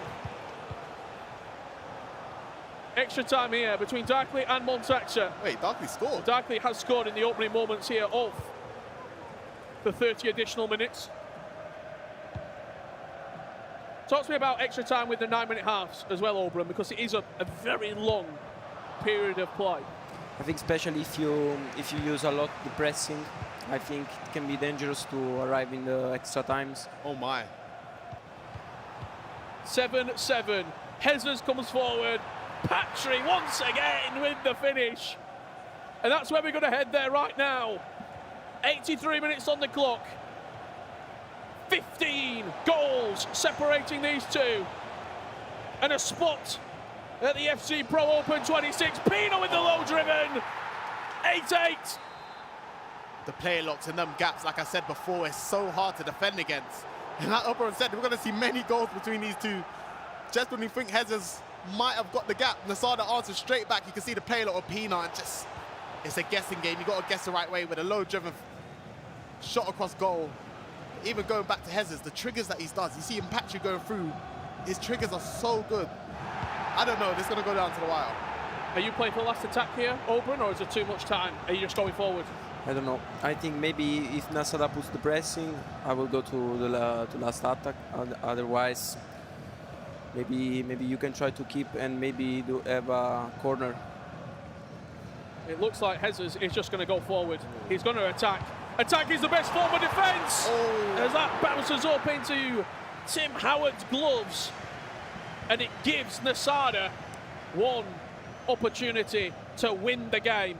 Now it's dangerous. Very dangerous indeed. I thought that was a great attack from Jesus there. I thought the play lock was the right thing to do. Just got a bit unlucky with the first touch. But now you've given Nasada a chance to nick it in the 90th minute, and that's someone you probably don't want to give to any chance. Caicedo into Williams! Nasada with the dagger blow! It came from the slow possession in the middle of the park. Pina into Caicedo, round the corner to Williams. And a slotted finish into the top corner with seconds remaining on the clock. That's what happens when you try and go for it in the 90th. Once again, it was a good attack. Nasada does it. 9-8.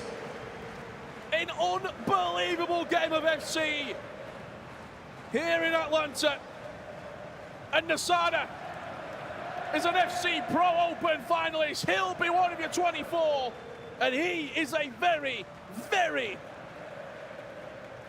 difficult puzzle to unsolve. I will tell you one thing, everyone that's already qualified for the Pro Open, they've been watching this guy. I'm telling you, this guy, you got to watch out for him. He is so good going forward, and no one would want him in his group. I'll tell you that now. He doesn't quite know what he's just done. An unbelievable set of games for Nasada. 15, 16 goals on average every single game. Offensively, I don't think there's a lot of players better than that man right there, Oberon. Commiserations to Jesus, but he's got another chance. But talk to me, Nasada, what a performance. I think it's just, he thinks too rapid in the area, and in the offensive phase he's doing like everything right now in the game, like creative runs, finish shot, player lock, everything. One more spot to be given out right now, and it will be going to the winner of this match, Darkly or Montaxa. Montaxa 3-2 victory earlier today against Sharif. Darkly 5-4 victory against Katchia. It was always going to be a close game. It was always separated by a goal, and that's where we find ourselves right now with only 10 minutes left to play. That was a great step from Montaxa to keep the pressure on. It was a great interception from Valverde, but just can't find the pass in the middle of the box. Good defending from Darkly. You just look there at the bottom of the pitch. Look at the radar. There's a lot of black shirts flying forward here for Darkly. Kylian Mbappe is always going to have the better legs on Valverde. How do you even try and address this? It's such a difficult situation to be in. Do you go for an extra goal? Do you try and hold the possession? How would you play this out, Oberon? I think you have just to try to keep the ball, but like in an offensive way. Yeah. Like just to see if maybe he will press a bit more, or maybe to switch a defender too much, and you have to punish him. Do you have like maybe a minute that you kind of wait for? So for example, maybe 117th minute, you kind of stop going for goal. Because I do agree, I think you have to keep the ball into the final third, because if you lose it in your own half, you're going to many tough situations to defend against. But what type of minute do you wait for? Or maybe do you wait to see what your opponent gives you? Yeah, I think you have just to see how your squad is positioned. Like, because if you have space, you can keep the ball maybe also for, I don't know, maybe 116. Yeah. But if your squad is maybe positioned not so well, you have just maybe to do a manual passing and give to him. 7 minutes left on the clock. The corner came to nothing, which is quite surprising. We've seen a lot of goals scored from set pieces over this weekend. And it gives Montaxa an opportunity to equalise. That's quite a wasteful pass into the air, though. Hold him down. I feel like you're going through this, Oberon. You're playing with him. It's nice to see your friends in the scene. It's nice to see the emotion from your friends. It's to show how much Oberon would love to see his fellow countrymen to join him in the Pro Open. But there's 5 minutes left for Montaxa to try and grab one back. But Darkley is in pole position right now. And I saw in his qualifying game, his game management, he done a similar situation. So we'll see if he can hold on here, but Montaxa will have another chance. Still 3 big minutes left on the clock, plus a couple of from injury time. Frenkie de Jong and Caicedo in the middle of the park linking up. Is there a pinged pass through the thirds? There's Mbappe now in a dangerous position.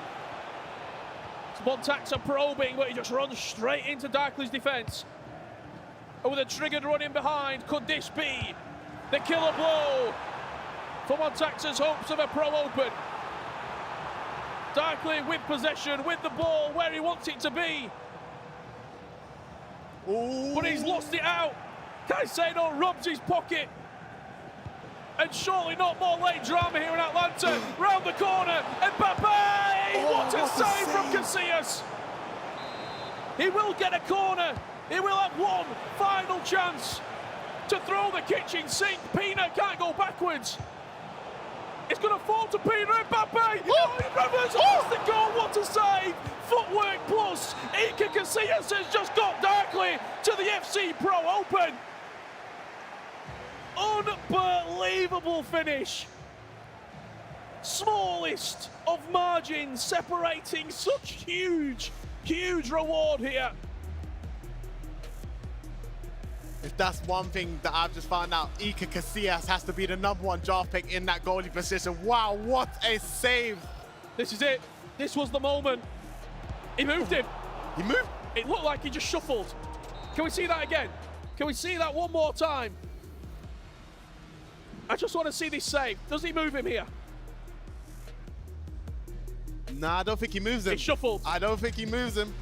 I just think that's Iker Casillas. Maybe a low driven would have changed the outcome, but wow, what a save, but what a performance.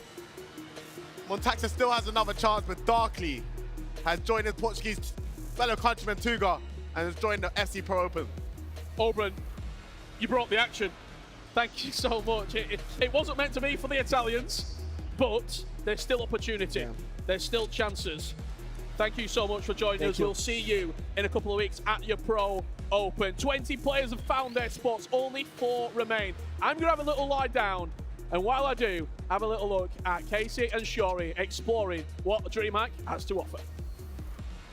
Here we got the hot dog for you, and I have to ask, what type of toppings do you put on? I am known as a bit of a plain man, so I think I might just go for just a bit of ketchup. In Chicago, we don't put ketchup on hot dogs. We put tomatoes, pickle, celery salt. That's a Chicago hot dog. All right, here we go. Hot. I am challenging Strawberry to a dance battle right here, right now. 3, 2, 1. Woo! No, I've absolutely missed. Oh dear. Oh no. Oh dear. Things are going very badly wrong. You're in like some absolute dance rhythm here. You gotta get a little like bounce into it. Oh, I'm on it now. I've been missed. I feel like my feet are too big. Oh, middle. Good job, I'm an FC player. All right, who wins? And the least surprising thing to happen this year is that. I got a C, you got an F? It's just like my school grades all over again, realistically. Well, guys, so much to do here at DreamHack Atlanta. But we are here to see who qualifies for the FC Pro Open, so let's get back to the action, shall we? I think we should.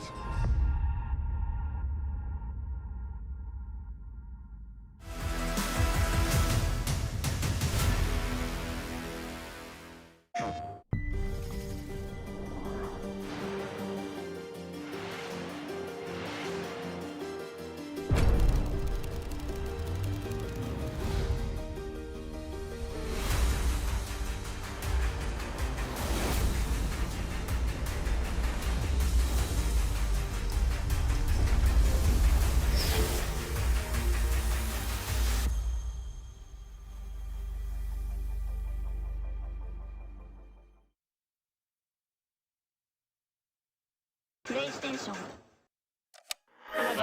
Made from battery. EA Sports. To the game. Sport is everything. For decades, we've lived it, played it. It's tribal, it's primal. It's sweat, it's sacrifice, heartbreak and glory. From the virtual to the real, we were there, together.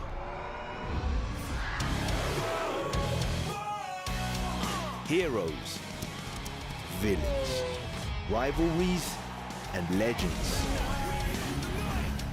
Triumph, disaster, every moment in between. Whatever you play, whatever you love, this is your arena. This is more than a game. This is sport, everywhere, always. Sport is the EA Sports app.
Welcome back to the FC Pro Open qualifiers here in Atlanta, Georgia. We are almost done with the competition, but we are locking in those spots as we see some of the best moments darkly with the celebrations. We can see how much it means to these players to qualify for this competition. I'm joined by Yaskal and Darkly, and Tuga, of course, because he will be translating for us. We're gonna start here with Yaskal. First of all, congratulations. You have made it to the FC Pro Open. How are you feeling? Feeling pretty great. I thought it was gonna be a hard match, but I managed to score 5 like really early, and after that I was just chilling, and I managed to win. So I'm really happy. Imagine just chilling to qualify for the FC Pro Open. We'll take it. All right, so Yaskal, go ahead and pull one of the balls. Let's see what group you will be ending up in. And that is Group A. Anders, LJR Piojoto, Lucas, Tuga, Tex. You're the last spot in that group. Thoughts? Really hard group, but I think every group is hard, right? And I'm with Leandro too, so it's not a French in the group. So yeah, it's gonna be fun. All right, well, thank you. Congratulations. We'll see you in the FC Pro Open. Next up, we do have Darkly. I mean, the emotions there, the celebrations. Also, can we thank Casillas in that match? How are you feeling? Malta, só dizer-vos que o meu inglês ainda não está perfeito, por isso trouxe aqui o meu peixinho Tuga para traduzir. Sinto-me muito feliz, a verdade é que foi um jogo muito difícil e agora é aproveitar porque temos uns dias de descanso e há que parar o Pro Open da melhor forma porque é a primeira vez que aqui estou. He's really happy. He said it was an intense match against Montaxer, but now he'll rest a bit, enjoy this victory, but he needs to practice for FC Pro Open. All right, well, it is time to see what group you will end up in. Go ahead and grab a ball. Let's see where you end up. That is Group B. Manu Bashore, Oberon, and Emre Yilmaz. It's a tough one, isn't it? É verdade, é lixado, mas a verdade é que vou ter que os matar. Tuga, diz isso. He said it's a really tough group. 3 of the best right now players, but he will kill them. Kill them. Okay, we will have to see how that one plays out. We have 2 more players looking to lock in those groups, so I'm going to take you guys with me. Nicole, take it over. Great stuff. Thank you so much, Casey. Yes, that is right. We have 2 more players that are through to the FC Pro Open. And Nasada, congratulations, guys. We will start with you. I mean, you got here through the last chance qualifiers, lost your first 2 games yesterday. What a turnaround for you this weekend. Yeah, of course, I came through the LCQ. It was really hard, but after I did the LCQ run, I was really confident because I won maybe like 8 or 9 games, so it was really tough. And also I started in the tournament really bad with 0-2, but yeah, my coach helped me to just focus on my game. If I'm focused, I can beat everyone, so after that I did, and now I qualified. I'm really happy. I mean, you're a regular here. Is there a group that you would rather not pick out right now? Yeah, of course, I think Group B is the best group. So I would rather not take this group, but yeah, in the end we will see which group I get, and also if I have Group B, I'm still confident to go through. Okay, should we find out your group then?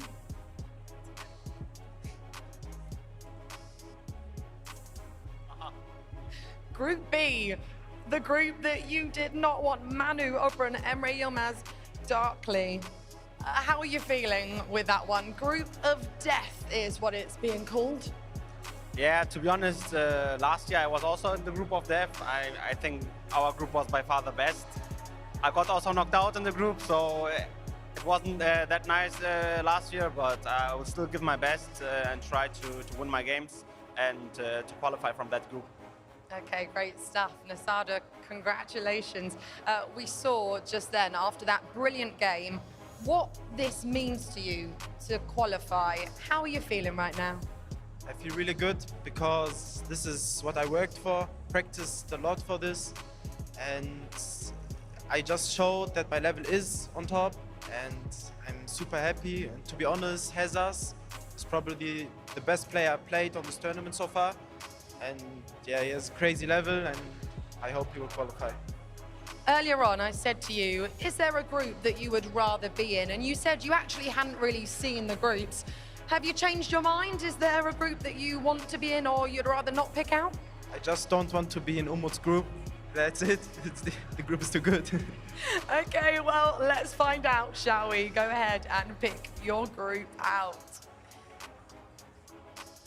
Group D, Levi David, Guy Barros, Guga, and Paolo Neto. Okay, how do you feel with that one?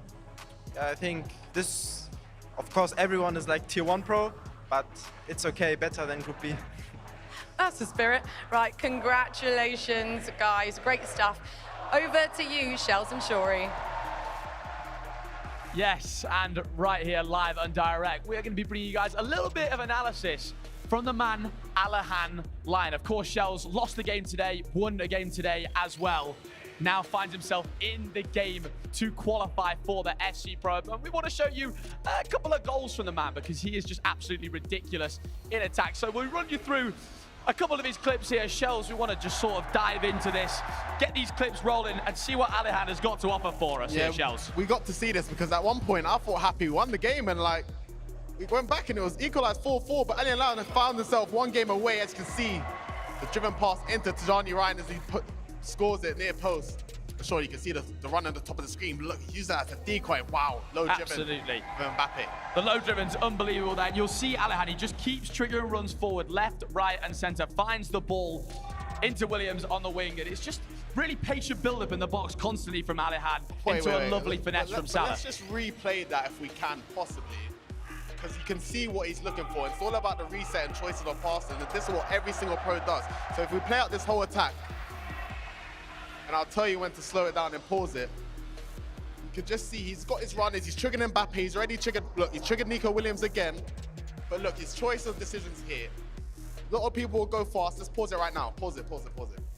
You have so many options here. I know you want to go Stoichkov straight away, but he's looking for the reset. And if you continue the clip, and pause it when he receives it, pause it now, pause it. He has so many options. Of course, he's gone to Tajani here, but there's so much problems you can do. You got to watch out for Mbappe, you got to watch out for Stoichkov, he's pushing the line back. You can even play it here. You can even shoot with Tajani, the first player, but he has so many options to do, and this is the reset every single pros look for. And if you continue the clip, it's just about decision making at this stage. Predict him to win? I think we do. We'll see. We have to see the next round. But Ali and Lion, he's fighting. He's trying to make himself into the Pro Open, and he's still got 1 game left. Absolutely, and we'll head into those final rounds now. 2 more spots available. Let's see what happens. This is my time. This is my time. I am unstoppable. FC Pro Open, eu tô chegando. I was built for this. This is my time. Time to show the world who I am. No one is on my level.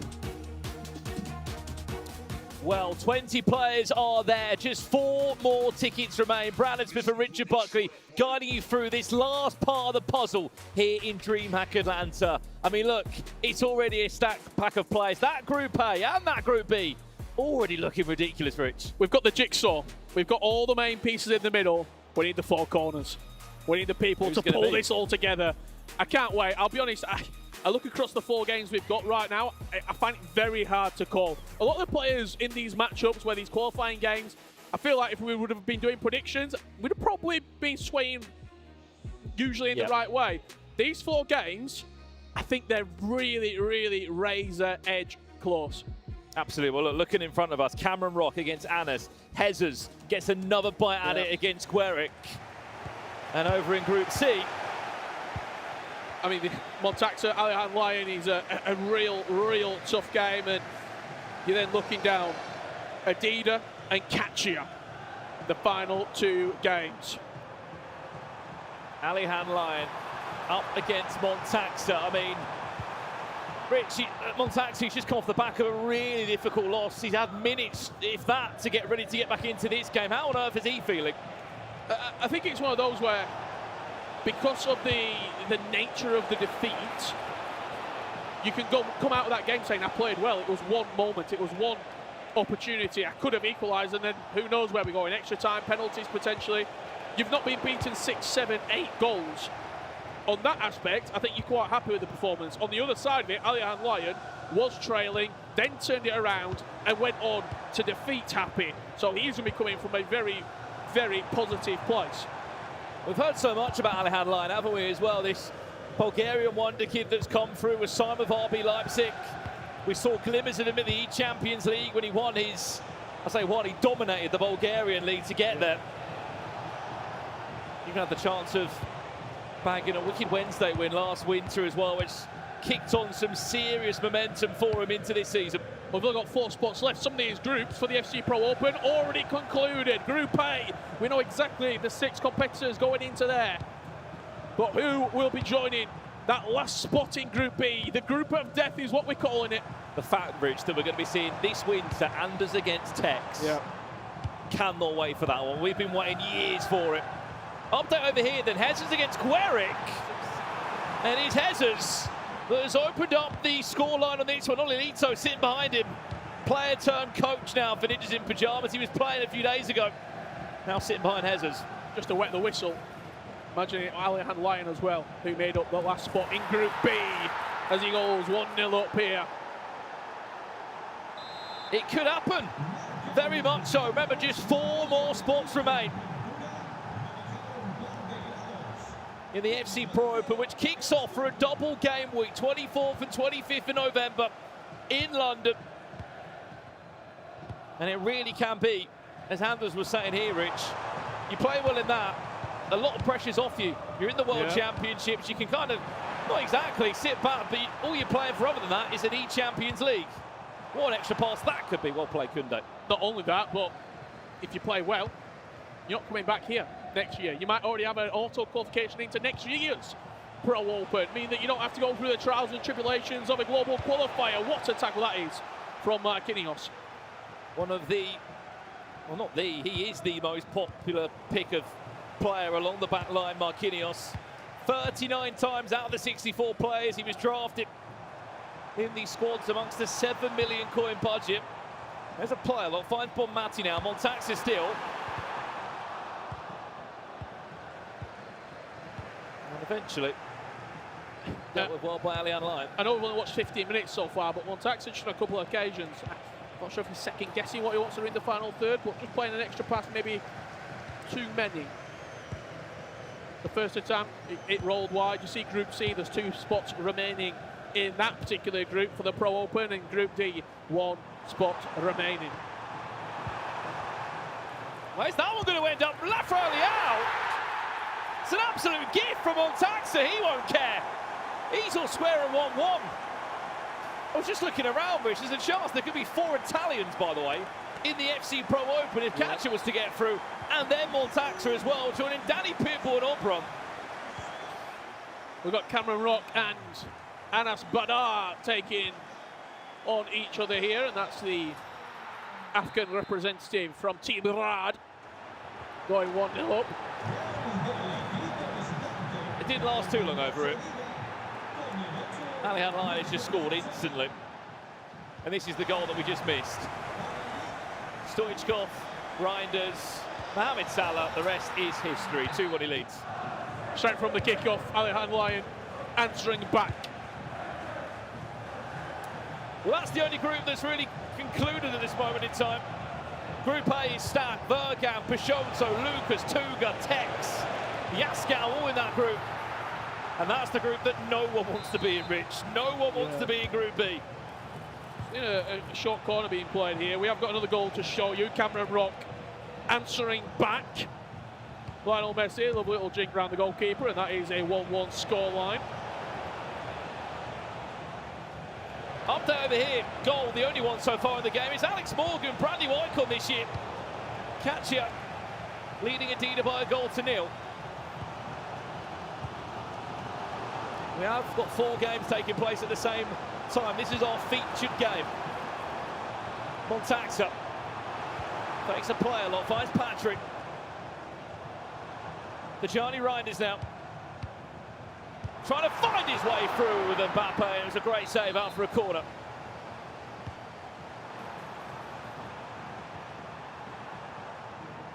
Nico Williams can't find the extra pass. It's Rafael Leao that gets in the way, but the Italian still holds on to it.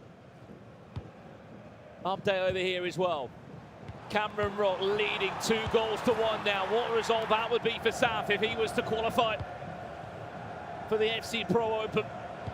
And I think in a lot of these games, Brandon, momentum is one of the big key pillars. These tight games, nobody really gets a hold of it. It's when we've seen big scorelines. Emre Yilmaz, perfect example. What did he win his qualifying game? 12-4. You get going and then you really start to cement a lead as Montaxa gets one back. This is going to go long, this game, unless one of these 2 players, when they score that first goal to go ahead, they then go and get a second and then a third, and then we might start to see some distance. When the game's played like this and it's attack versus attack, this might end up 9-9. I score, you score at this moment in time. But it's just a word on Montaxa. He's a free agent at the moment. What an opportunity. If he gets into this FC Pro Open, he is going to be hot property. It certainly will be. That's the ticket that everybody wants. They want representation at the FC Pro Open. It's got the most eyes on it across the entire calendar year. That is the tournament that you have to be at. And only 24 can be there. Update here. It looks like Jesus has doubled his lead with Mbappe round the goalkeeper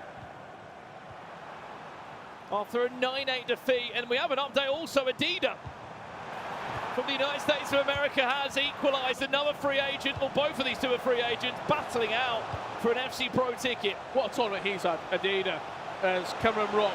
His lead is short and not very sweet. The coach there just saying, look, we just need to calm this down. It's only 2-2 and there's only 30 minutes gone. If he's... I kind of wonder what the celebrations were like, Rich, because he was in the game that finished 19-10 yesterday. He was, yes. Surely he wasn't celebrating like that for all 10 goals he scored. Well, I guess not, so we're trailing by 9. Yeah, that's a good point. Some of the score lines. We had an 11-10 earlier today. Yeah. Here's Rafael Leao now, Montaxa. Bonmati! First time in the game that he's led. And again, it's just that driving, running from Rafael Leao. Alihan didn't really know where he wanted to step with which player. Get there in the end, he's weird to say. And the pass back to Bonmati. Just a little bit too open. just what I was saying earlier. Now Montaxa has to go and get a fourth goal if he wants to take a little bit of control over this game. If Alihan comes straight from kickoff and gets one back, which he very well might do, we're just in this purgatory position. In case you missed the last game, it was a late winner for Alihan Lyon against Happy, stopping a previous FC Pro Open finalist from getting back there again. He knocked out the Mexican. He's already had a taste of the lower bracket.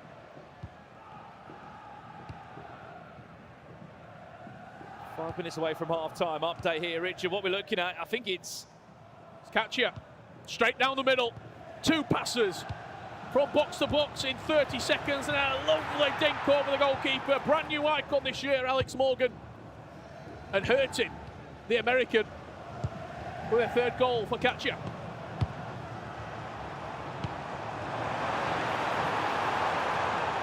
Montaxa. What's more impressive there, Rich? Just have a little look. Only 2 players used Alex Morgan out of the 64 that entered the competition yesterday. And what a good decision that could be for Katia. Last chance of the half here then.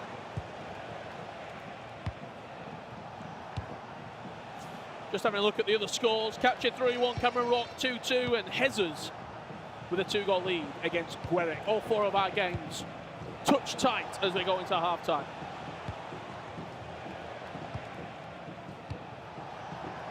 Alihan. Any time already been played. He can't go back now. Has to make something happen from this chance. Leao punches it into Stoichkov. Is that just a bit of like national pride there, getting Stoichkov in the team, Bulgaria? I mean, it certainly has benefits. The play style plus, very, very good. I think that last attack there of the game you just saw, he knew he had to go forward, he knew he had to attack and just try and fire it into the box. 45 minutes left to play. Let's jump over here then. Hezers. How dominant he's been, especially in Italy. They see Monza as he wins a corner.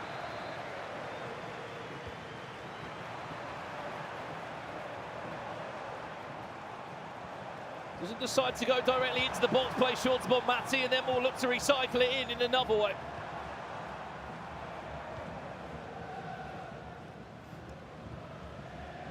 And after all of that, couldn't really make too much of that corner. Got to say, this is very, very impressive. Gueric's been a goal-scoring machine. Even in his defeat against Ummet earlier today, he scored 5.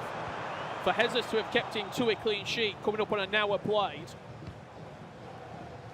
a very, very impressive feat. What, are you trying to jinx him? I'm not. Just saying as it is. He doesn't need to be jinxed now, Rich. This is the biggest game of the season.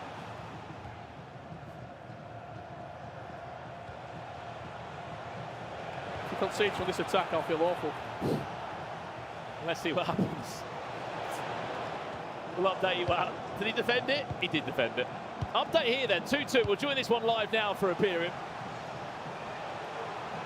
Huge chance one of these two to write a bit of history for themselves. Cameron never been to an FC Pro Open, and first time for an Egyptian player. No, he did. He did actually concede it. Did he actually? Oh, he did. Oh, no. Someone else who conceded as well, unfortunately, is Adida. Tell you what, Alex Morgan. Straight from kickoff, Alihan Lyon looks to have got that 3rd goal back. Lovely finesse shot into top left corner from Kylian Mbappe. And once again, we are all square. He said it was going to go the distance this game. Let's join this one now. Cameron Rock on the attack here.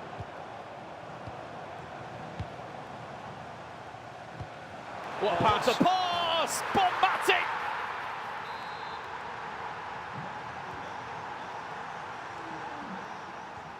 Back in from 3-2 he leads. I was just keeping an eye, Rich, there on Busquets. It's only him and Ummet. Back the Spanish centre midfielder. It's all about the reverse pass. Hezers Claudia Pina, Chiellini gives it away. It's slightly rushed from Gueric, but a lovely double tap there into Pina's feet, and that is the 2-goal cushion back in Hez's favour. Little low driven there as well, just to ensure it goes through. Where do you look? Goals are just flying in. Alas gets one back. 3-3 here as well. From what we're looking at right now, you've got Montaxa, Allian Lyon. That's 3-3. And then this one.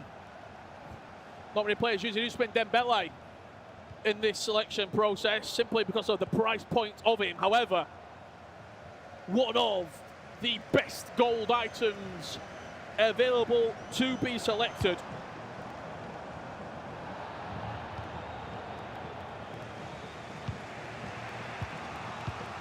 And with 30 minutes left to play of regulation time, somebody has got to qualify. Hezes looks to have potentially put himself in pole position through Claudia Pina, and that's a reaction from Hezes as well, usually quite stoic.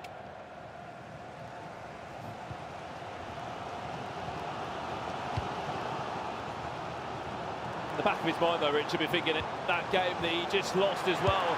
Even that distance off the bar from Cameron Rock. And he's in. And it could be a counter-attack to forget about for Cameron Rock. Oh, it is! Off the post down one end, and Anas on the counter-attack to snatch a goal to go in front. The brutal game. The centimetre of a left stick on the precision shooting from one end of the pitch, and you're made to pay down the other. Kylian Mbappe with the finish. He's feeling every click of a button, isn't he, Anas? He's living this game and breathing it.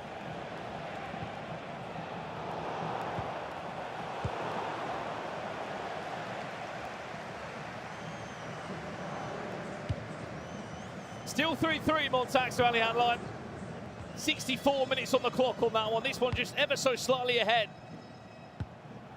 4 more spots on the line for the FC Pro Open. Remember, the final 4 tickets. And you can see there, Katia is pulling away. 5-1, he now leads against Adida.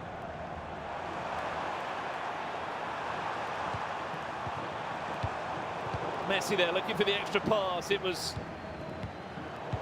Bonmati that was trying to trigger the run. It's recovered well by Cameron Rock. Here's his chance now of Mbappe. Big save from Casillas. And this could be the pivotal moment. 72 minutes on the clock, pause cued. It's time to get in there and see what you can do. As another pause is cued here by Montaxa with 68 minutes on the clock. So we'll jump to another live game, Hezes and Gueric.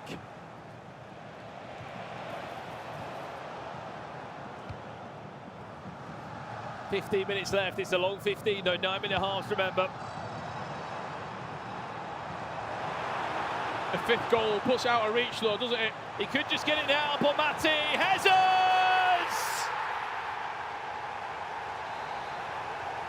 Is that enough?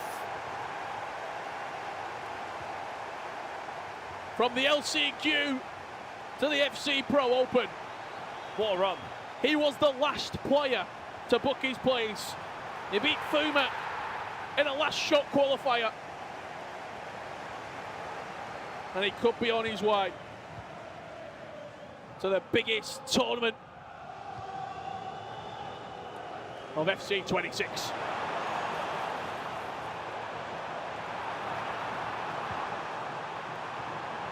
He wants to ensure it's still over the line, though. Not done yet. Katia 6-1 up now against Adida, by the way. It looks like it might be the day to remember here in Atlanta for Italian pro players. There's quite a few of them.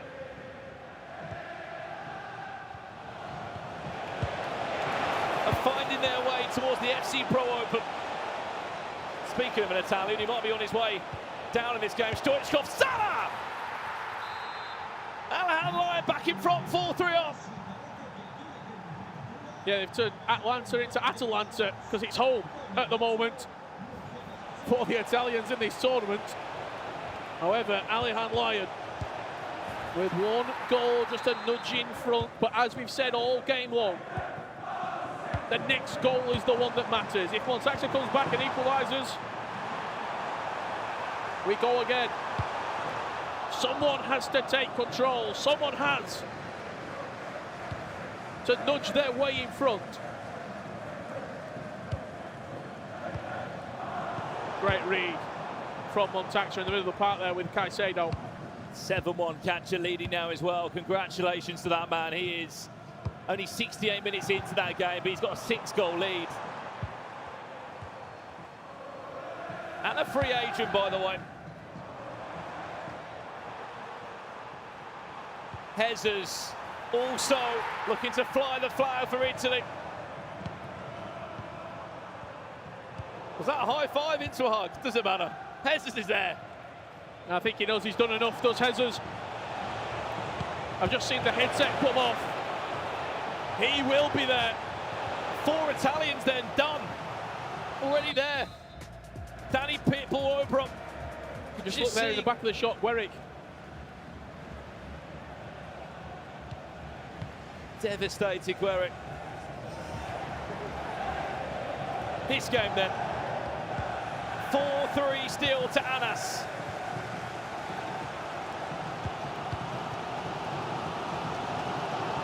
Only 2 players came from the African qualifier, and Anas was one of them. What a performance this would be if he was to hold out for the last 10 minutes and book his place at the Pro Open. And what a story it would be, the first Egyptian to qualify for an FC Pro Open.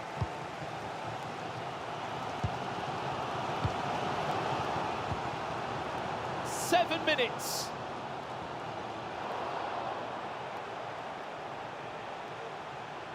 You feel like he needs another goal, Rich? It will feel like an eternity.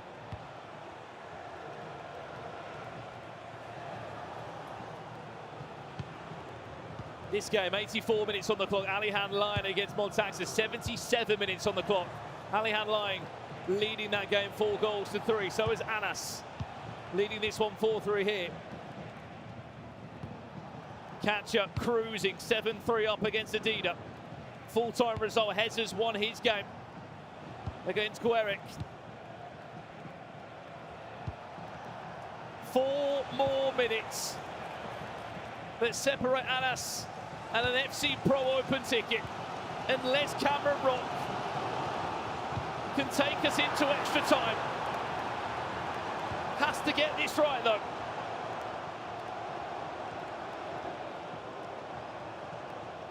Just needs a pass, needs to find it. There it is.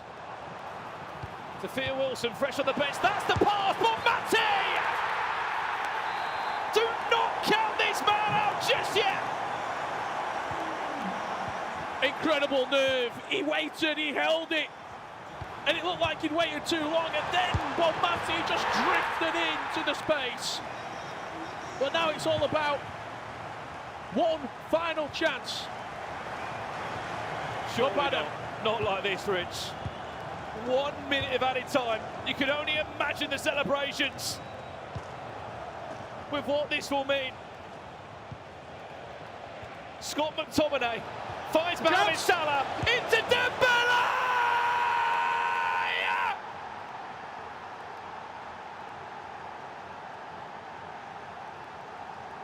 Is that the goal to send him into an FC Pro Open?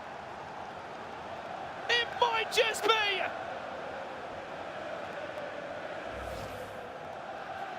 Unbelievable.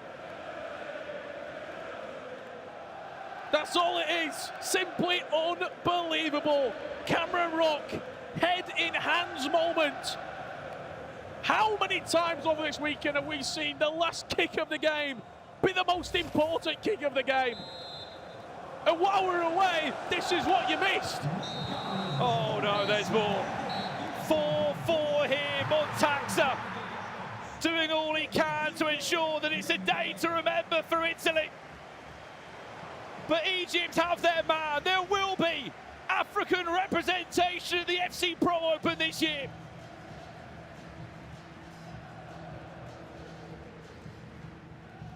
And you can only begin to imagine how that feels on the opposite side of the stage.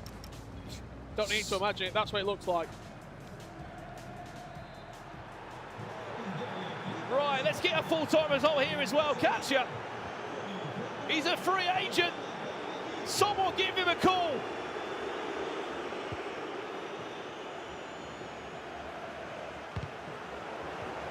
Oh no. We're looking at both games here. Full-time result, Katja. Congratulations, you are through. Have a look at this. This is what you missed. One chance, Rafael. What a save! Let's go live now. Let's get there live now if we can. It's live, this one. One chance left. 20 seconds left. Montaxa looking to snatch this from Alihan Lion. Dispossessed, extra time on the cards. In our final, very final piece of the jigsaw for our final 24 players. Let's go back. Congratulations to Katja. It was done a little bit earlier on because of the scoreline. 8-3 victory against Adida, another Italian, another fantastic player. He has been dominated online this season, and he will be in your Pro Open. There is one golden ticket left to give out. Will it be RB Leipzig's Alihan Lion, or will Montaxa book his place? Must be said as well for Montaxa, there's no coach behind him. He's going through all the emotions of this on his own. And he's wearing it all inside. Nothing is showing. He's like a statue. He's got the perfect poker face, hasn't he? He hasn't cracked once. Hasn't shown any kind of emotion that you might be feeling.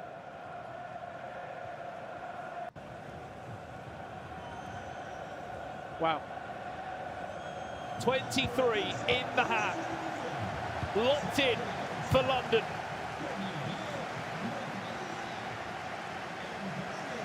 As the love for the Egyptian comes in as well. Anas Badha, he is there. Congratulations. A last-minute winner against Cameron Rock will send him through.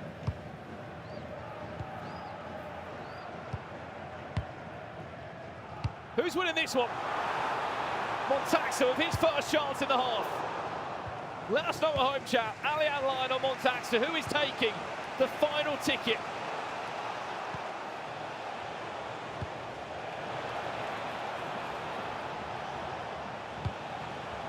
Barella, of all players, introduced. That's why having a couple of players, a bit of pace off the bench is important, especially if you are trailing and you've been team pressing most of the game. That stamina will be low. Montaxa with a chance. Rafael looking to cut it back, but Chiellini stands strong. Keep in mind, following this game, there will be a group draw as well to work out what groups these players are going into. Group A is confirmed, by the way, if you missed that group. Some huge names in it, including Anders Vergang and Tex. They'll be playing in the group stages of this year's FC Pro Open. Here comes Montaxa now. Mbappe driving this attack forward. Finds Nathan Teller of all players. He's just been introduced. De Jong punches it into Teller and it's just wide. Yeah, just aimed wide on the precision shooting. First time shot, should I say. Very, very strong this year, as we know. Watch that run there. Bottom of the pitch. He's got the pace on the player. Stops it. Back to Barella of all players. It's the Italian midfielder. And there's just so much going on here. You see the trigger at the bottom of the pitch. That's where he thought it was going to go. He left Stoichkov open, and then that stop back there to pull it back into Barella's path. Really, really technical and well-worked goal from Alihan Lion.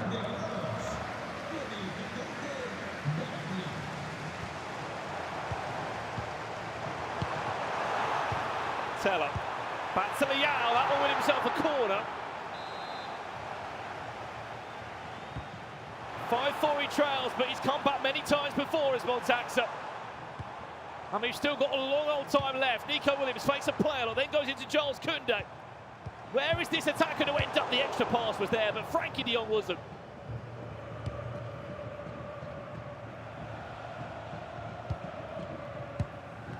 said it all game long. When the game is a one-goal swing, neither player is in any sort of position to take ownership. That's a little bit poor from the back there from Alihan Lyon. He's going to get punished for it. Good step though with Chiellini that he just did there. It seems like all the Italians in this team of Alihan Lyon are actually starting to turn up. Chiellini with a big tackle. Barella with the goal that we just saw. Added time of 1 minute in this first half off the extra time.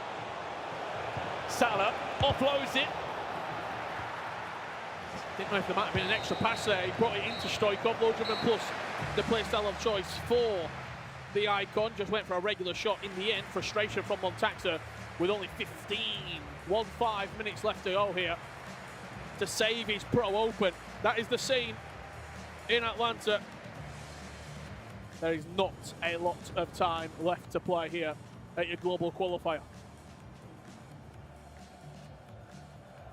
I mean, at the moment, Rich, on paper, what 23 players we've already got. All ready to battle out. People asking in the chat when it kicks off. The 24th of November is match day 1.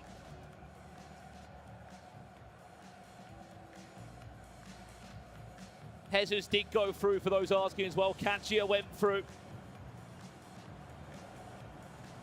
And it was the Egyptian Anas.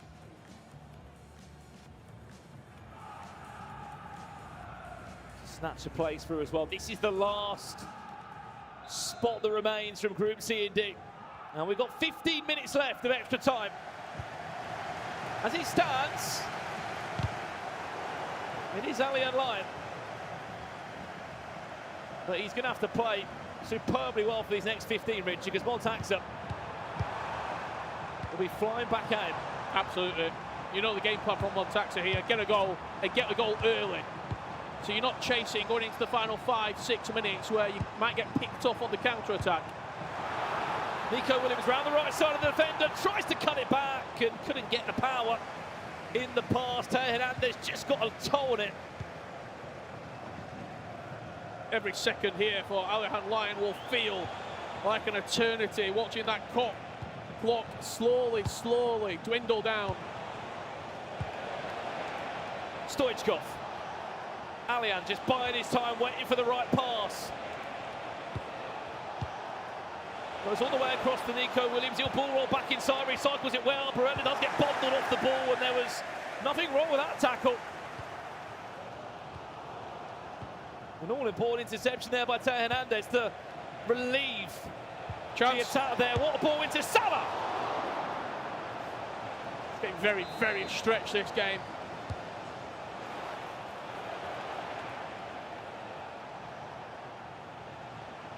Eight minutes.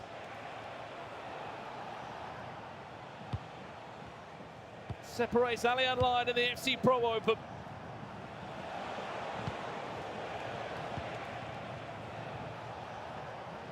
Doing well, we just take a bit of time out whilst. Yeah, this is all from the corner. He played the short corner and he's for 3 in-game minutes now, from 111 to 114. He has been holding possession.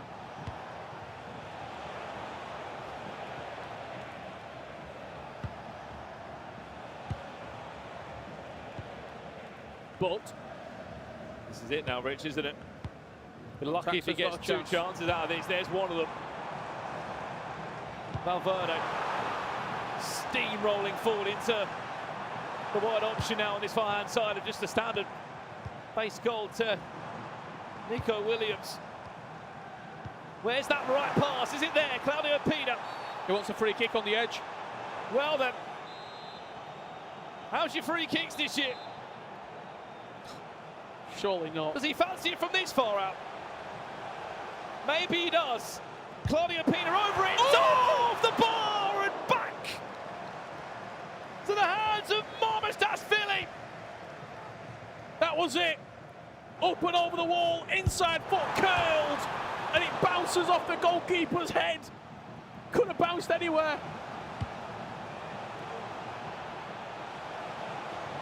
Will he get one more chance?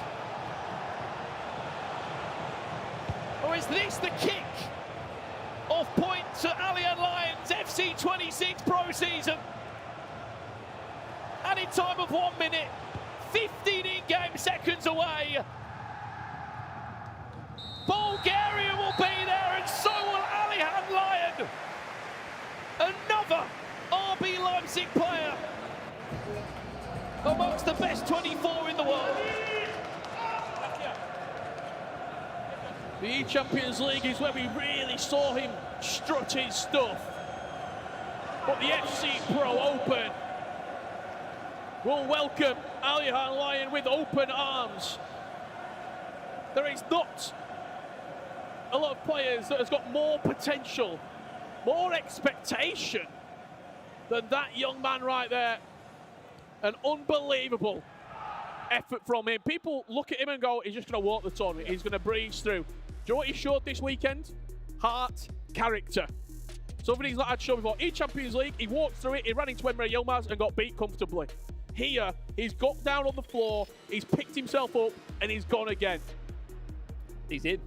He's in the 24. Just have a look at montage there. I mean, you can't begin to think how these players are feeling. They've got that close, Richard, all the way out here in Atlanta to getting into the FC Pro Open. And now, what do? You're a free agent, you've not got a team, you need to go and try and find your next route into the ecosystem. Yeah, it's truly a heartbreaking round of fixtures. That lower bracket round 2, you feel like you're going to be there. You feel like you're within touching distance, and it gets snatched away every time. Only 24 players can make it to the Pro Open, and we've got our 24. And I can't wait to see how this all unfolds in a couple of weeks. Absolutely, we've done it from 256 down to 64 yesterday. Now we have our final 24, and 2 more of those players with case right now. Yes, every ticket has been booked to the FC Pro Open, and these 2 guys next to me are 2 of those people, Katja and Alihan Lion. Congratulations, you are making it to the FC Pro Open. Katja, I'll start off with you first. How are you feeling? You had a fantastic run this weekend. Yeah, I'm really happy because this season I'm also free agent, so it was really, really hard from the start, also mentally more than honestly in gameplay, because I feel really good. But I know I feel the motivation maybe from that, and I was able to qualify, so I think I deserved it, honestly, for all the work I did from last year also. Here we are. Here we are as well, and so we are going to find out what group you're going to be in, so I'm going to have you go ahead and grab one of the balls in the pot here. Go ahead. Let's see what group you end up in. That is Group B, which is Manu Bashor, Oberon, Emre Yilmaz, Darkly, and Umit. Thoughts on that group? That's a really bad group, honestly. I mean, I have World Cup winner, Champions League winner, Oberon top 2 Pro Open. But I think if you want to be the best, you have to beat the best. So we are at Pro Open, the best of the best, and it's fine, honestly. All right, well, congratulations. All right, next up, Alihan Lion. Congratulations for qualifying for the FC Pro Open. How are you feeling as you have qualified? I'm feeling very good. I'm hoping I continue that way and make it through the group that's coming. All right, Alihan, go ahead and choose your group here. There are a few groups left. That is Group C. We have Nicholas, Brees, Danny Pitbull, and Stingray.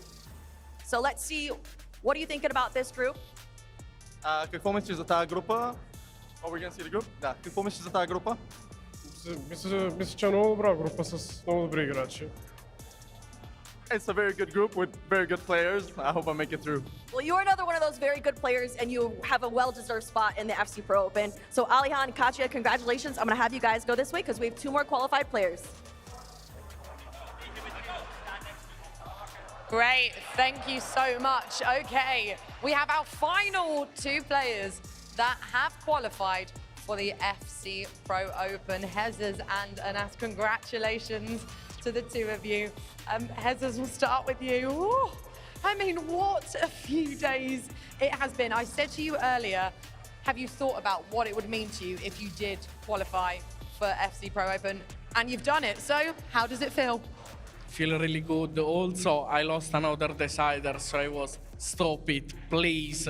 And like last try, last attempt, I did it. So maybe I'm more happy than if I would have won at first attempt. there you go. Sometimes it's the journey, right? And you got there in the end, and that's all that matters. Do you want to find out which group you were in?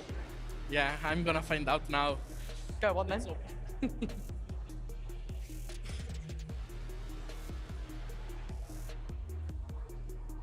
Group D with Levy, Gibaros, Guga, Paolo Neto, Nasada. Okay, how do you feel about being in that group? Nasada, stop it. What do you want from me, bro? Nah, I mean, hard group, but I will enjoy more, so. Congratulations once again, Anas. Wow. I mean, what a weekend it has been. Talk us through all the emotions and how you are feeling right now. Like, I still can't believe it right now. Like, first of all, I want to thank Ex Musa. He's the best player in Africa, and today he was my coach. Like, I'm so proud to be here, thanks to all the people in Egypt. And hopefully we are going to make it better in the next stage, inshallah. And what does all of that support mean to you? Like, it meant a lot. Like, people in Egypt are still texting me right now. I'm so happy. Still can't believe it, to be honest. I mean, I was going to say it's time to find out which group you're in, but I think we know now which group you're going to be in, but do you want to pick the ball out anyway? And there we go. We've done it correctly. It is Group C. Here we go. Nicholas, Brees, Danny Pitbull, Stingray, Ali Han, and you. How does that feel? How does that group sound? Like, all the people here are so professional. Like, it's gonna be tough, but we are ready. Right, well, congratulations to the both of you. Very well done. I'm going to let you both go off and celebrate. See you later. Wow, what a weekend it has been. Casey, Shori, Brandon, hello. Hello. Hello. We can all take a deep breath collectively. This has been an unbelievable weekend here in Atlanta, Shori, and we have the players that are going to be competing in the FC Pro Open.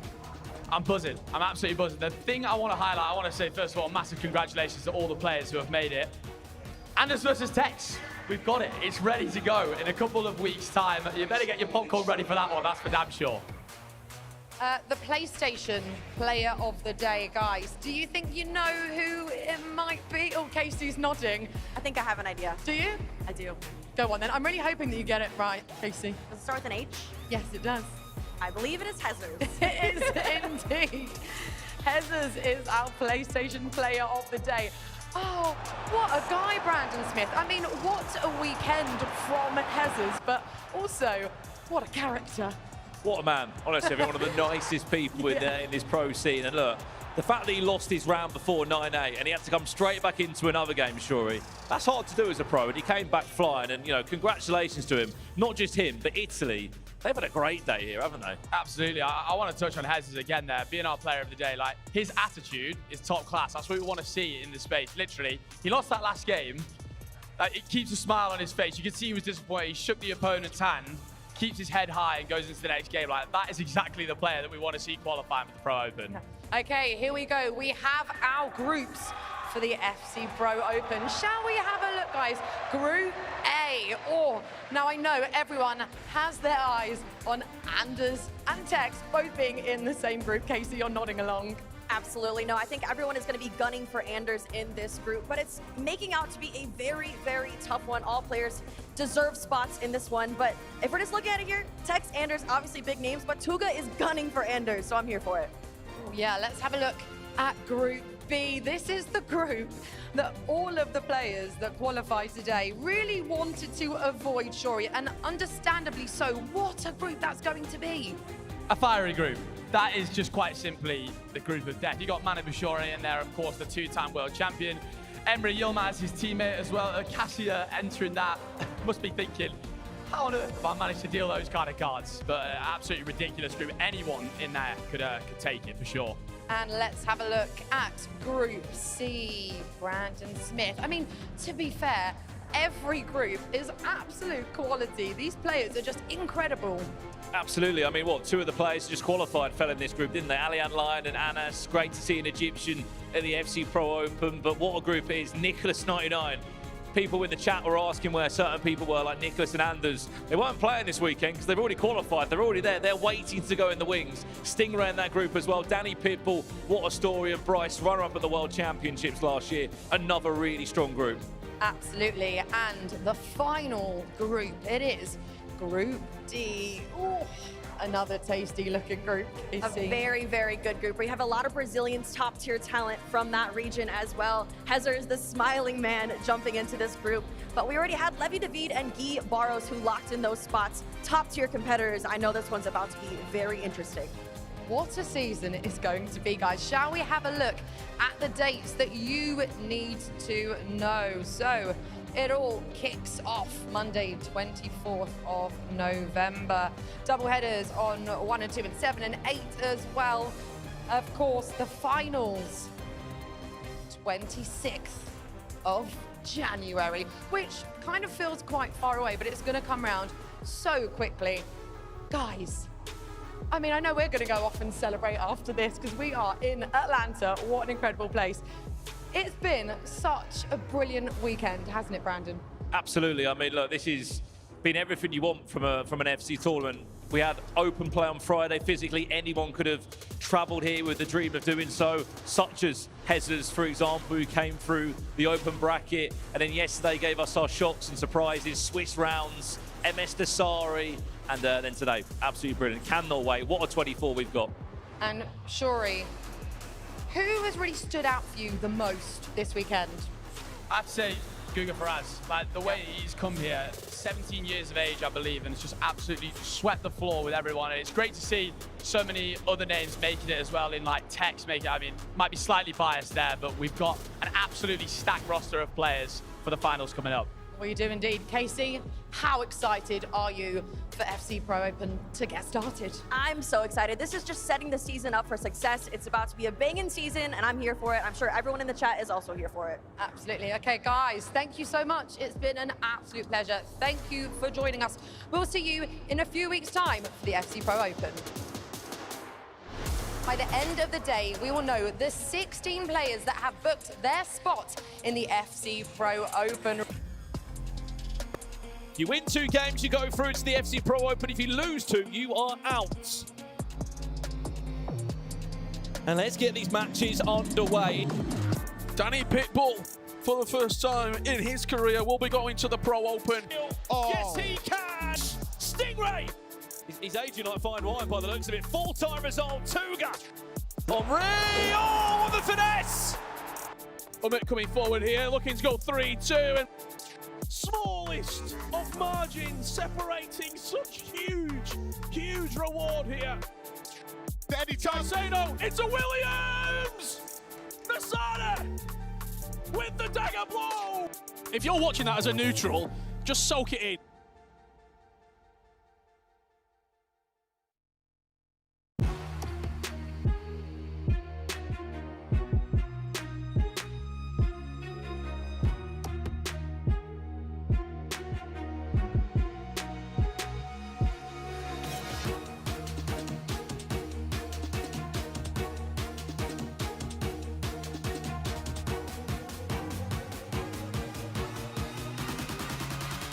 Bitch, we run a trap like